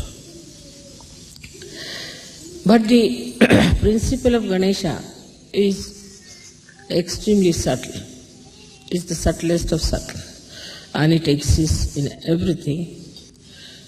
That it exists in the matter, in the form of vibrations. There is no matter which is without vibrations. It has vibrations which are seen even in the atoms and also in the molecules of all matter that is existing. So Sri Ganesha is the first one who was established in the matter as well. As a result, we can see he exists in the sun, he exists in the moon, he exists in the whole universe, in the whole creation, and he continues to exist in human beings also. Only the human beings have capacity to some or other cover up the innocence. Otherwise, animals are innocent. Human beings have the freedom.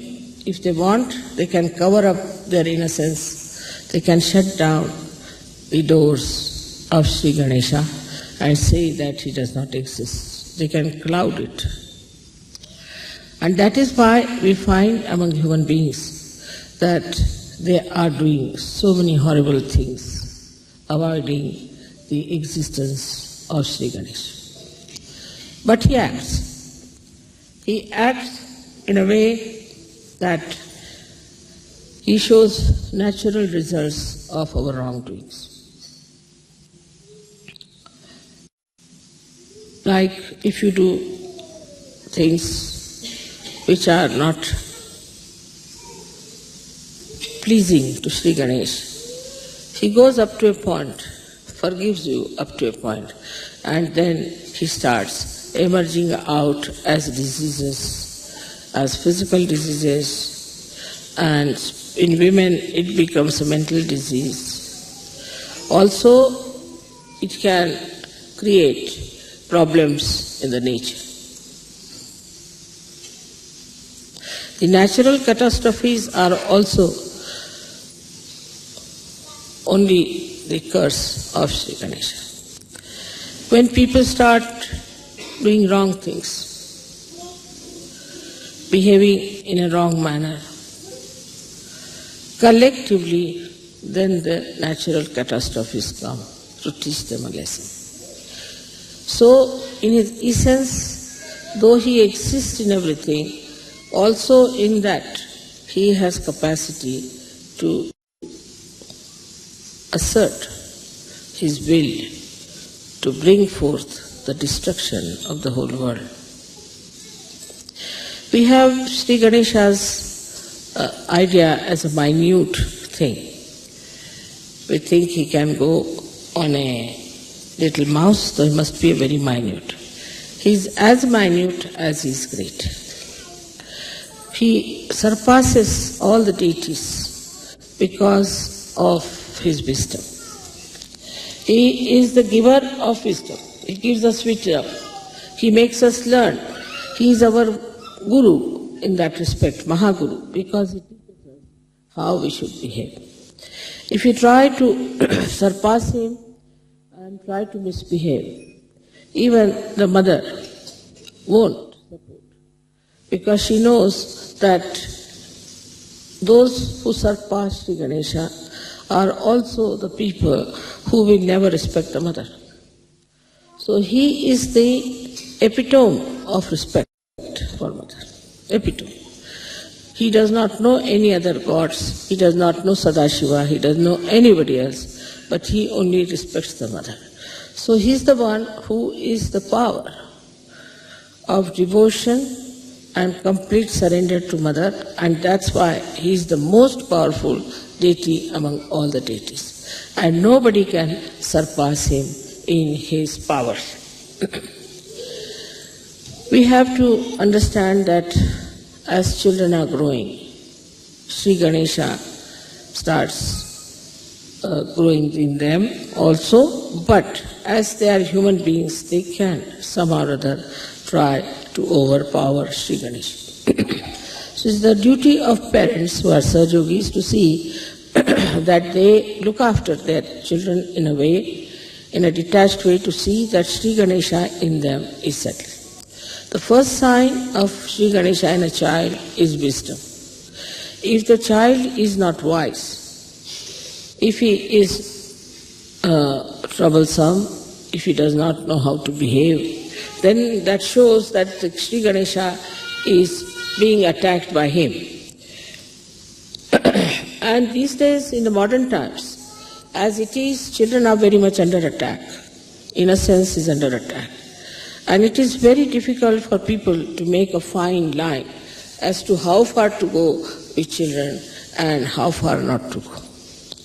Today's lecture would be more concerning about how far to go with Sri Ganesha as far as children are concerned, because that's a very important point. Because he is the giver of wisdom. So the parents must understand that if he is the giver of wisdom, there should be wisdom within me. And if I have the wisdom, then I have the balance. And I don't lose tempers with children, but I try to correct them in such a manner that they get corrected. On the contrary, if you try to be very harsh with your children, they might react and they might go astray. Or you try to restrict them too much, then also they will behave in the same manner. So one thing is to be taught to your own children, as Sri Ganesha himself does, that respect your mother. Your mother means your holy mother and your own mother. That is very important. If the father doesn't make the child respect the mother, the child can never be all right, because the authority comes from the father, no doubt, but mother must be respected. But for that it is very important that mother must respect the father. So in the presence of children, if you start fighting with each other, misbehaving and talking in a manner that is not proper, also will have a very bad effect on the Ganesha Tattva of the child. This upbringing is a very important thing in Sahaja Yoga, because by God's grace you all have got realized children. So you must know how far to go with your children, to make them wiser, to be moral, to be righteous. First thing is that you should try to preserve their wisdom. If they say something wise, you must appreciate. But they should not also say out of place, out of grace. So the misbehavior is also not to be tolerated, in the sense that whatever is wisdom within has to be expressed outside as light. Now we go further with it to see how far Sri Ganesha acts. As I said, in the subtlest of subtlest he exists, but you have to awaken him. For example, you have seen the water which is vibrated. Means what?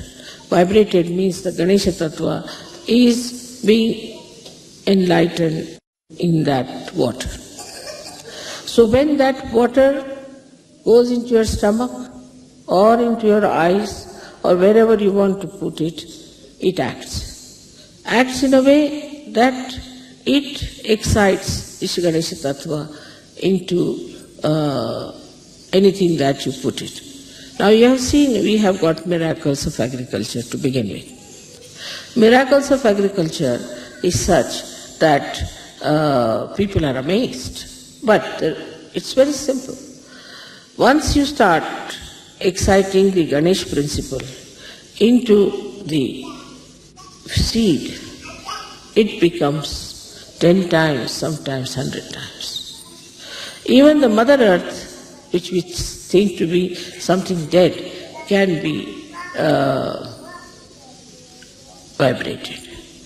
Supposing you Sahajogis walk bare feet on the ground, the Mother Earth gets vibrated.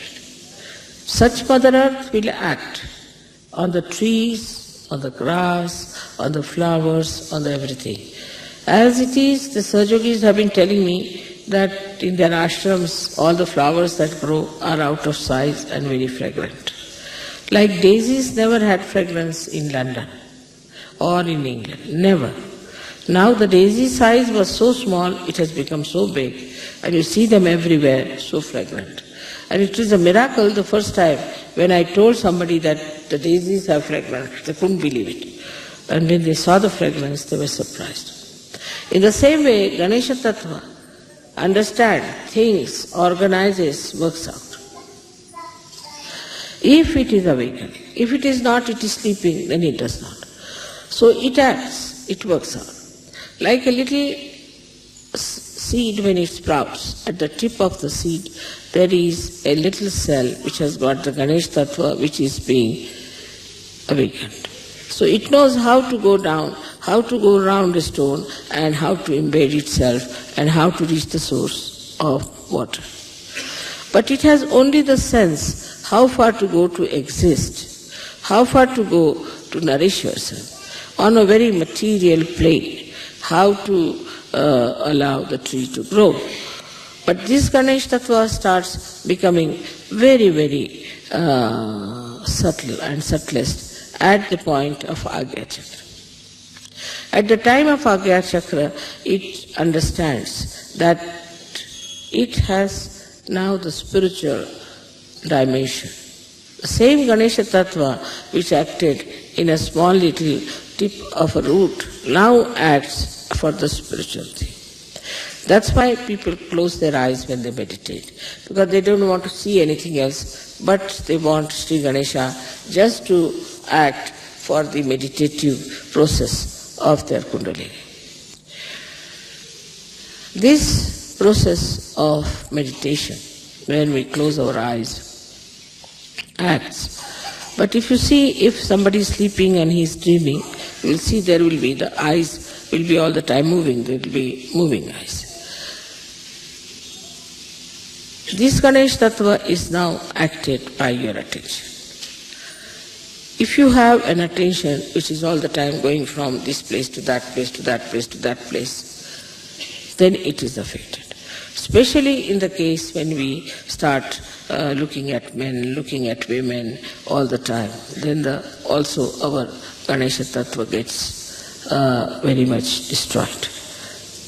Such people are difficult for rising in their ascent, because Agya itself goes out. Then this Ganesha Tattva can also be reduced if you are very materialistic, all that worried about your things, like you have something in the house you're worried about and looking at everything all the time, trying to correct it, and all the time worried about the matter. Then also this Ganesha Tattva can be lost, because you are all the time worried about these things. Like we are going to the shop and we are seeing everything, what is there, what should I buy, what should I buy. Like that also, if you do too much, it will be. But supposing you are buying something out of beauty, for beauty. You want to buy something for beautifying your house. That means you are trying to do something to please others. You are doing it to make others very happy. Then it acts the other way now. Then it increases your ascent. But if it is done only to create a kind of a joy for others, sharing of the beauty of whatever you have bought or you have taken. But supposing you are buying anything for making others feel jealous, That also I have recently learned that there is a capacity like that for people to buy something to make others jealous, not to make somebody feel happy. If there are people who buy things just to make others feel jealous, then also their Ganesha Tattva can be destroyed. What you should buy, anything, you should make a beautiful house. When somebody comes to your house, you should say, oh, what a nice thing we have seen. Not attachment to the thing, but attachment to the thing, how people feel, how they feel nice and relaxed, and they feel their Sri Ganesha within them, which is beauty. When this feeling comes in, then we should say there's Ganesha. And it's a very motherly feeling, it is. Like a mother always wants to give sweet things to her children, beautiful things to her children. In the same way, in that you have that vatsalya, as it's called, is the feeling of the mother for the child. That subtle feeling you have, that people have come to my house, now see how they are happy, they are enjoying this, and they are appreciating it. In that way, you also satisfy a very great Ganesha principle, is that you have taken note of the artists. Though the artists are creating, they are all beautiful things out of matter through the Swadhisthana, but without Swadhisthana being governed by Sri Ganesha, it cannot be beautiful. These days, as you see, the artists are taking to all sort of grotesque things and very immoral things. And these things are of no eternal value. Today people will buy them and tomorrow they'll throw away. Only the things which have got the subtle Ganesh principle in it acting, which makes you soothe down, which makes you feel peaceful, which makes you feel happy, is the one that is appreciated. So Sri Ganesha establishes within you the higher self. So the baser self which enjoys all baser things of lives are being curtailed down, being cut down, sometimes completely destroyed by Sri Ganesha. I'll give an example of Mona Lisa. If you see Mona Lisa, I don't know, she cannot be an actress. She cannot win any beauty contest, I think. Her face is very serene, very motherly, very pure, her eyes. And why is it that she's eternally so much appreciated? The reason is, there is Ganesha principle in her. She's a mother. And the story about that one is that this lady had lost her child. And she would never smile, she would never cry.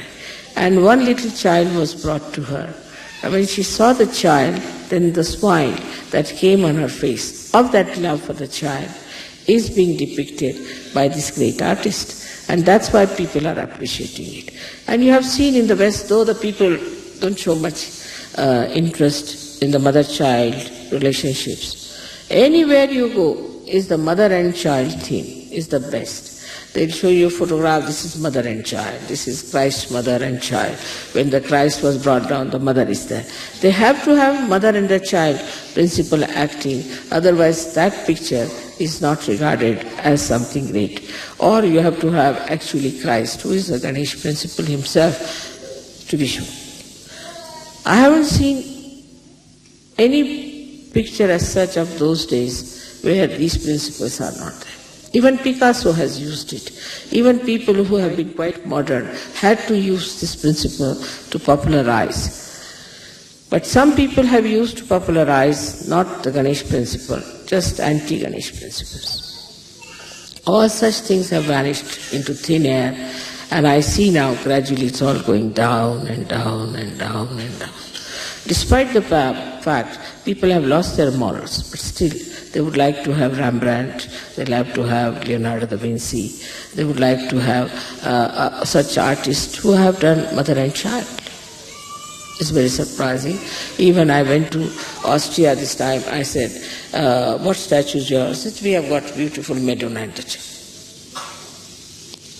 So this principle is the most pleasing principle. It's the most pleasing principle for human beings. to see the children, to play with them, to enjoy their company. Why? Because it has that sweetness of a child. It's really, I should say, tickles joy within you when you see a child. Immediately the face becomes different. I have told you that I have seen even a crocodile cracking her eggs. I mean, they showed it in a film. And you should have seen the eyes of the crocodile at that time. How carefully she was cracking. So beautiful her eyes were, full of such love pouring out of her eyes. I can't believe these are the eyes of the same crocodile. And so slowly she's cracking with her mouth all the eggs and the little crocodiles coming out. And then she brings them on the shore and washes them in the mouth all the time.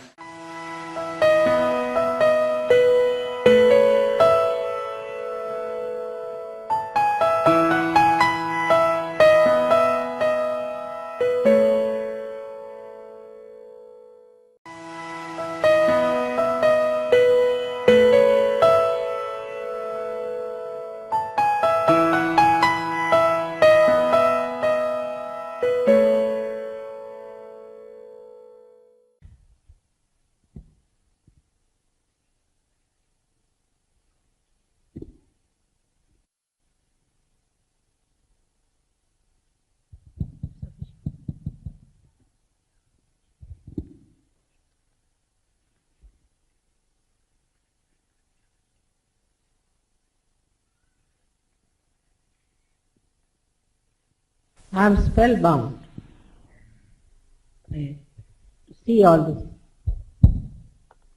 beautiful expression of your love. Such attention and creativity. I must be the luckiest guru.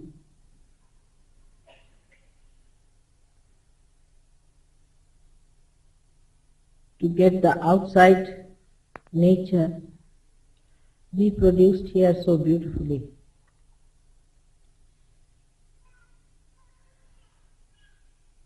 After seeing this,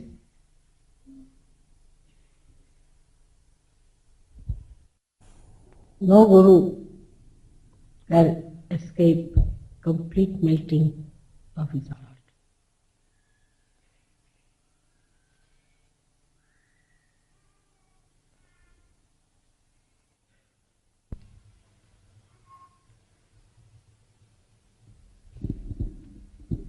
Actually,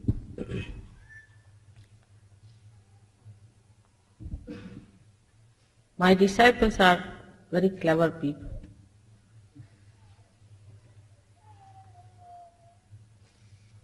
They can neutralize any guru.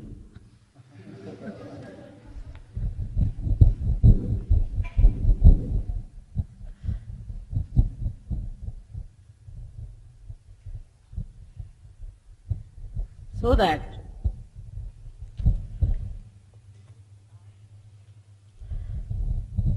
Guru's staff, which is used for disciplining the disciple, also melts away into a lotus.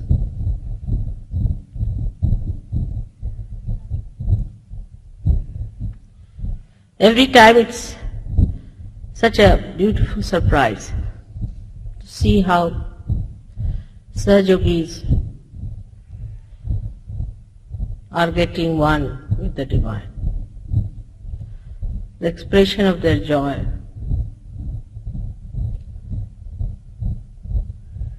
the conception of the Divine. You can see very clearly, this is how I want you all to sit in the kingdom of God as I am sitting today.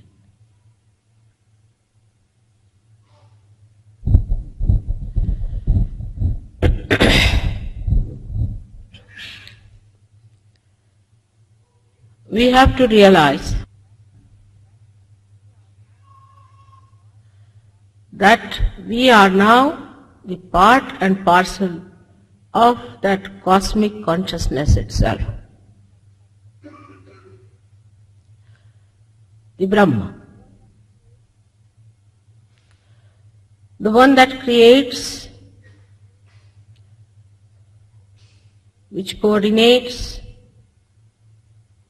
which plans into all the details, and the one that loves through its creation, through its expression, is that cosmic consciousness. We are not only in it, but we can handle it. We can regulate it. We can use it. We can work it out.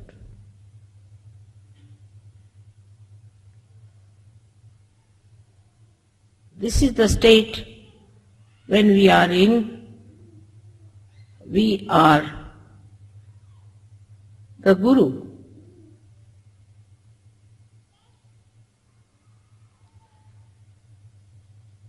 Guru means a thing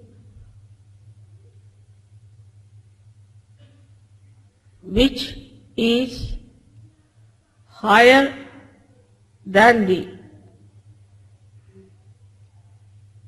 gravity of the earth, or stronger than the gravity of the earth.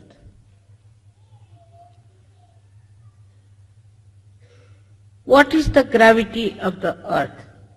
Superficially, when we see that, we understand it as a thing that acts on our body to keep us on the ground. Also, there is a load of a big atmosphere on our head, of many elephants standing on our head. Plus the Mother Earth has the gravity to pull us towards herself. That's on the gross level, we understand the gravity.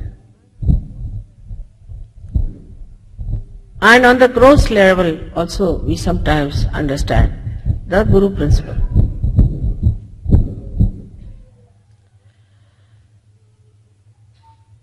On the gross level we think a good Guru is that person who just attracts you towards himself. Bodily attraction. Or maybe other attractions.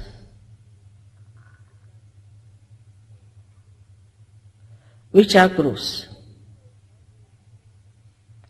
And that's why people always go to the gurus who are false, who are superficial.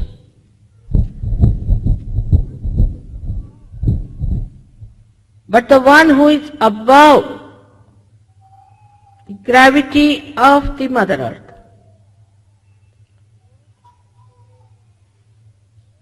the gross, the subtle, subtler and the subtlest. Beyond all these attractions, that is the one, is the Guru.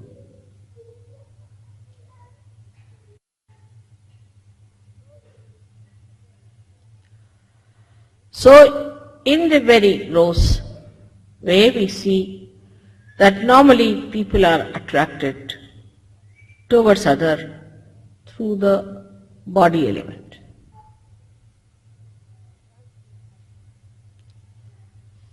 The gravity acting through the body.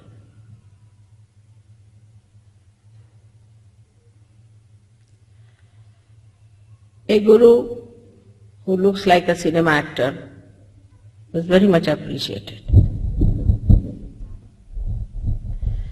They cannot see the totality of beauty, but just one aspect. The earlier gurus who came as false gurus used to paint their faces even in India.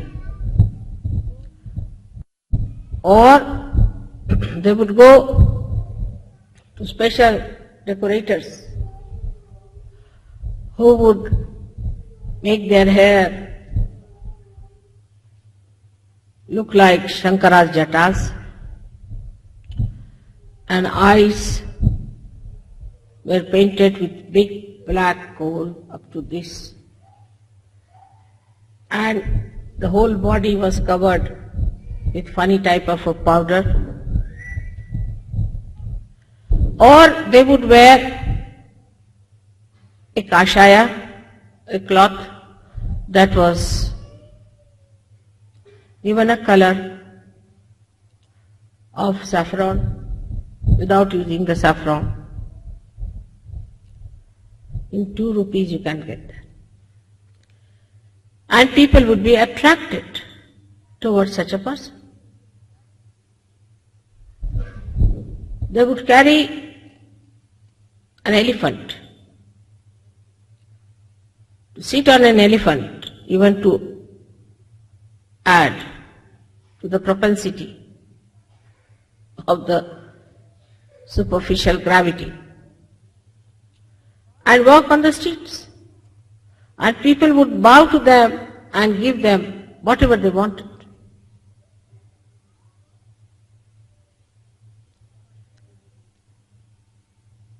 This cannot elevate anyone.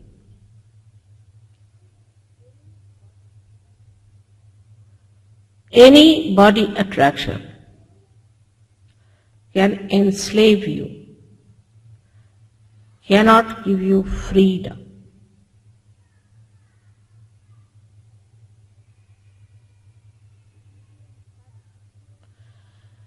It will give you habits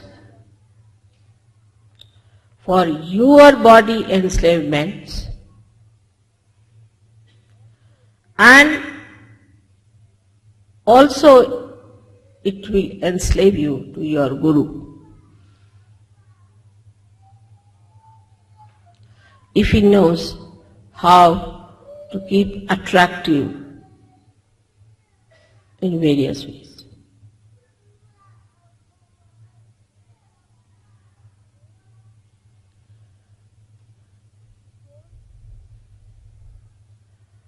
The whole understanding of the cosmic consciousness can be put in one little sentence, that it cannot be attracted by the gravity of any stars, earth, moon or sun.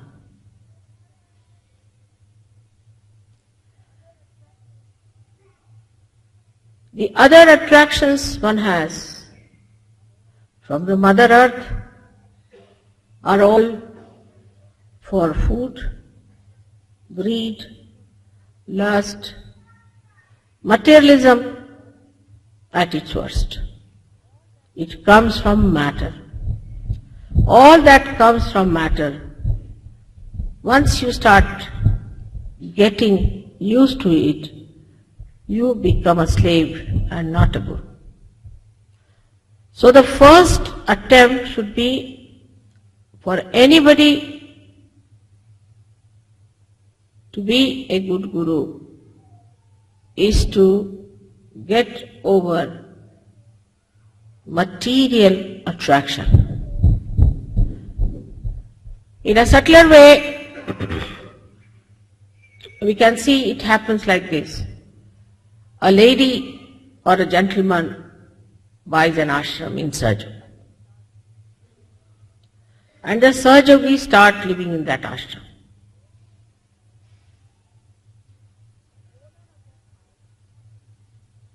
The owner of that